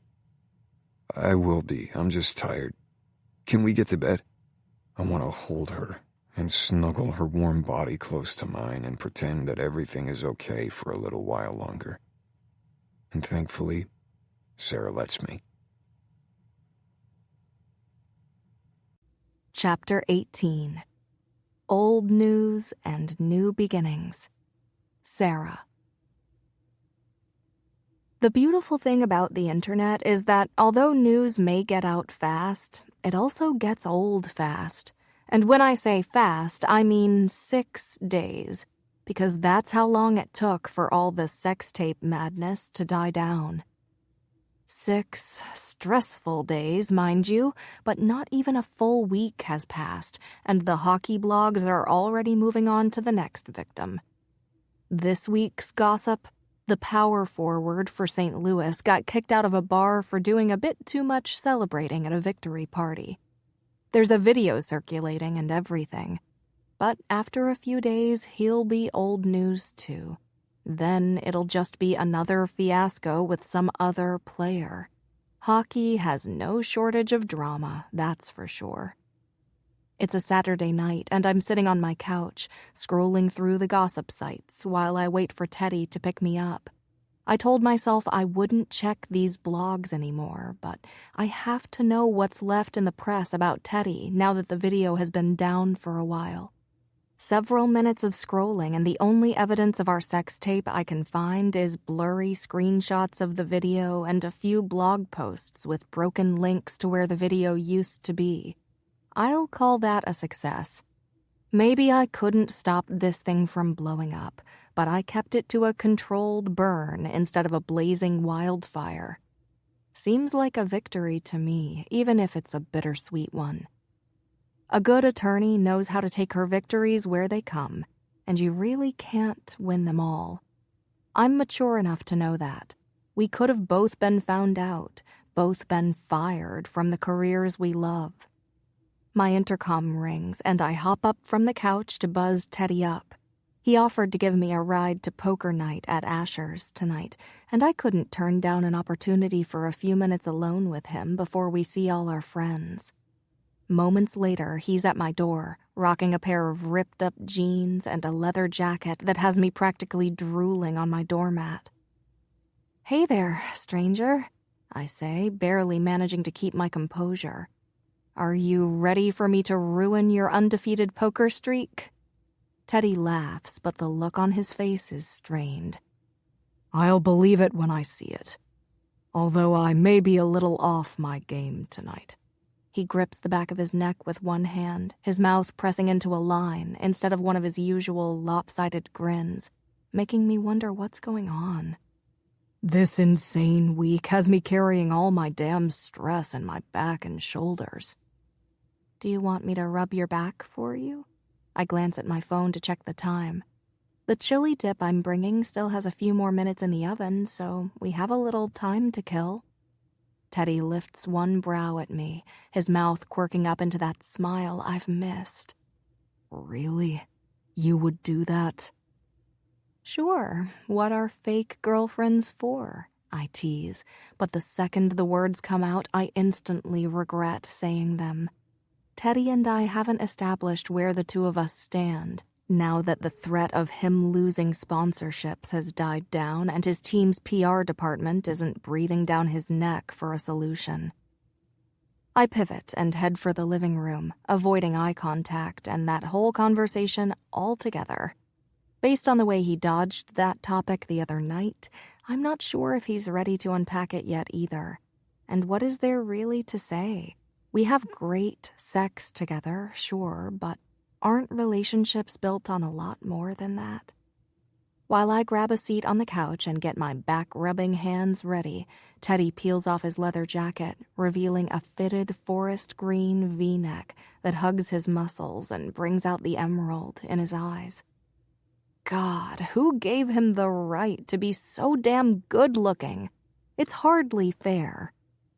I gesture toward the floor in front of me, doing my best not to stare, and Teddy takes a seat, his broad shoulders in line with my knees. I press my thumbs into the tight muscle between his neck and shoulders, kneading the knots as I find them. And they're not hard to find. He was serious about carrying all of his stress here. A low groan of gratitude rumbles in his chest as my hands work across his back. Right there, he says. Fuck, I needed this. As he starts to relax under the pressure of my thumbs, I seize what might be one of our few moments alone tonight to ask one of the many tough questions bouncing around in my brain. Have you decided what you're going to do about your grandpa? Just asking the question puts a knot in my stomach. I know I'm not to blame for Denver withdrawing their interest in Teddy, but deep down I feel partially guilty. If I could have kept that tape from leaking, he could be moving closer to his grandpa before the start of next season. Instead, that chance was snatched away. Not yet, he says, his voice low. I'm going to fly down there after Wednesday's game to check in with him. I'll break the news then and float the idea of him moving here past him. It's going to be a really tough conversation. My mind immediately jumps to my schedule for the upcoming week. Could I swing a trip to Denver on Wednesday night? Maybe Teddy could use a travel buddy. After everything he's told me about his grandpa, I would absolutely love to meet him. Plus, an extra persuasive voice might be helpful in convincing him that moving to Seattle is a great idea. Then again, it's not my place to invite myself along on a trip like this. Meeting a man's grandfather is something reserved for a real girlfriend, not a fake one. If I'm even considered that anymore, I don't know what to think. Are we still keeping up this charade, or are we just friends again? Do friends give each other massages like this? I shake the thought away, drawing my focus back to the tension in Teddy's shoulders. They teach you a lot of things in law school, but how to transition out of a fake relationship certainly isn't one of them. Sarah, are you okay? I must have spaced out for a second because Teddy is looking up over his shoulder at me, his eyebrows knitted together. Yeah, why? Because you've been rubbing the same spot for like 3 minutes. Flustered, I grasp at the quickest excuse I can find. You had a really big knot there. I lie. Nope, definitely wasn't just overanalyzing everything about our relationship. No worries here. Well, I think you got it. He laughs. How much longer on the chili dip? I don't want to be the reason it burns. 4 more minutes, I say, confirming with the timer on my phone. Now turn back around. I'm not done with you. The words leave a warm, buzzy feeling on my lips after I say them. I'm not done with you. I was just referring to the massage, but the thrumming of my heart in my throat tells me maybe I meant something more. Maybe I'm not done with Teddy King altogether. As I push against his right shoulder, Teddy lets out a grunt of discomfort that sends me recoiling back. You okay? Fine, he says, his voice strained through clenched teeth. That's just really, really tight right there. Go easy on it. I try again, gentler this time, and he lets out a ragged sigh. You weren't kidding about being tense. I push the heel of my hand gently against his muscle, feeling it give beneath the pressure. Maybe you should get in touch with the team's physical therapist and book some serious massage time. Teddy shrugs, his muscles jumping beneath my thumbs. Yeah, you're probably right. He pauses momentarily and chuckles, then adds, But I prefer your hands on me to his. Thor wouldn't go this easy on me. A flutter builds in my stomach. I want so badly to pull Teddy up onto the couch and on top of me, letting my hands cover a lot more ground than just his back. But is that what he wants? He was so hesitant to talk about this the other night, so why should tonight be any different? And then I realized tonight is very different. The whole group is going to be at Asher's place tonight, and I have no idea how I'm supposed to act around Teddy. This conversation isn't just something I want to have. It's something we need to have. Pronto. I suck in a deep breath and, summoning all the courage I have in me, ask the question of the evening. So, I guess we should probably tell our friends our secret tonight, huh? I say, busying my fingers along the tense spots near his shoulder blades. Break the news about this whole fake dating thing and tell them it was just for the press? I hold my breath as I wait for his response, and beneath the pads of my fingers, I feel Teddy tense up the way I was expecting him to when I mentioned his grandpa. I guess, he mutters, but he doesn't sound very convincing, and his shoulders remain firmly pressed up against his ears. An uncomfortable silence hangs between the two of us for a long moment before Teddy shrugs my hands off his shoulders and hops up on the couch next to me. His green eyes hit me with a look so sharp it nearly knocks me over. But what if we didn't tell them? I scrunch my brows at him. What do you mean? Just let them go on thinking that we're together? He shakes his head, laying one hand on my thigh. Even through my jeans, his touch sends a jolt of electricity through me. No, that's not what I mean. His voice is sincere with the tiniest bit of nervousness. He scrubs one hand through his dark hair, his gaze never breaking away from mine. What I mean is that with all the shit I've dealt with these past few weeks, you've been the one bright spot in my life. I don't want to let that go, Sarah. I don't want to let you go. Do you mean... I mean, I want to ditch the fake part of this fake dating thing. I want to keep doing this. For real this time. And just as a smile starts to spread across my barely parted lips, my phone chimes. The timer. Shit. Worst timing ever. Teddy smirks as I fumble with my phone. So, do you want to respond to that offer before or after you take the chili dip out? That gets a laugh out of both of us. But as for my response, how do you respond to a man who has just waved a magic wand and turned your fake relationship into a real one? Does the English language even have words appropriate for an occasion like this? What is there to say? And then it hits me. There's nothing to say. All I can do is kiss him till he knows I accept. Chapter 19. Biology Lessons. Teddy. Asher is hosting poker night at his place tonight. Pretty much everyone in our friend group is gathered here, either at the 2 poker tables that have been set up in the living room for tonight's festivities, or at the bar stools lining the kitchen island. Sarah and a couple of the girls, Bailey and Aubrey, are in the kitchen talking. Becca is sitting on Owen's lap at one of the poker tables, and Elise is in the kitchen stirring something in a mixing bowl while she tells a story that has the other girls cracking up laughing.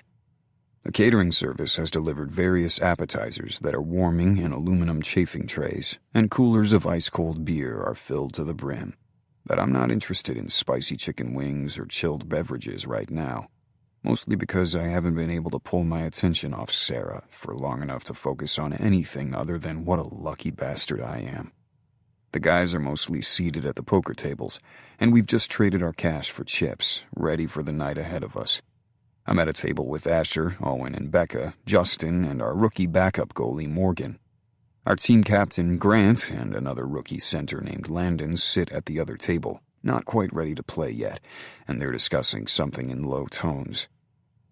"Rookie, get me another," Asher shouts to Morgan, shaking his empty beer bottle in his direction. Morgan flips him the finger. "How long am I going to be a rookie?" he asks anyone in the room who seems to be listening to their exchange. "It's your first season, bro. This is standard issue," Owen quips back. "My first year?" He pauses, his mouth lifted in a wry smirk. "Actually, I'm not allowed to talk about it. It's still a pending investigation. You know how serious management takes hazing nowadays." Morgan's eyes widen slightly. Owen is so full of shit. When he joined the lineup as our starting goalie, he had already spent a number of years playing for the minor affiliate team. The dude was highly respected for his skills in the net, and he took zero shit from anybody. But that doesn't stop the concerned look that flashes across Becca's face. Owen leans down to whisper something in his fiance's ear, and she visibly relaxes at whatever he's just said. With a huff, Morgan hops up from his seat and grabs Asher's empty bottle. "Anyone else while I'm up?" he asks, heading toward the kitchen. "I'll take one," Justin says. Asher leans close, his elbows on the felt-lined table. "I just wanted him gone so you can tell us exactly how you managed to land a girl like Sarah." Owen grins, shifting Becca on his lap. "Yeah, was she drunk when she agreed to date you?" Becca lightly slaps his shoulder, silently chastising him. I shake my head, my smile unavoidable. "Laugh it up, boys. I know I hit the jackpot with her." My gaze strays to the kitchen again, and I spot Sarah hoisting herself up onto the counter near where Elise is still working, laughing about whatever they're discussing. Sarah talks with her hands when she's excited, and her entire face lights up when she smiles. God, she's beautiful. The guys are right. I still can't believe she's mine. A hand claps down on my shoulder and squeezes. I blink and drag my attention away from Sarah and see that it's Asher. "I'm just teasing, and you know I'm happy for you, but seriously, when did this happen? The two of you, you've been scarce on details." Maybe I should have grabbed one of those beers. I didn't expect an inquisition from my teammates tonight, but I guess on some level it makes sense.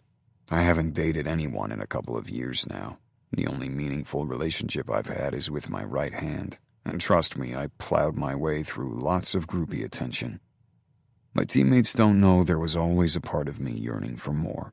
They don't know that I actually love being in a relationship. Love the movie nights on the couch and dinners at home, and waking up together on Saturday to do mundane errands like pushing a shopping cart through the aisles of a megastore. The idea that I've earned a shot to do all of that with Sarah is mind-blowing. I can picture quiet afternoons at her place, taking her to dinner at one of our favorite chain restaurants and laughing the entire time. I can picture her meeting my Grandpa Joe and making him smile. I can see a real future with her, and maybe that should scare me, but it just doesn't. Not even a little bit. "We've been friends since college. You guys know that," I say on an exhale. Several heads nod around the table. "Well, back then we were," I clear my throat, "casual for a little while. Then she went away for the summer and came back dating someone else. Figured I had lost my shot." Becca frowns like the idea of that is the saddest thing she's ever heard. "Over the years, I'd started dating someone, and then Sarah would be single, and then by the time my relationship had run its course, she'd have met someone. I guess this is the first time in forever that we were both single at the same time, and it was time to make my play." "Aw," Becca murmurs, watching me with rapt attention. Here's a weird thought. If I hadn't been pushed by LaShonda, would we still be here? Yes, I decide almost immediately. The words I've said to the guys are 100% true. "That's awesome, man," Asher says, lifting his bottle. I'm kind of surprised by his reaction. In all the years I've known him, I always assumed he was allergic to monogamy, but based on his reaction, he seems genuinely happy for me. For us. Justin and Owen are grinning at me, and Becca looks so happy she could burst. "Morgan, get Teddy a beer," Asher orders as soon as Morgan's ass touches his seat. With a groan, Morgan is up and moving toward the kitchen again while I chuckle. After I've endured several hands of poker and lost $60, I push myself up from the table. "You done?" Asher asks. I nod. Someone can take my spot. After I use the bathroom, I go to find Sarah.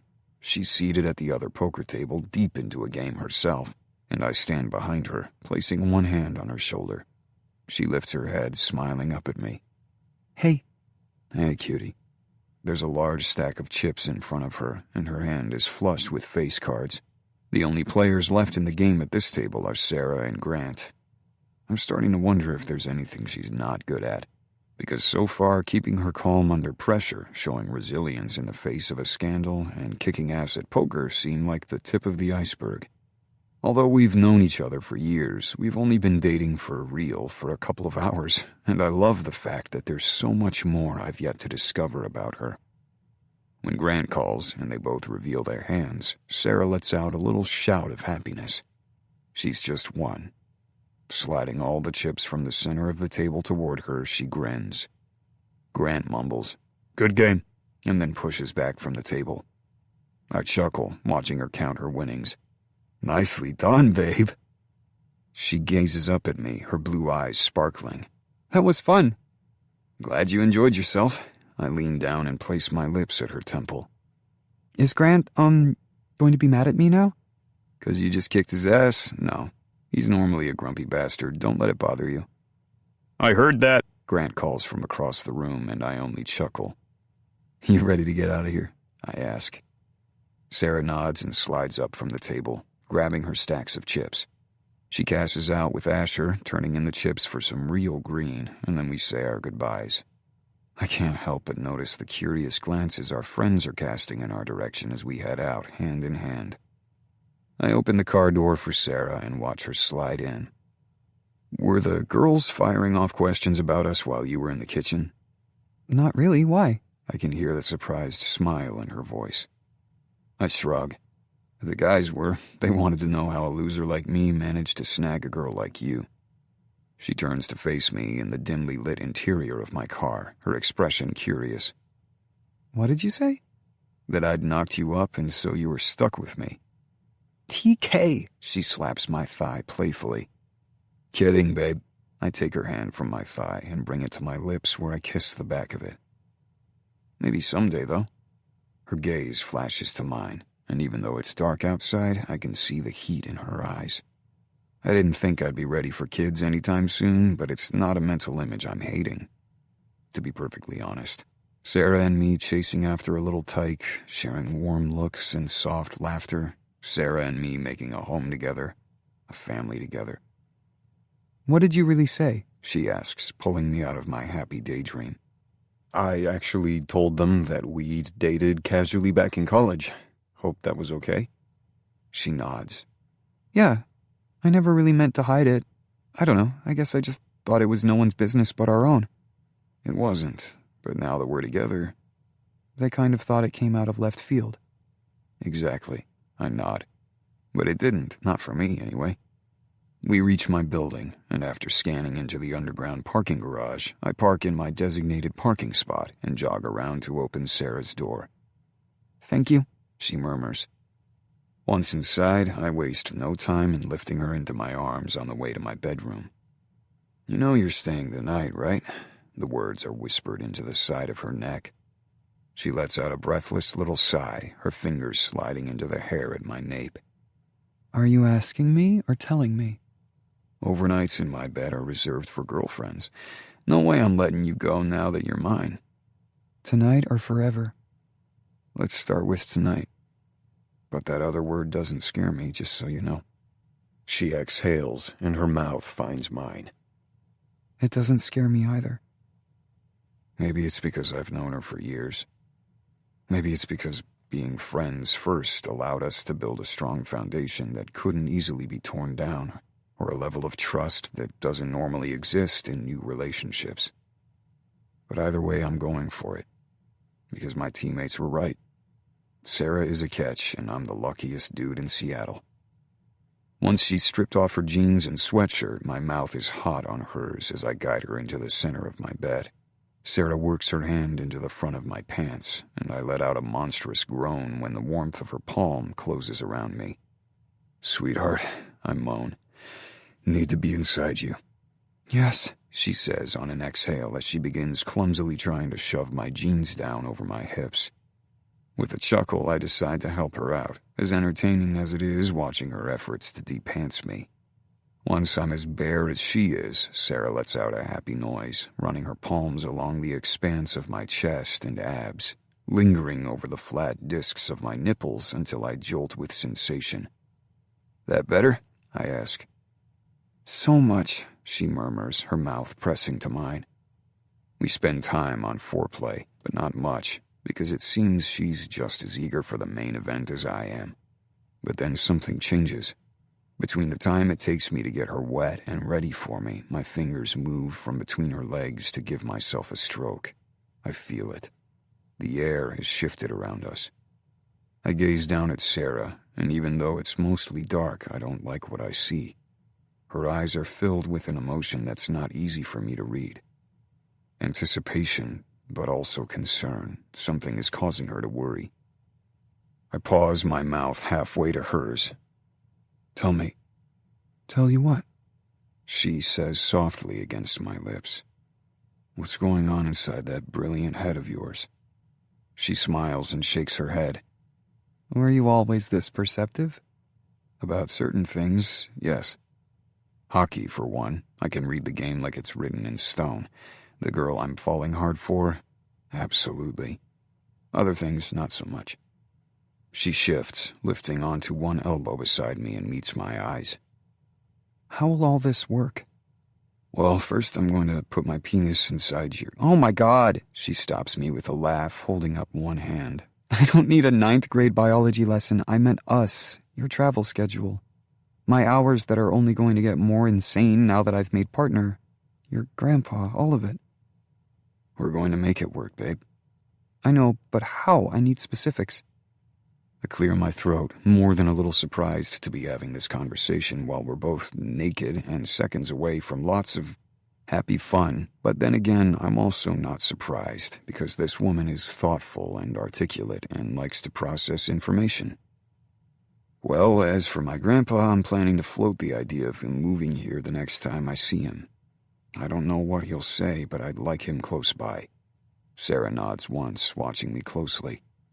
Second, I will always support your career, so you never have to worry about that. As for how it will all work, you're going to move in here with me. That way, any downtime we both have will be spent together. That easy, huh? She says with a raised brow. It could be, and I mean it. I've never had this type of clarity before, never felt so sure, so right about anything in my entire life. I first fell for this woman years ago. I just never thought I had a real shot with her. Teddy, she whispers, her lips finding mine in a sweet kiss. I want you here, babe. Whenever you're ready, which I hope is soon. We've waited long enough. She swallows, nodding. I think you're ready to be really good at this boyfriend thing. I will rock the shit out of this boyfriend thing, I say smugly. Sarah smiles, biting her lip as she watches me. Now, about that biology lesson. I trace my fingertips lightly along her skin and feel her shiver at my touch. Here, let me show you how it's done. The following morning, Sarah has left for a workout at the gym, and I'm sitting in my study waiting for a phone call from the head of the Ice Hawks that my agent said is coming this morning. My agent has been pushing Seattle to get me a contract, either so I can accept it and know for sure I'm staying here, or so we can use it as a basis point for my value when we negotiate with other teams. My stomach is in a knot, and the cup of coffee I shared with Sarah is churning inside me now. I wish she hadn't left. My cell rings, flashing a number I don't have programmed in, and I grab it from the desk. Hello, this is Teddy. Mr. King. The deep, cheerful voice belongs to our team's current owner, Bryce O'Malley. Thanks for making time this morning. Of course, sir. I'm really not sure if I'm supposed to make small talk or say something interesting about the team or ask about these kids, but thankfully I'm saved from awkward silence by the sound of O'Malley clearing his throat. Let me cut to the chase. Your agent is going to call you in a little while and present you with an offer. We've worked hard on cutting you a great deal, and I hope you'll be pleased, but that's not why I'm calling. Oh, is the inarticulate thing that falls out of my mouth. It's not? No, son, it's not. I wanted to let you know personally that I want you on this team. Thank you, sir. He makes a noise of agreement.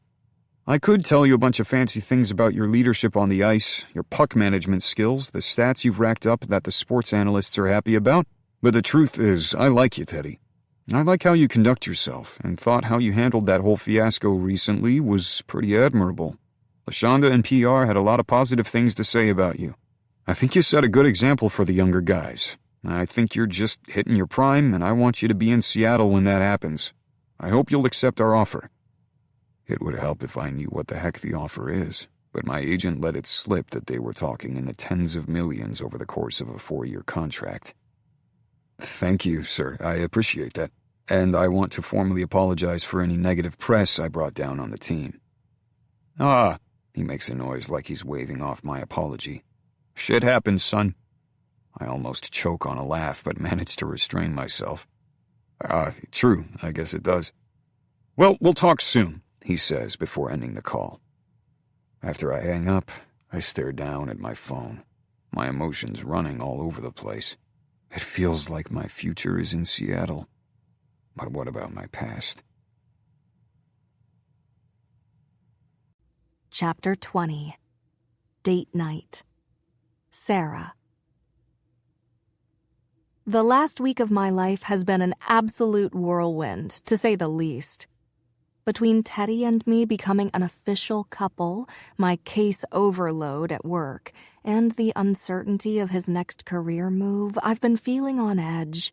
But all of that changed the second Teddy put pen to paper and signed a contract, accepting a new 4-year extension to play for the Ice Hawks. Work will always be busy, and life will always find a way to throw us curveballs. But at least now I know I'll be fielding said curveballs with my ridiculously hot and incredibly sweet boyfriend by my side. Every time I say boyfriend, I start smiling like a teenage girl who's just been told her crush likes her. It also feels damn good knowing that he's not about to move across the country when we've only just gotten serious.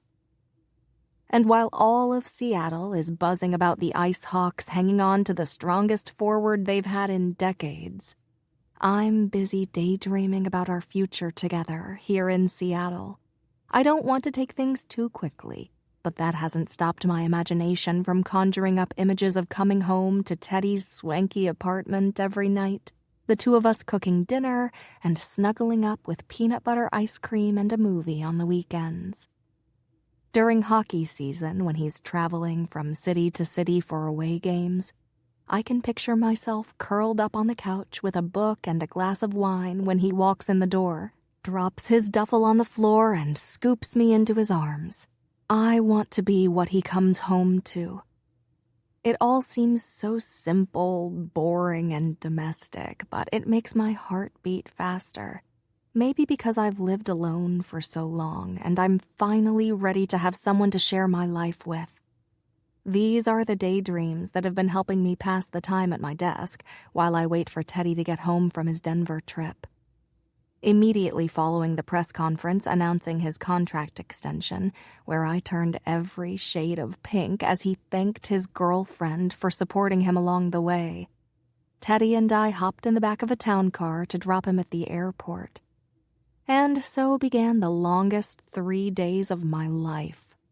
I feel a little silly about missing him while he's away on such a short trip, but the conversation we had on our way to the airport is enough to get me through. It's just 3 days, babe, Teddy reminded me, pulling me as close to him as my seatbelt would allow. What's 3 days when I just signed on to be all yours for the next 4 years? You signed on to play for the Ice Hawks for 4 years, I said. Where in that contract exactly did it say that you were required to be my boyfriend that whole time? I'm not sure of the legality of that. I'll never forget the deep rumbling sound of his laugh as he laced his fingers with mine. After all these years, I've finally got you for real, Sarah. 4 years is just the beginning. I'm not ever letting you go. Between reliving that moment repeatedly and working overtime on my caseload to pass the time, I've kept plenty busy during Teddy's time away. I know how important this visit is to him. He has just a few days to either talk his grandpa into relocating or to accept the fact that he'll be all right in Denver. So I'm trying not to take up too much of his time with constant texts or phone calls. But the few text conversations we've had have been nothing short of over-the-top cute. Teddy spent the last few days bragging that he's planned the perfect night for the two of us for when he gets back, but he refuses to spill the details. I've been pretending to be annoyed about it, but in reality, my stomach is filled with butterflies at the thought of what he might have planned. I can't believe this is my life. My college hookup turned fake boyfriend turned real boyfriend has a cute date planned for the two of us, and I'm giddy at the thought and counting down the seconds until his plane lands back in Seattle. The day before Teddy's flight home, I'm settled at my desk with my laptop open, and I double-click on my video chat app and listen as it starts ringing. As soon as we became official, Teddy asked that we schedule some time during his Denver trip for me to unofficially meet Grandpa Joe. Teddy has a game tonight in Denver, which is probably the only reason his coach agreed to let him go in the first place. There's a giddy feeling in my stomach as the phone rings, waiting for Teddy to accept my video call. It means so much to me that he wants Grandpa Joe, the most important person in his life, to meet me, even if it is just via webcam for now. My laptop makes an echoey dinging sound as Teddy's face pops up on my screen, a cheesy smile on his face. God, that smile. One look at him and I can't help but smile too. Hey, babe, I miss you. Teddy says softly, the smile never leaving his face. I miss you too. A soft chuckle comes from beside Teddy, from who I assume is Grandpa Joe. Are you going to introduce me to your girl or what? Teddy shakes his head. Sarah, he says, pivoting the camera to show a second face. Meet Grandpa Joe. My smile doubles in size. Grandpa Joe has wrinkles around his eyes and a shock of thick white hair. One look at him and it's no mystery where Teddy got his height. They make an adorable sight, sitting side by side on a brown couch, and I have a strange moment where my throat gets tight. So this is the woman my grandson can't stop talking about, Grandpa Joe says with a smile that matches Teddy's. It's nice to meet you, little lady. I chuckle and nod. Thank you. It's so nice to meet you too. Are you two having a nice visit? Teddy looks at his grandpa with a wry smile. We're staying out of trouble for the most part. It sounds like there's a story there, one I hope to find out later. Maybe when Teddy calls me tonight, as he's done every night, to tuck me into bed with a story from their day. It's always something mundane, like grocery shopping or a pharmacy visit, but he always manages to make me laugh. After a few minutes of conversation, it's as clear as day where Teddy picked up a bit of his stubborn streak. Because as friendly as Grandpa Joe is, he's also adamant about not relocating to Seattle. It's the primary topic of conversation throughout our call, and I get the impression that it's been one of the only things discussed between the two of them over the past few days of Teddy's visit. I can't give up and stop living simply because my grandson is worried. Grandpa Joe frowns, folding his arms over his chest. And to be honest, he has some good points. As he gushes about how much he loves his community center, his church, and throws in the detail of a cute nurse that seems to have caught his eye, I admit that I might be a little convinced that maybe Grandpa Joe is in the right place after all. The look on Teddy's face tells me that it's not what he wanted to hear, but there's something about his eyes that's a bit different from the other times he's talked about Grandpa Joe. A spark of hope is there that wasn't there before. Maybe, like me, he's a little convinced too. As the call wraps up, I manage to mediate a reasonable agreement that Teddy will fly down to Denver more often in the off-season and that Grandpa Joe will come and visit us in Seattle. His grandpa seems a little grumpy about how infrequently he sees Teddy during hockey season, but when I chime in with the idea that Teddy could get him and that cute nurse free tickets to the games in Denver, his attitude shifts for the better. When we say our goodbyes, Grandpa Joe makes me promise through a virtual pinky swear that I'll join Teddy the next time he visits. As I hold up my pinky to my laptop, I see Teddy grinning like a fool in the corner of my screen. It sends a warm tingle through me as I remember the time I stopped myself from offering to join Teddy on his Denver trip. I thought that was something reserved for real, serious girlfriends only. But now that's what I am, Teddy's real, serious girlfriend, who really, seriously can't wait for him to get back to Seattle. Luckily, I don't have to wait too much longer. Teddy's flight touches down late after the game tonight, but since I have an early morning work meeting, I won't see him until after work tomorrow. All day, Teddy's been texting, and I've been antsy at my desk, watching the minutes tick by, slowly getting closer to the time I can leave and get to him. At 5 o'clock on the nose, I rush home and ditch my corporate pantsuit, shaking my high pony down into loose, natural waves. I've spent all week wondering what on earth Teddy could have planned for this evening that's worth making such a big deal about. Even though he refused to give me any details, he did give me 2 very important instructions: dress to impress and come hungry.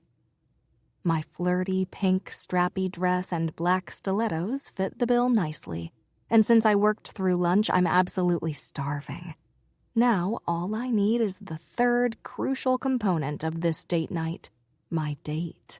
I'm just finishing up refreshing my makeup when the intercom buzzes, sending my stomach jumping for joy and my feet racing across the apartment to let him in.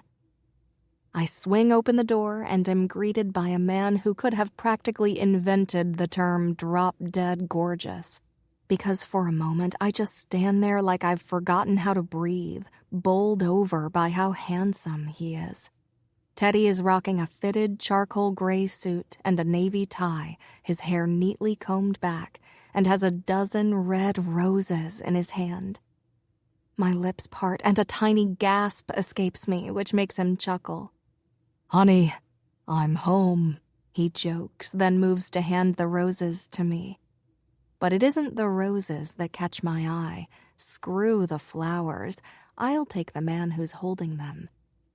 I weave my fingers behind his neck and push up onto my tiptoes until our lips meet in a long, tender kiss that's well worth the 3 days of waiting. When I finally pull back, a devilish smile spreads across his lips, making me want to kiss them all over again. Well, hello to you too, he teases as I tug him into the apartment. Miss me? Like crazy, I admit on a laugh. But now I don't have to. Once we've freed up his hands by finding a vase for that gorgeous bouquet, we spend a few more minutes catching up on all the kissing we've missed out on over the past few days. I think I would forgo just about any date to stay here in his arms all night, but the grumble in my stomach that interrupts us mid-makeout session says otherwise.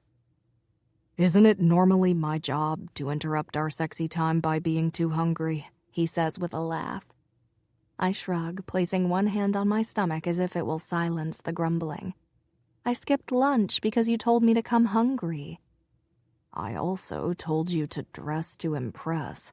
His eyes trace my curves, lingering at the places where the pink fabric clings extra tight to my figure. You sure do follow instructions well. And as much as I hate myself for saying this, can the makeout session wait just a little longer? I've got a car waiting so we don't miss our reservation. As long as our next makeout session leads to us being naked. Babe, that's a given. In the back of the town car, I sit on my hands to keep them off Teddy. That suit hugs his muscular chest and arms in all the most delicious ways. But now isn't the time to tear him out of it. Not when, apparently, we have reservations somewhere swanky. Will you tell me where we're going now? I plead, jutting out my bottom lip for effect and giving him the best puppy dog eyes I can muster. He laughs and shakes his head. Being cute isn't going to work, babe. Let's just say we're going somewhere we both love. When the car finally pulls into the parking lot, my jaw nearly hits the floor as I spot the big, glowing red pepper outside my window. Oh my God! Chili's! We're going to Chili's? I shriek, twisting in my seat to face him. Teddy's grin takes up nearly his whole face. Is that okay with you? I love that he remembered this detail, that I admitted my love for chain restaurants on our very first date. Yes, this is perfect. I lean over and kiss him hard. Best date ever. I love that even though we could afford someplace much nicer and splurge on a bottle of wine that costs several $100s, tonight we're going for comfort and familiarity. That's what Teddy is, I realize. My safe space, my comfort zone, all the good and happy things in life. There's nothing stuffy or pretentious about him. I don't have to work hard to impress him or walk around on eggshells. I can just relax and be myself. It's only just starting, he murmurs against my lips before hopping out of the car and racing around to open my door for me. Shall we, mademoiselle? He asks, offering me his hand. Eagerly, I place my hand in his, my smile growing by the second. We walk toward the restaurant hand in hand, but I stop him before he has a chance to pull the oversized wooden doors open. Should we be thinking about cameras? If you used your name on the reservation, some waiter might have spilled the beans to the press that you're going to be here. Teddy shakes his head, squeezing my hand extra tight. Who cares? We're not doing this for the cameras anymore. We're doing this for us. And if someone happens to leak a picture to some hockey blog, there's no one else I'd rather be caught on camera with than my sexy-as-hell girlfriend. After leaving a slow, sweet kiss on my lips for reassurance, he pulls open the door, and we walk in, by far the most overdressed couple to ever enter a restaurant this casual. After giving the hostess Teddy's name, we're led to a table toward the back, and I can feel eyes following us. I don't know whether it's because of Teddy or because we're dressed so fancy. It's probably a bit of both. We take our place at our reserved red vinyl booth, and I'm still smiling big. If I knew all I had to do to get that kind of smile out of you was bring you to Chili's, I would have asked you on a date years ago. My heart stutters at the thought of what could have been, but I keep my expression neutral. Still, I can't help but ask, why didn't you? He leans over, linking his fingers with mine. I wanted to. Shit, I really wanted to. But both of our careers were taking off, and I was immature and doing stupid shit. You can say you were screwing puck bunnies. He shakes his head, a wry grin spreading over his face. Yeah, you kinda had a front row seat to that, didn't you? It doesn't bother me. I gave you enough shit about it back then anyway. It's true. Every time I saw him hooking up or on the way to hooking up, I'd call him out. Did I wish it had been me he was hooking up with?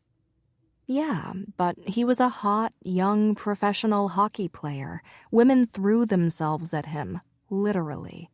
I was in a long-term relationship with my career, so timing wasn't on our side. But, yeah, Teddy says, his eyes locking on mine.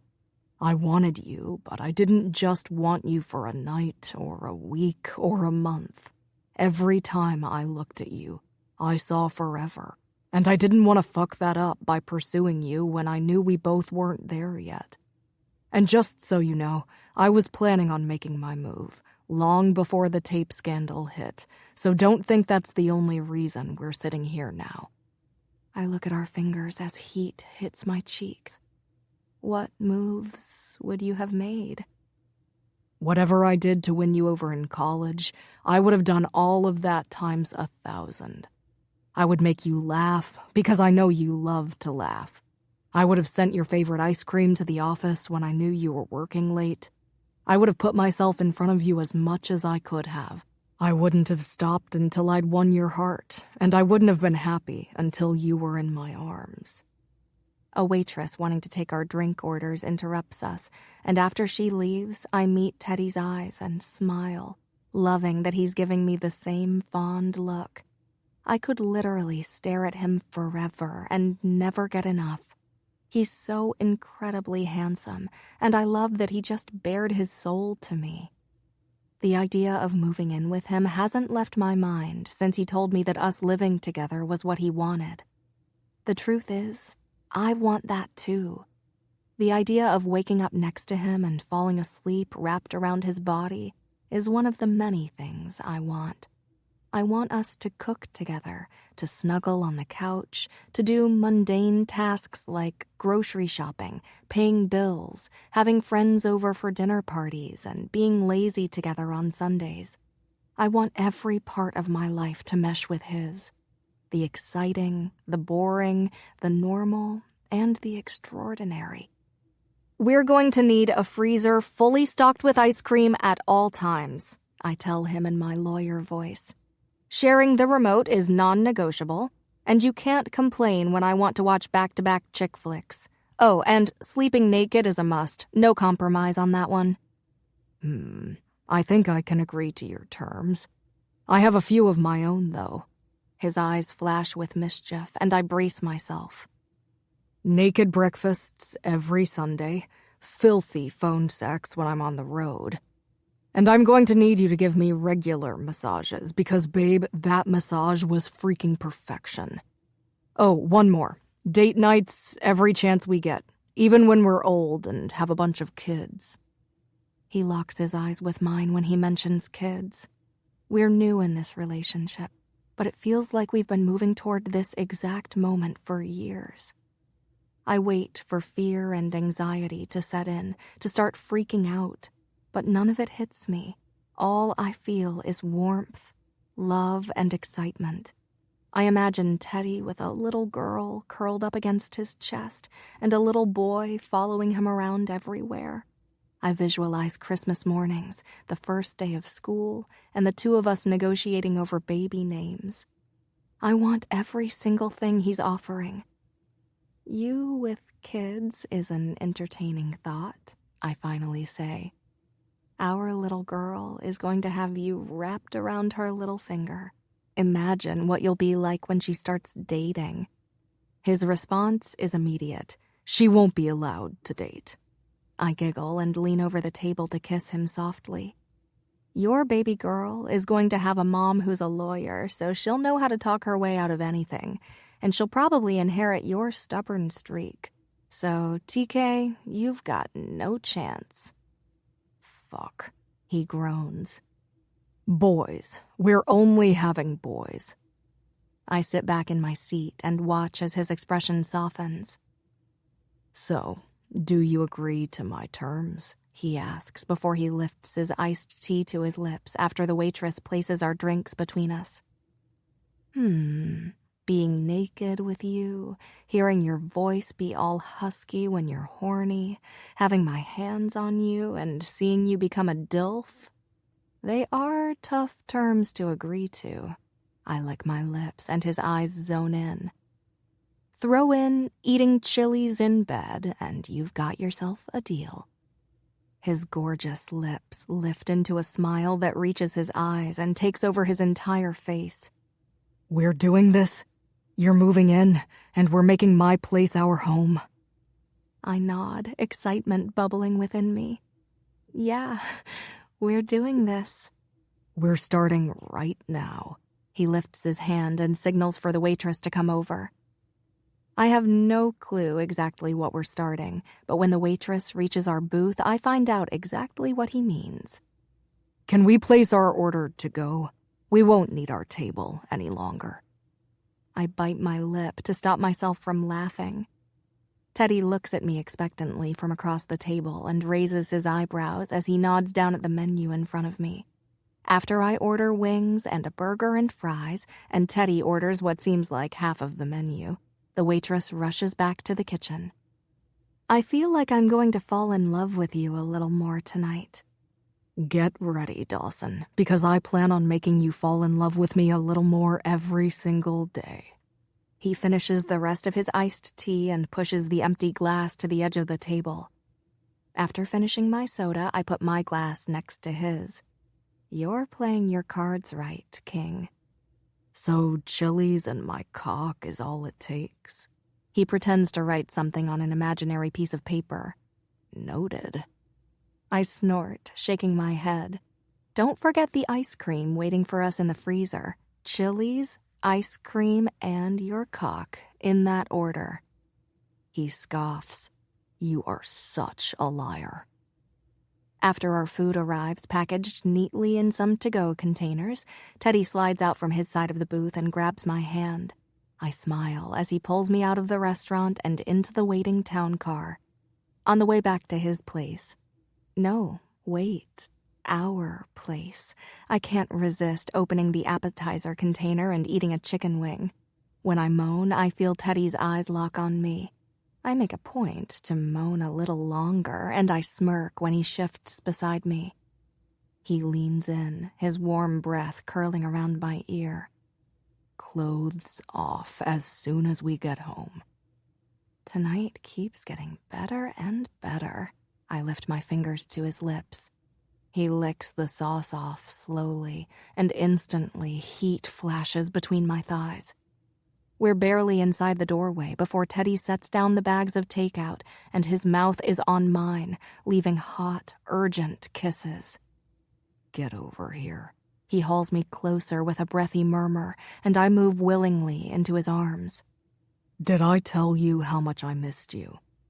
I shake my head. Why don't you show me? Gladly, babe. Inside the kitchen, he places me roughly on the counter and steps between my thighs. I'm torn between wanting to move this party into the bedroom or staying right where we are, because I can't imagine pulling my mouth away from his long enough to walk down the hallway. Babe, he groans when I reach between us and begin unbuckling his belt. His hands are in my hair, and his lush mouth is fused to mine, while my hands do very naughty things to his perfect manhood. The deep rumbling in his throat tells me that my efforts are appreciated. But when Teddy begins stripping me right there in the kitchen, it's game over. I want him here. Now. Forever. This is how we end up having hot, frantic sex on his kitchen counter. The man's stamina is incredible. He only lets go after he's wrung 2 orgasms from my pliant body as I cling to his powerful shoulders. It's intense and perfect, just like everything else with him. After I clean up and pull on one of Teddy's discarded t-shirts, I climb in bed next to him, smiling as he begins laying out our food and making it look like an epic bed picnic. Our dinner may not be as hot as it should be, the fries may be soggy, and the burger won't taste as great as it would freshly cooked, but I don't give a shit. I have my man. We're in our bed, in our home. We've talked about the future, and I have images of Teddy as the father of my children on constant rotation in my head. Oh, and let's not forget that I'm surrounded by our favorite food, and I've just had ridiculously hot sex. I couldn't want or need anything else. Best date ever, I whisper. He leans in until he is all I can see. Today's the first day of the rest of our lives. You ready for that? I smile. Oh, I am so ready. That's my girl. And I am. I'm his. Finally. Today, tomorrow, next week, and forever. Epilogue. Teddy. This is humiliating, I groan, trying to conceal my junk behind a hockey puck. I know what you're thinking. What the hell? And yeah, you'd be right. This situation is all kinds of messed up. Don't be a baby, it's for charity, Asher says, giving me a mocking look. I give him a dark look and flip him the middle finger. Just wait till it's your turn, fucker. We've all been brought here today, a drafty warehouse on the outskirts of the city, which isn't the best place to get naked as far as I'm concerned, under the guise of it being for a good cause. I'm getting really tired of hearing those words leave our friend Aubrey's mouth. And considering she's not even here today, what the actual hell? I know she works for the charity that the team supports, but this is getting a little ridiculous. Actually, little is the wrong word entirely, because if the photographer seriously expects me to fit my junk behind a 5-ounce rubber disc, he's insane. I called Sarah 30 minutes ago when I learned about his creative vision for the photo shoot and asked her to come up here and make sure I don't disgrace myself, because I really don't want to be the face of yet another messed up scandal. The world has seen its fair share of my cock already, so I want to keep it under wraps. Can you really blame me? I hear a commotion in the other room, the sound of a metal door closing, and then Sarah's sweet laughter echoes through the warehouse. She's here, thank fuck. Sarah walks toward us with Bailey in tow behind her. They've been out this afternoon having lunch and getting their nails done. When I called in desperation, they were finishing up, so they said they'd come straight away. Seriously, I have the best girlfriend in the world. They're dressed similarly, both sporting jeans and ponytails. Sarah smirks at me and shakes her head. Poor Bailey doesn't know where to look, her eyes widening almost comically as she takes in the scene. I groan when Sarah reaches me. Thank God you're here. Sarah pauses in front of me, her eyes dropping from mine to the hockey puck I'm holding in front of my crotch, giving me a questioning look as if to ask, what the hell have you gotten yourself into? I know, help me. I mouth the words to her in desperation. Sarah laughs, and although I want to be annoyed by the fact that she finds my predicament funny, instead I'm instantly calmed by the warm sound of her laughter. Where's Aubrey? Is the first thing out of her mouth. That's a great question, Asher mutters from beside me.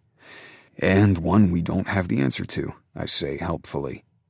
Okay, hang tight, guys. I'm going to fix this. Oh, and TK, do not move that puck. I don't want people seeing what's mine, Sarah says before she struts over to where the photographer is adjusting a cloth backdrop and is lighting. What's she doing? Asher asks, all of our eyes on my girlfriend as she moves in close to the unsuspecting photographer. Going into full-blown lawyer mode, Bailey says, answering for me. That's so fucking hot, Asher says on a sigh. Yeah, it is. I agree, my eyes still on my girl from across the room, where she's now animatedly talking with her hands to the photographer. This can't be what Aubrey intended for today, Bailey says. I don't know the tiny 5'1" brunette well, although I've gotten to know her a little better since Sarah and I started officially dating 2 months ago, because they hang out often. I know Bailey's been in med school for the last few years and is close to graduating, and that she's ridiculously smart and feisty, so her personality meshes well with Sarah's.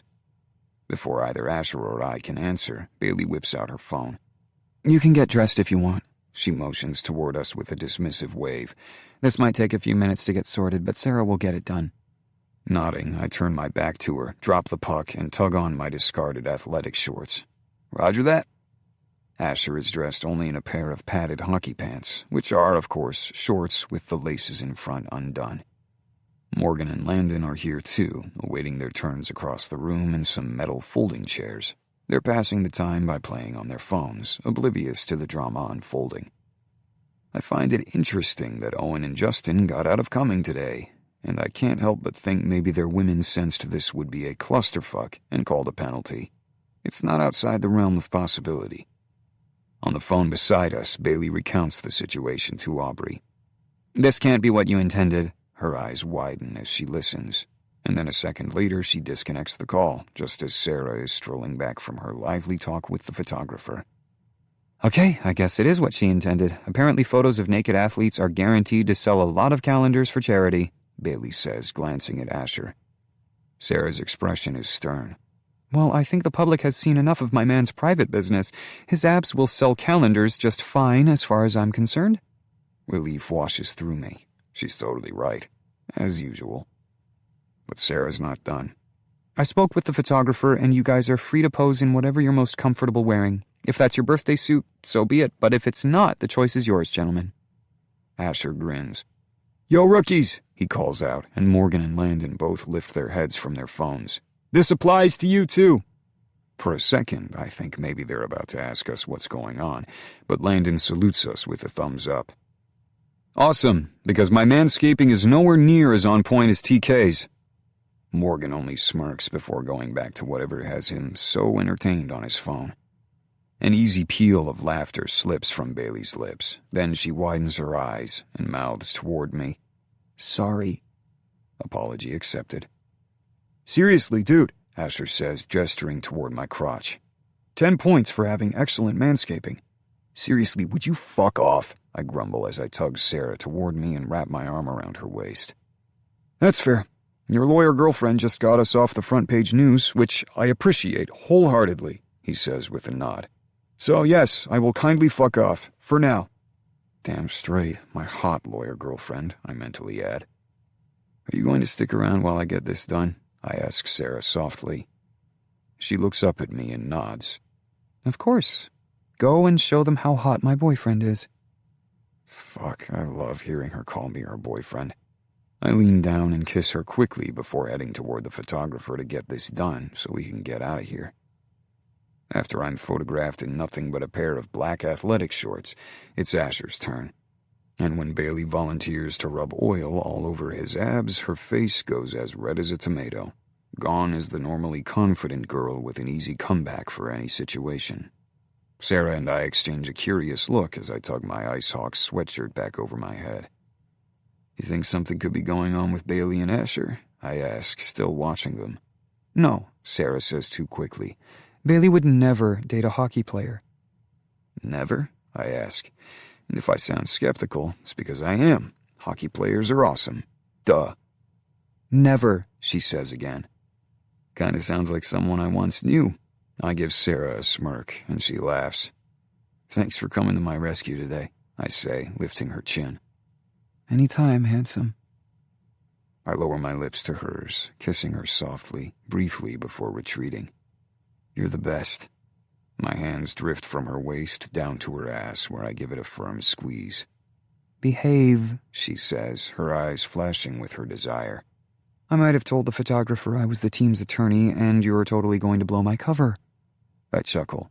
Wouldn't want to do that.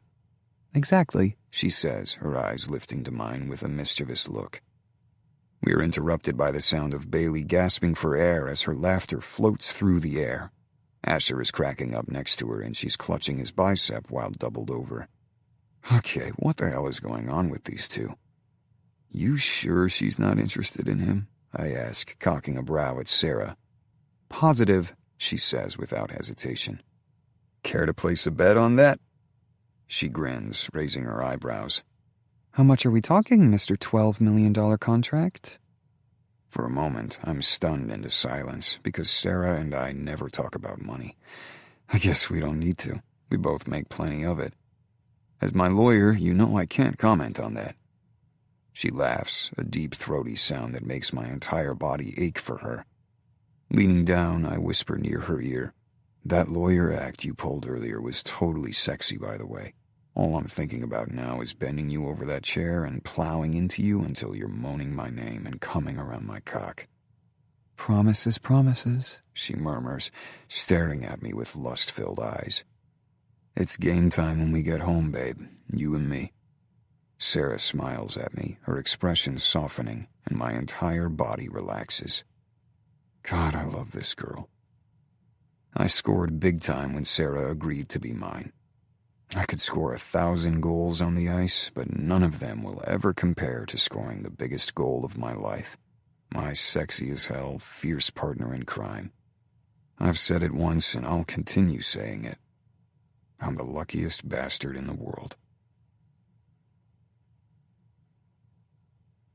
We hope you enjoyed listening to Trying to Score. Up next in this series is Asher and Bailey's story in Crossing the Line. We hope you'll check it out. This has been Trying to Score. Written by Kendall Ryan. Narrated by Jason Clark and Savannah Peachwood. Copyright 2019 by Kendall Ryan. Production copyright 2019 by Kendall Ryan. Production coordination by Lyric Audiobooks. Producer Katie Robinson. Post-production by Aaron Meadows. Jason Clark and Savannah Peachwood are members of SAG-AFTRA. To keep up with new releases, visit KendallRyanBooks.com.